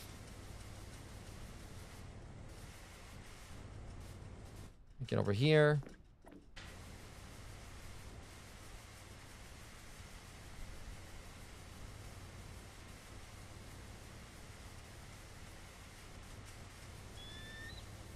All right. So this one definitely took a little bit longer than I thought it was going to also. Like, oh, you know, every time I say it's not, it may not take too long. Still definitely end up being a bit lengthy. But overall, not too bad.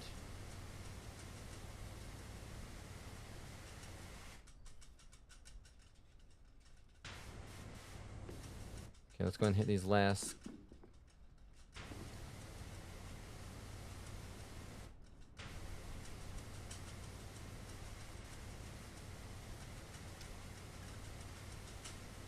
Still gotta try to like work on those trims too. I'll work on that when we get up there close to the mount. I can probably like hit those.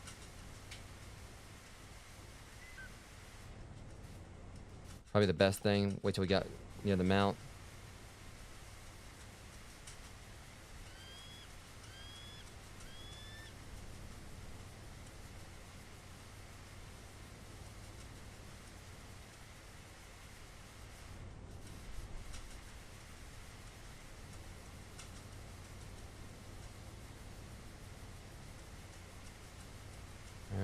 Alright, this one's about clean, or as most I can get it clean.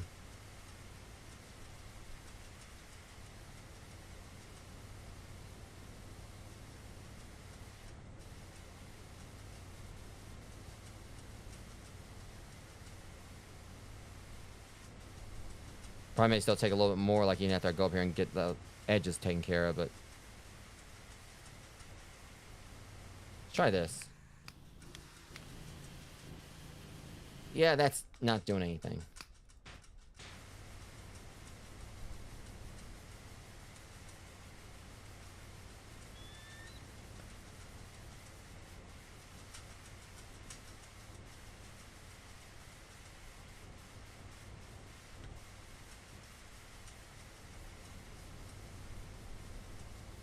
All right.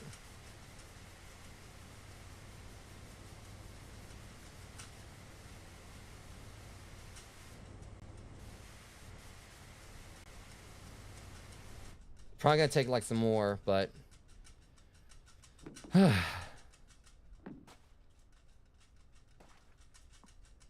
right, let's go ahead and get rid of this. May just use a short extension for these.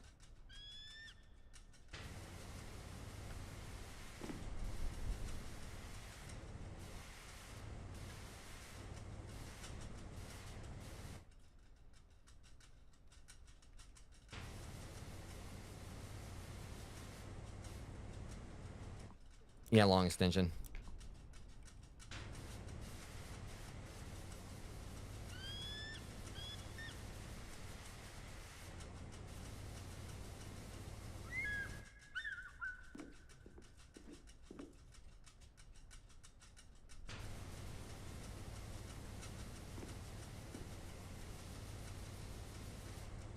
Jeez, these things are gonna suck.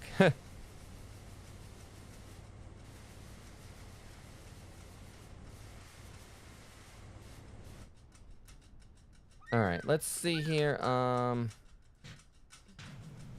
Yeah, this should hopefully let us kind of like, you know, just gyrate like the rest of it out of there.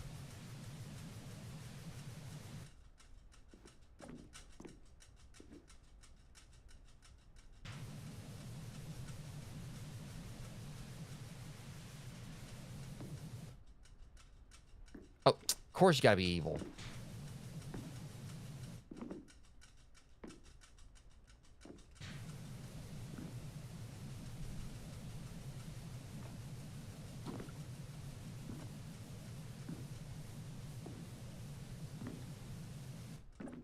Yeah, this is gonna blow.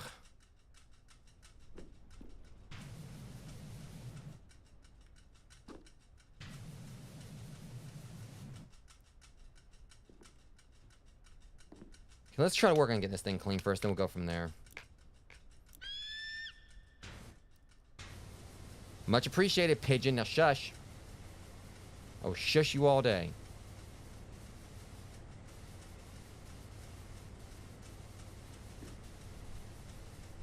All right, yeah, this is definitely taking some more effort than I planned.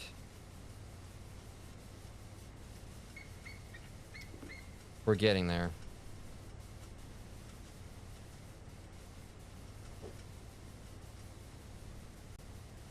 See, it's when you get like this close or whatever, so it's not really as effective.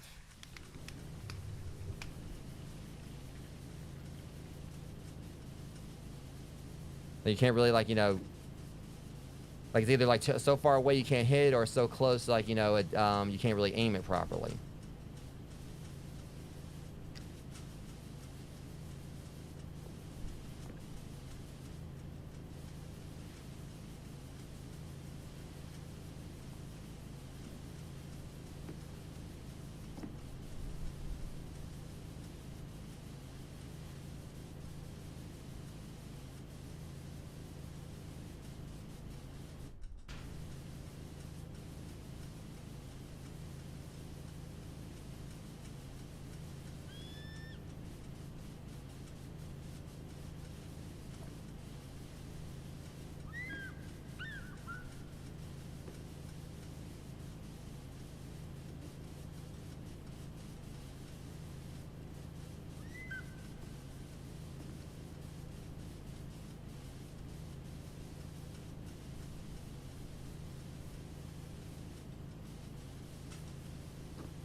I'm just going to get this one back out.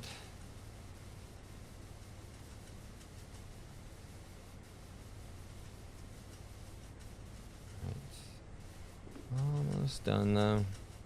I keep saying when we get on top of the ditch, that'll be the definite home stretch.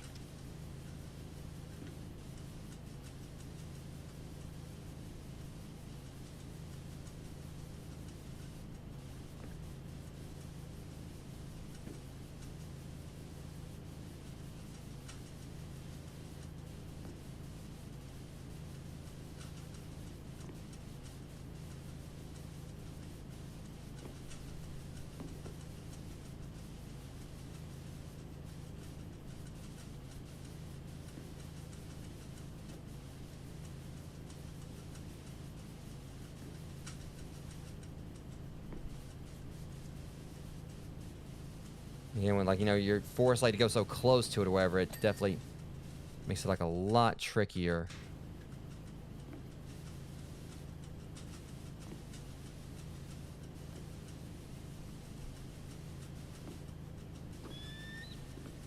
And if we do like this,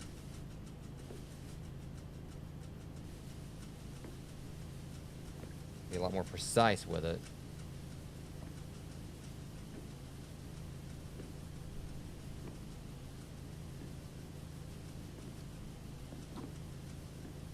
Yeah, it's this thing right here.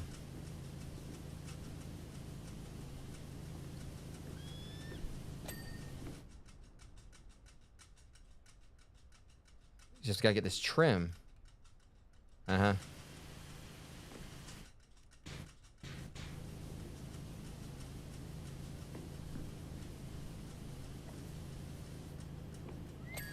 Alright, there's that. Now this stupid... crap.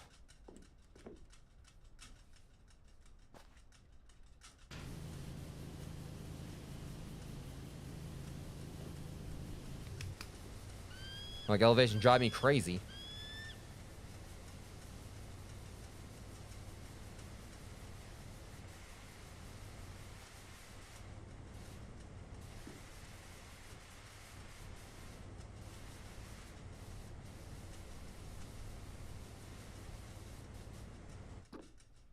There was gonna be a catch to it. Like, everything was going so well, and now we're up here and...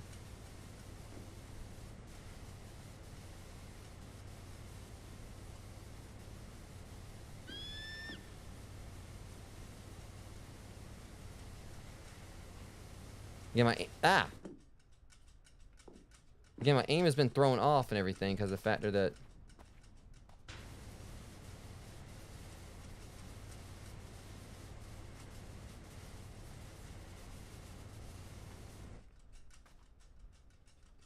Yeah, this ain't gonna be bad. That won't take me too long at all. For sure. Just gotta get past this spot. In the trim.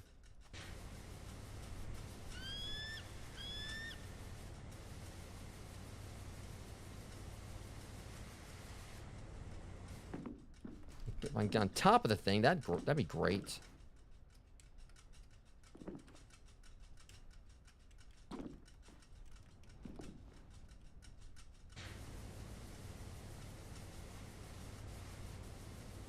Like, how in the hell is this working? I have no idea.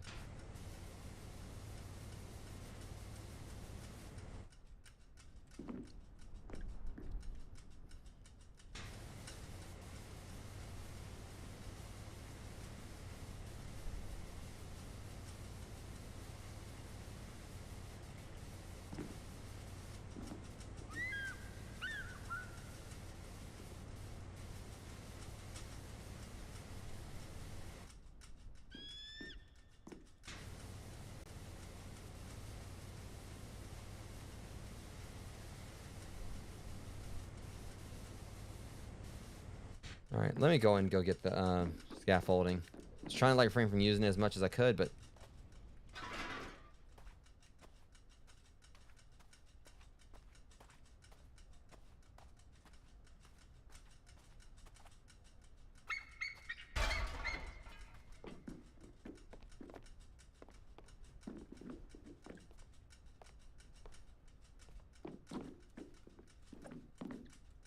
oh god, yeah, that's the nasty.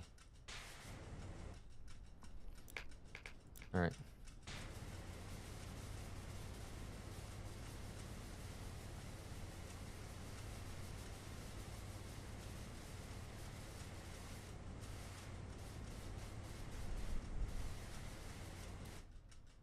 So going by this looks like I might actually end up having to use the scaffolding. Maybe I can like hit this thing from different angles down here. No, because I want to make that difficult too.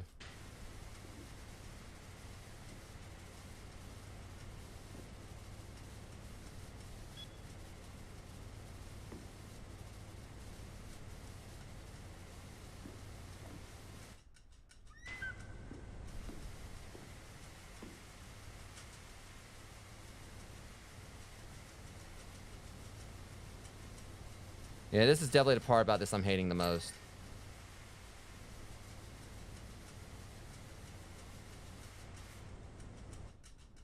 I don't like this whole thing with the trim because it's so tricky to get all of it.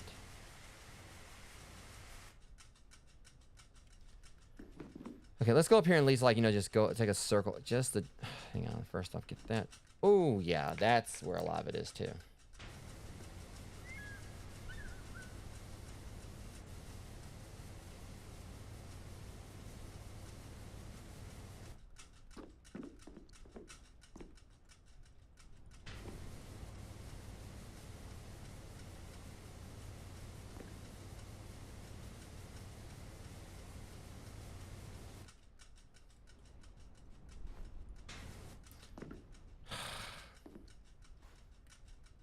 Yeah.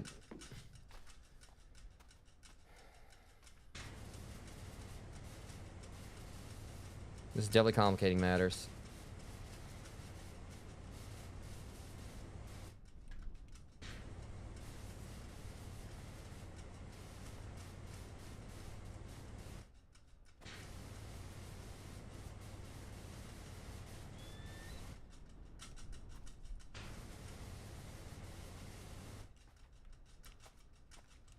Turn to the other side.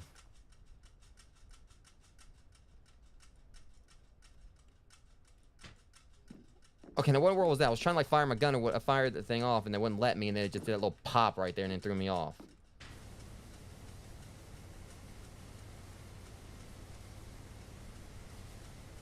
At least we got that trim. There's a lot less we got to do going up, you know?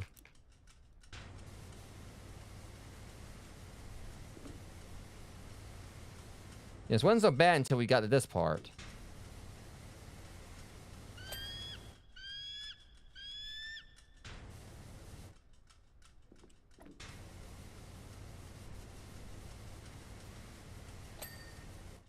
Thinking maybe this ain't gonna be that bad right now, so I got most of it, looks like.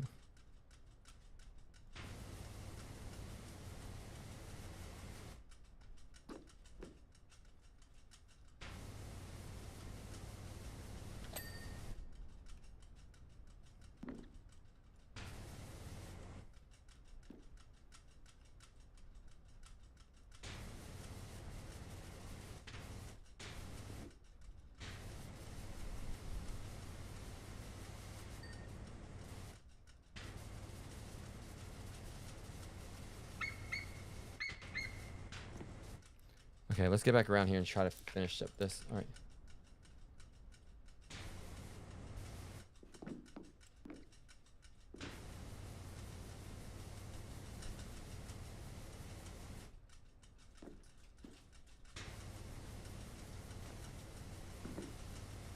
I feel like I have to keep jumping just to hit some of this stuff.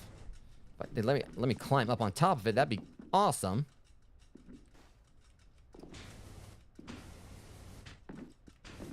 Okay. Almost there, James. Just a little bit more.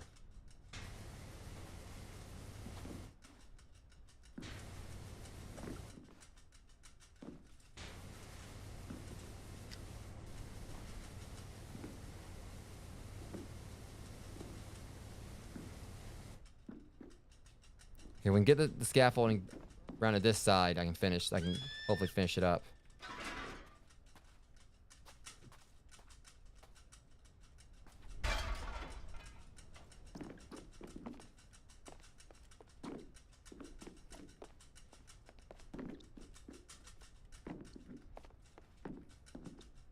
Instead of getting caught on stuff, that'd be great.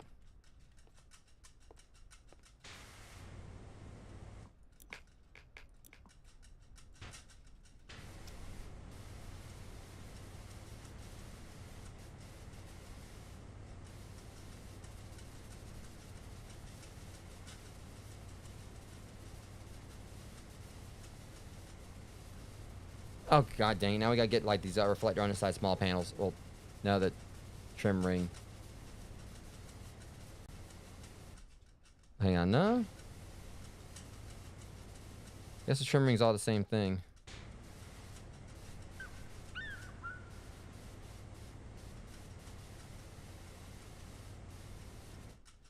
All right. This thing has honestly been like one of the worst parts about this. Just trying to get that clean. Let's get around to the other side. Hope that this will be it for that.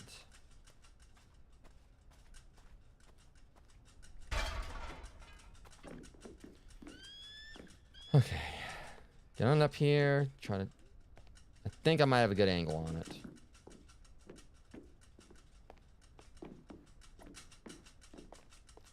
Yeah, I'd say I think I do.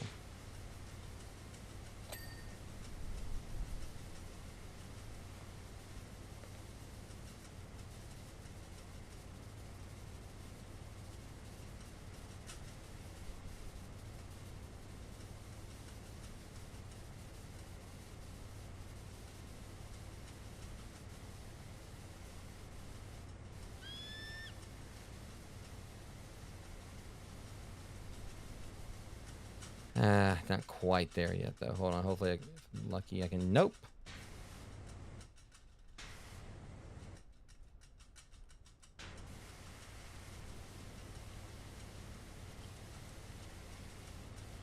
Darn, I was so close to finishing that part off. If I'm lucky, I can... Something here I can hit. Come on. Nope.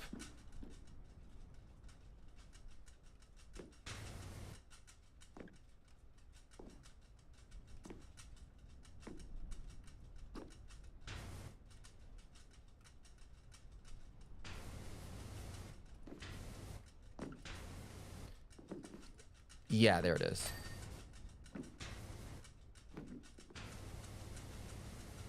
And the elevation drive.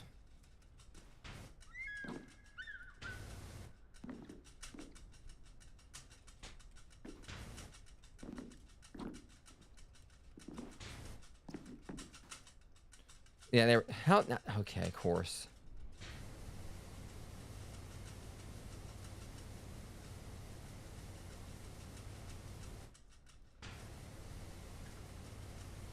So let me get the rest of it off.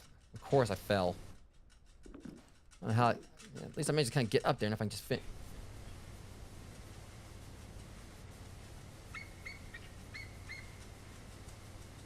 Oh, almost there.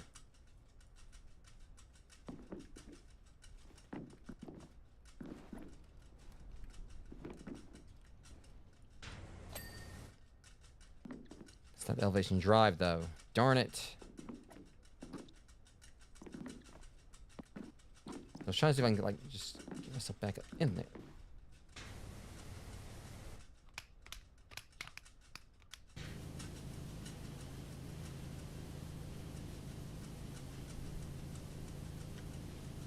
Darn it.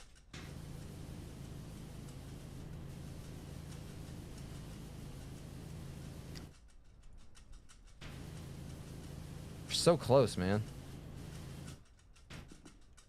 No, hang on.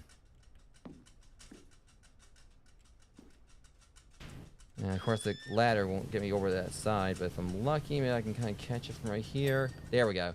Finally. Okay, we're gonna like clean. Well, hold on, 'cause I know we had the trim had to get to, so I'm going to get that out of the way. Maybe if I'm lucky, I can kind of hit that from right here.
Just keep hoping I'll hit the trim or whatever, like, you know, like this, but it's gonna be so screwed up. I have to, like, you know, climb back up every time just to...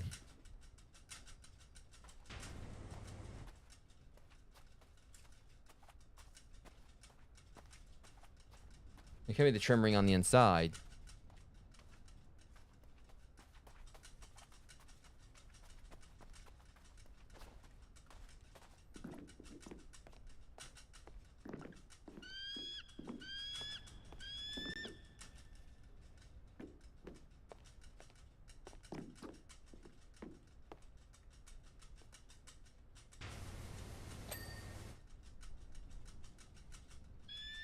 See, I thought I was able to hit that, but I guess not.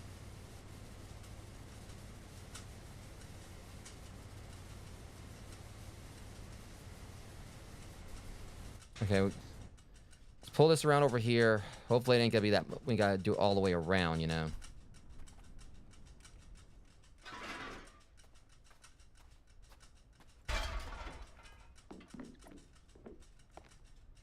Yeah, I think I see the rest of it.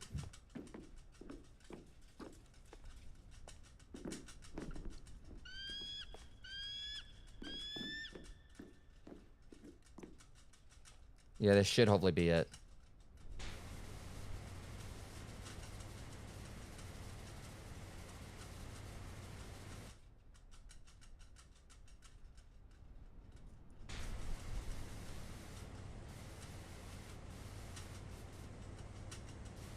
I'm just hoping that when we climb up here, we can go ahead and, like, hit the large panels, like, from the top.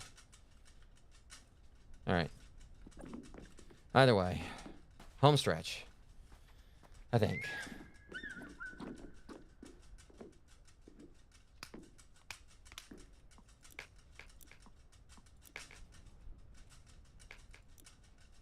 I'm hoping I can just hit, like, you know, the edges from right here.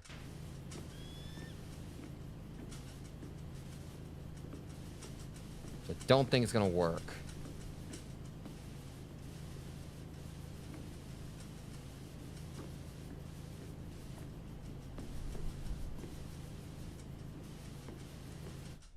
Great. Well.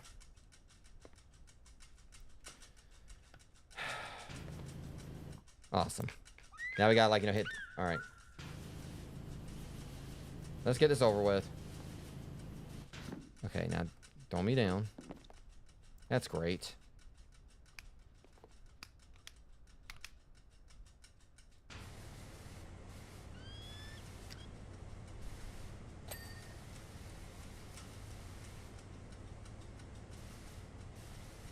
I mean, thankfully we got most of it already. We're good.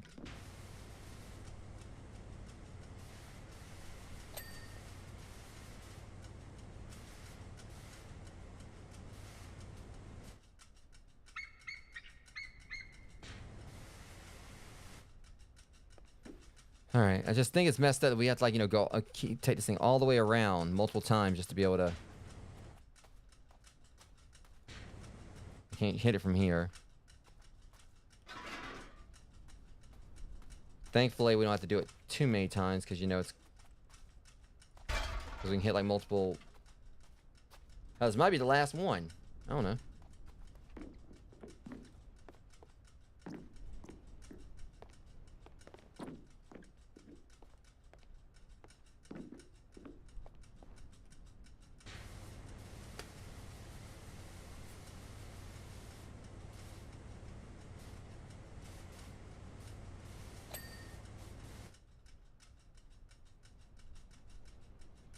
I don't know. Tells us to come back in here, we will. But or come back out here, we will. But it looks to me like it's pretty clean.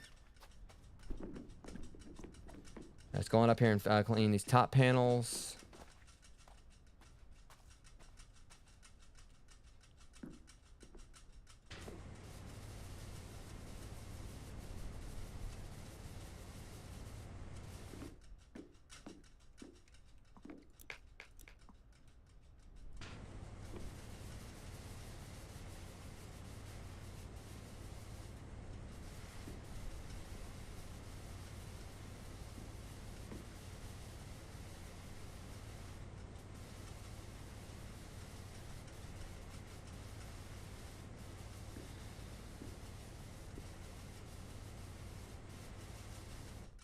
How much is it? More is there to the hatch frame?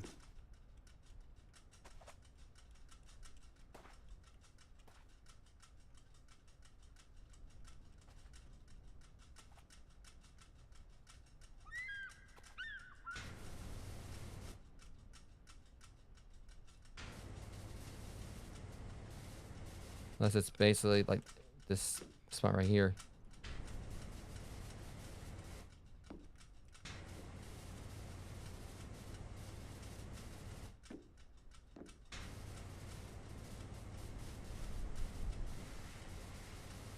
That'll do it. There he says it's all aliens. Here we go. Using our war to create clouds to disguise our activity, which is to steal all our natural resources. The cats are their recon units, and they're currently reporting back on dissenters. Guess who I heard this from? The mayor himself. We're days away from the invasion. Mark my words. Okay, yeah. I guess Gary knows what he's talking about. I nod again, this time backing well away. Well, you told him to go on.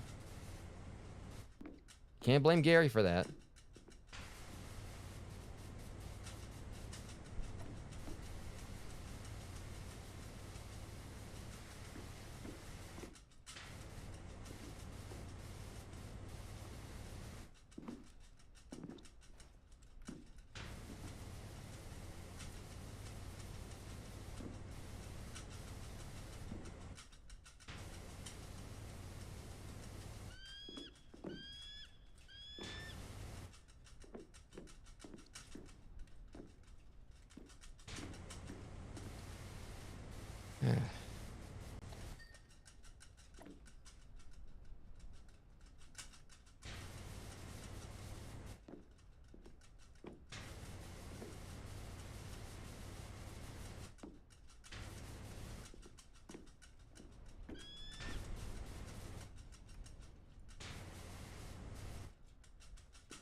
Still trying to get this hatch frame.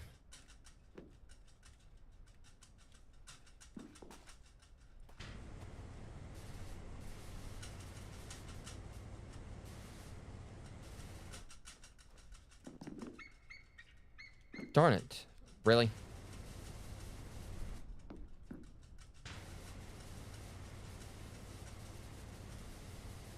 It's always that little speck, I swear.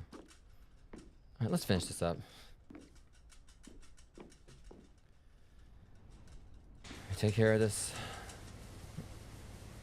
feed horn, as it's called.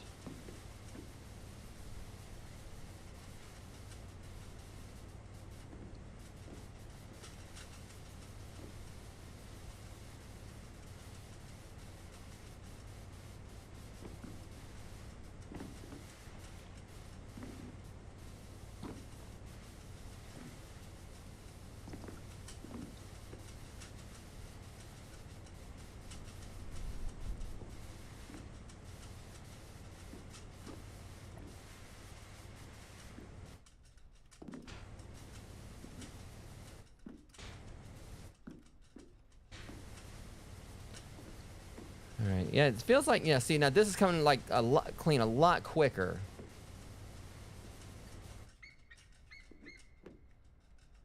Get this next.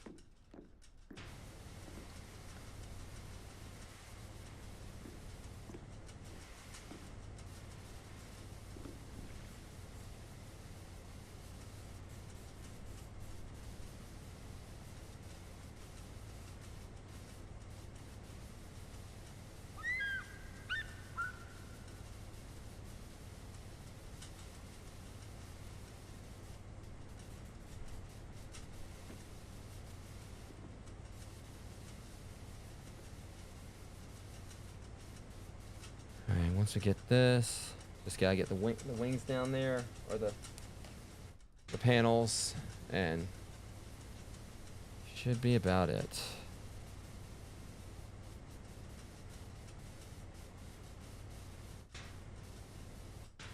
Okay. Come on, like, pull me back, or like, you know, I was trying to like aim down there, kept on pulling me back around.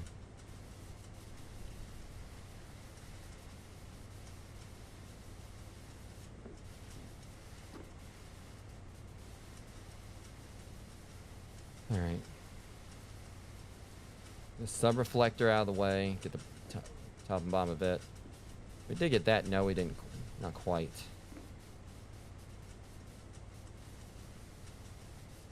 So the thing with this one is that, again, like, this is another one that's got like a lot of different shapes and everything to it. I expect this to take like about like over 2 hours to complete. Then it's like how long I've been on this one. That's what it feels like.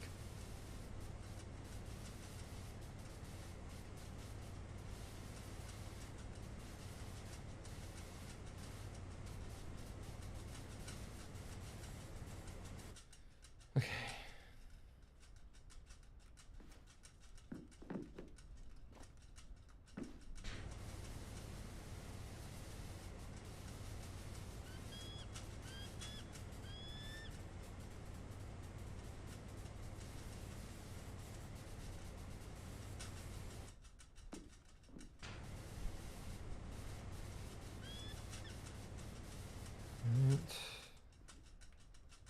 I'm kind of starting to get a little tired here too, which kind of like, you know, it's fine because I need to get some rest tonight before I hit. It's like I don't know if I said it earlier enough, but I gotta go to the gym like around 3 in the morning. So I got an appointment at around 9 in the morning, so I won't have time to go at my usual time to go to the gym.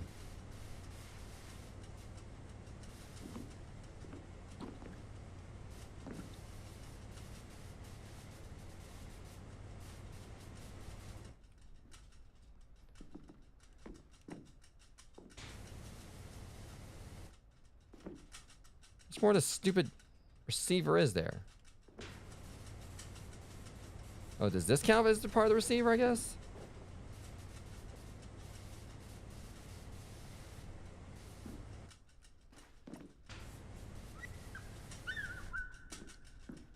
Yeah, well. So I'm gonna get a few hours of sleep before I hit the gym. I'll be fine. Thankfully, it's gonna be one of my shorter sessions. If anything, you know, there's a chance I might, you know, once I get out of the gym, I'll be able to come back home and get a little more rest anyway. So I'm basically want to go in around 3. Just gotta make sure I have enough time.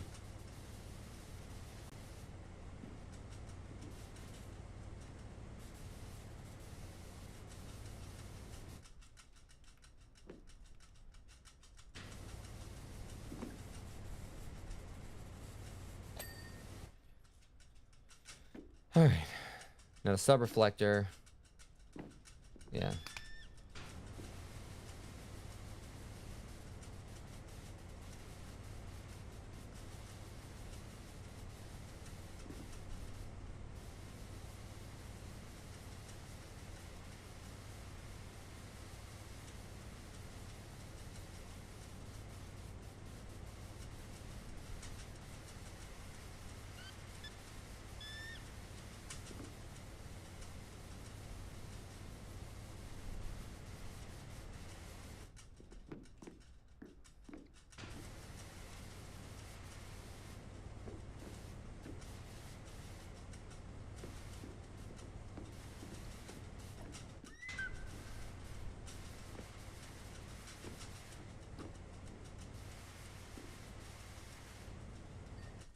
All right, sub reflector's out of the way.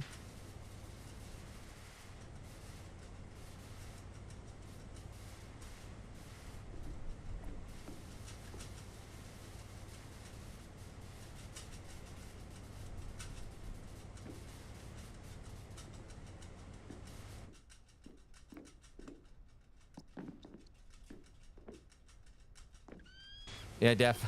Like how you brought that up like from earlier. Yeah, I totally want ramen.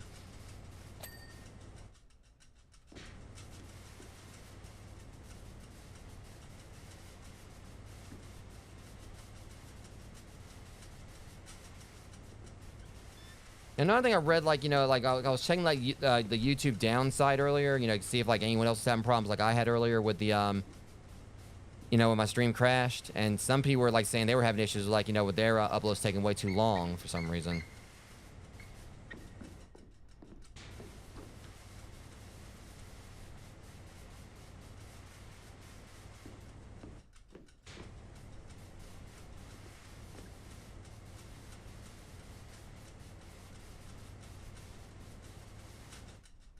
I should be able to just get the undersides of these now and finish these up.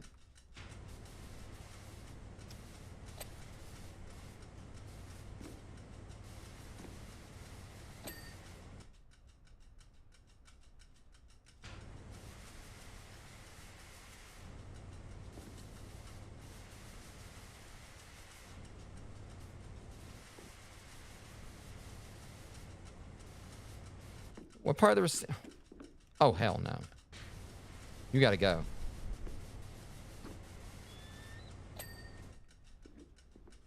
Well, it might be because it's 3 hours. I don't know. Okay. Home stretch now. Let's get to work on this.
Yeah, we're definitely, you know, coursing on through this now. I'm pretty sure it's probably something down below I missed, but like definitely some railings more than likely.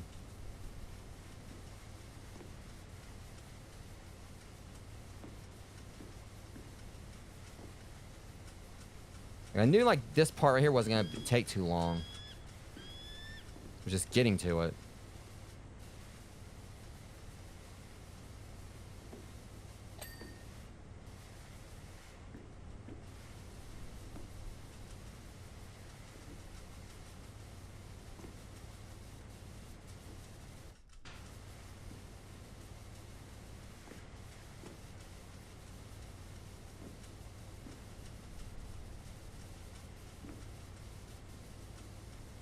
And of course they got trim to this also, darn it.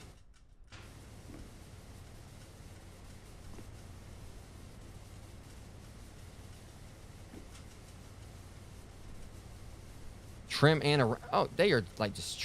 You know what? I'm gonna go and get this right here. No, you're not gonna do this to me.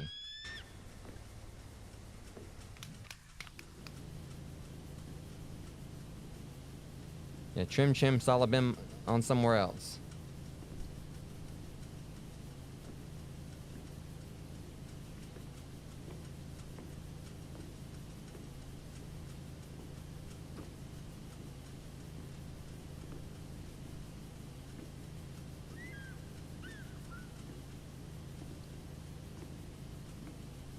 That totally should have been it for the trim. What the hell? There.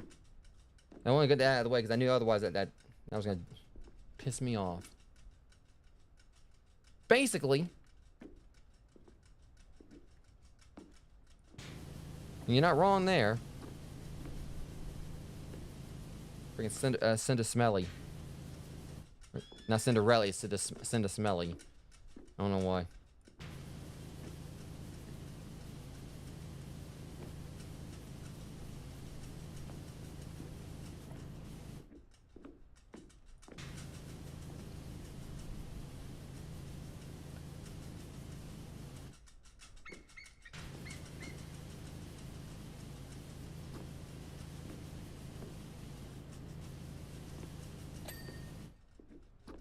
I mean, of course, it says something about when you think about Disney Cinderella, fucking how the fucking rats were tidier than our stepsisters and her stepmother. But obviously, you know, they're always having to clean. She was always having to clean up after them. But the mice, oh no, the mice and rats or whatever, you know, knew how to actually, you know, keep themselves clean.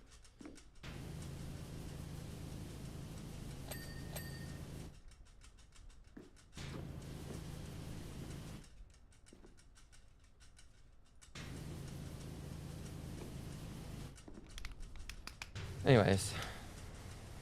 Yeah, we're almost there. At least I got the trim out of the way. Like the the perimeter trim.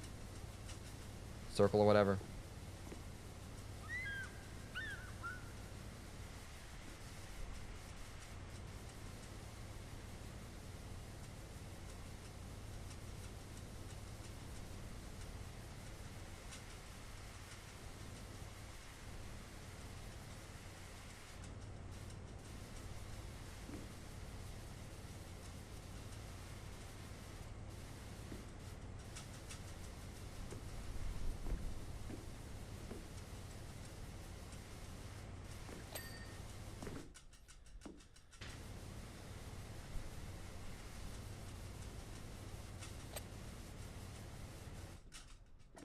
Alright, make sure we kind of keep getting these so they don't sneak back up on me.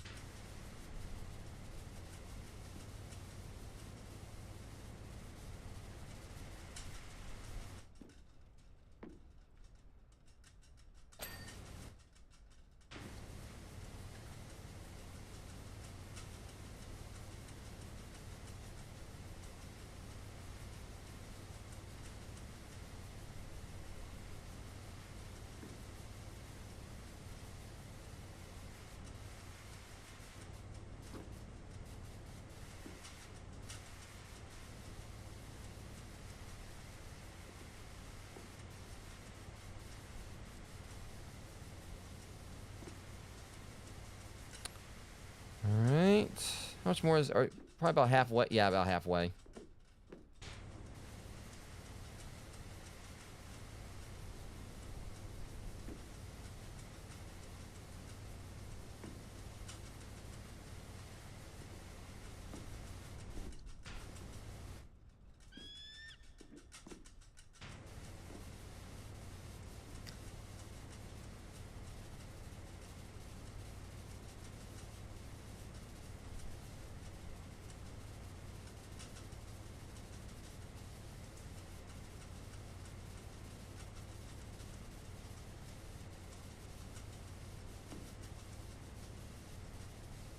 All right.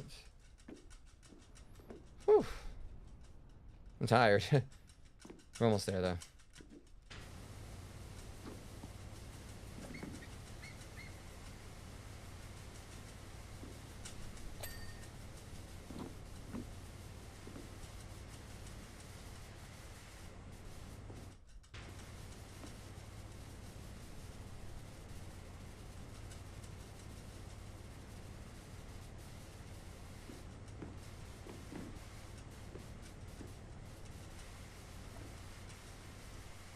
Alright, just a few more panels here. We're at 95%.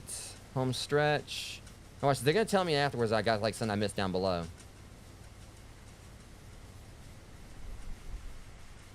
Is there going to be like some of the underside, you know, edges? Or is there going to be some railings or something?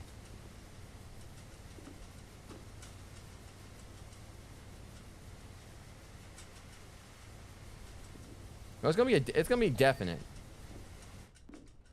I bet you it's gonna come down to it that I missed something down below.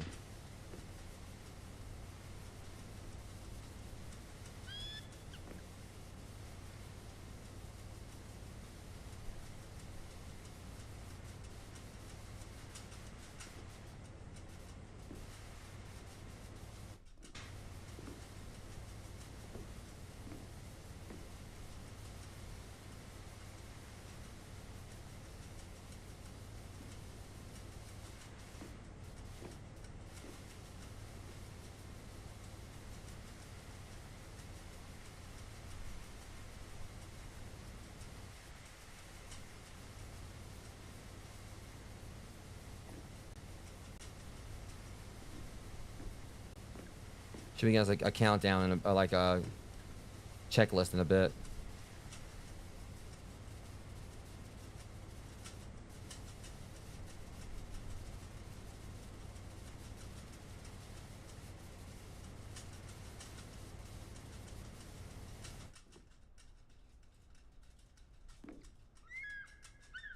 Where is it? Hold on.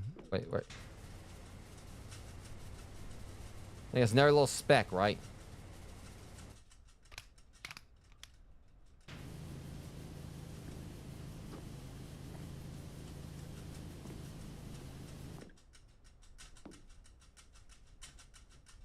What the hell?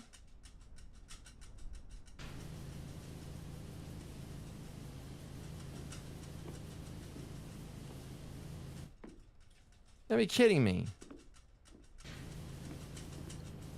Now, hold on a second.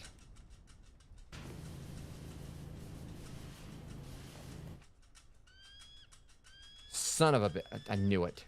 I knew it. I knew there was going to be another. You stupid. I'm going to put a stop to this one right here, right now. It's time to stop.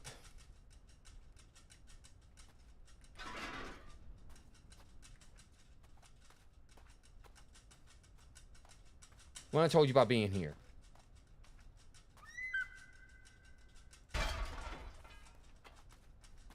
I'm gonna whoop your ass. Hold on. Whoop your ass with my water gun.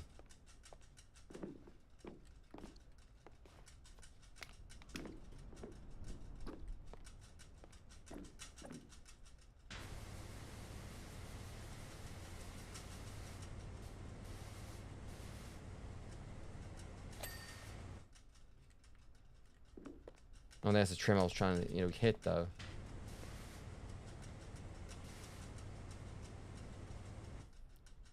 I'm not about to like carry this thing all the way around there.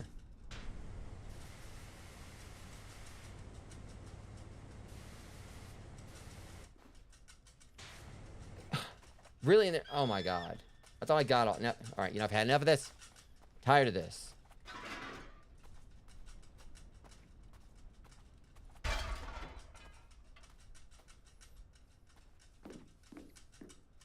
I'm getting this out of the way. I'm going up here and I'm finishing this. That's all there is to it. I'm tired. I'm going to get some sleep before I head to the gym. And I'm going to go and get some rest.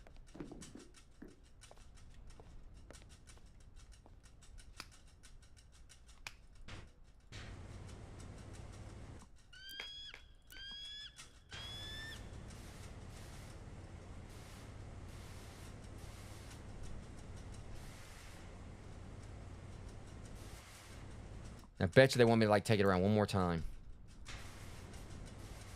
Come on, just let me get the rest of it. Oh, you... I don't want to do this again. I'm tired of this. I'll get you too. Oh, you would be out of the way. Just take the scaffolding over, James. It's okay. You know, it's the last time you gotta do this.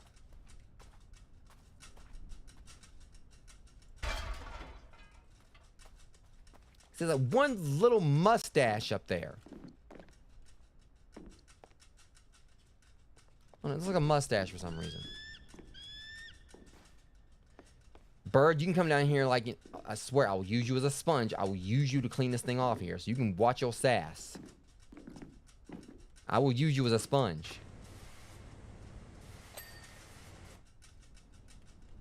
Okay, let's get back up here and see if we can find that one speck that was vexing me. For some reason, they're trying to say that one spot, there's something there or whatever, but, you know, I didn't see anything. I was like, why's he climbing like that?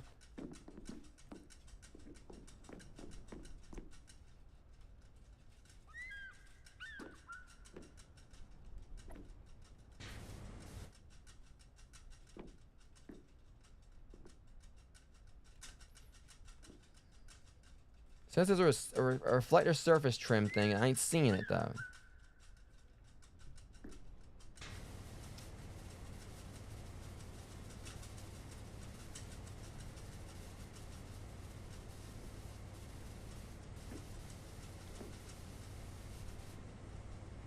Hope this thing did not glitch on me.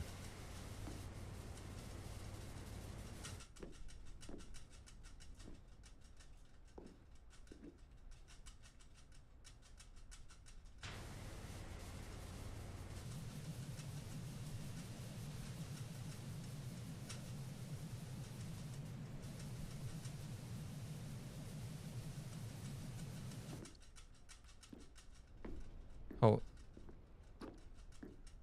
Please let it be up under here or something. Oh, ain't that about a bit?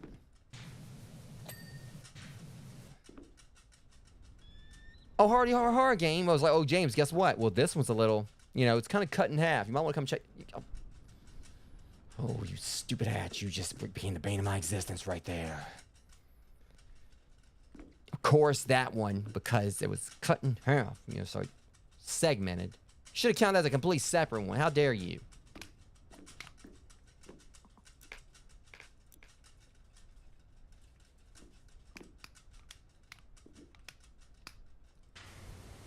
Alright. At least the game didn't glitch. Let's continue.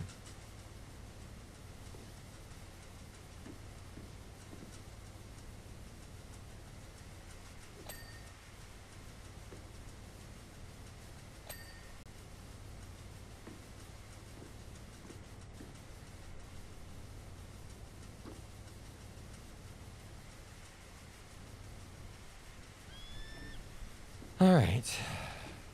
Now give me the checklist. Hopefully once I get these last couple of segments out of the way, or at least maybe if I'm lucky this one. Tell me something here. What all we got left?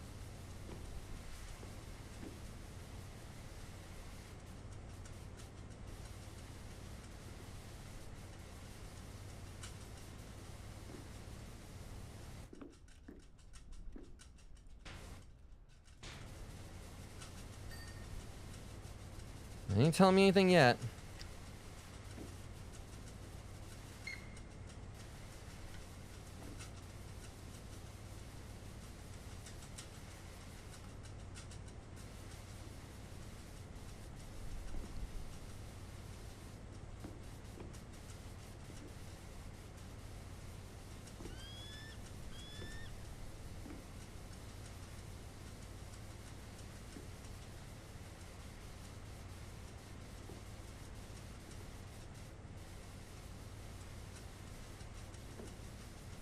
We should be about to know, though. It's right at 99%. So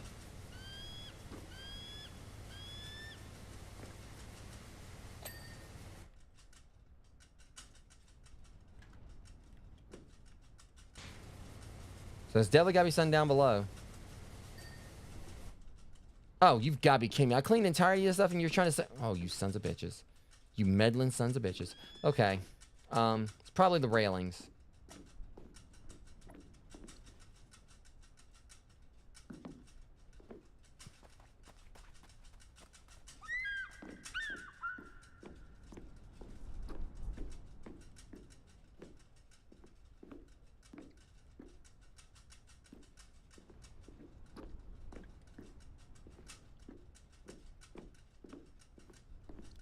Are you trying to tell me it wasn't any of the railings? Are you serious?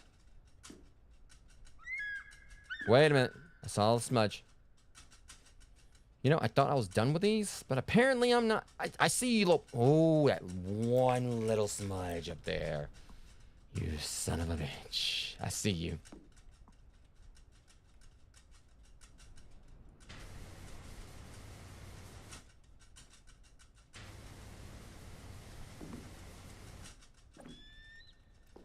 There's more you aren't there.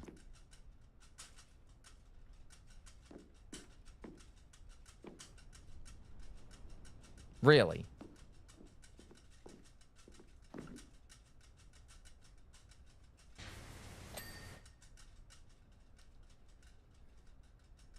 Let me guess, there's another one too, right?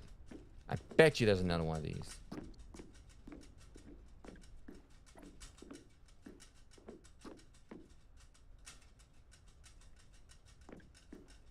Nope.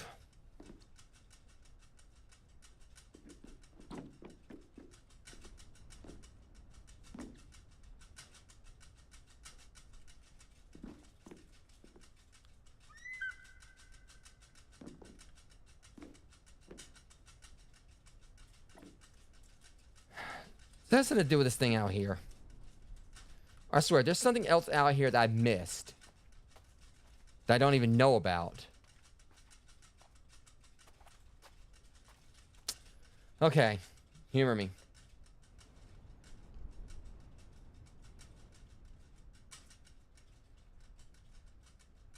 Really? Okay, hold on. Got one goddamn minute. You said that... It's the freaking door. I thought I got the door, and they're trying to say there was a... I scanned out there. It said like we had the poles. I'm getting tired of this game.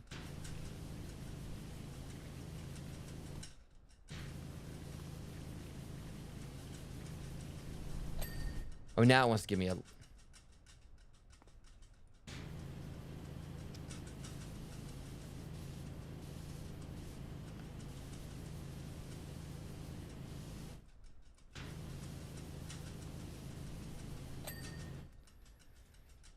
Pedestal trim. All right.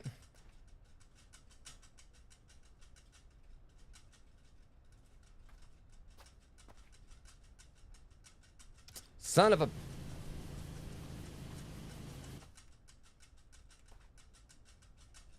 Who is going to notice that little punk-ass speck of dust?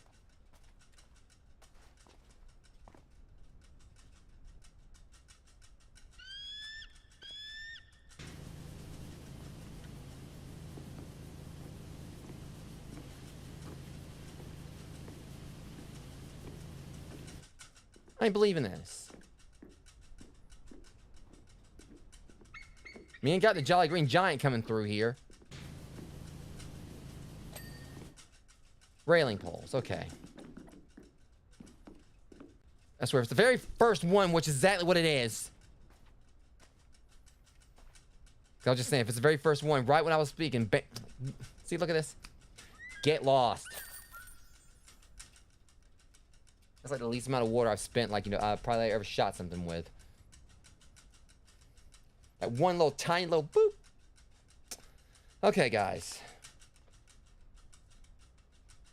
So it still didn't take as long as I thought it would, but it definitely did still take some time.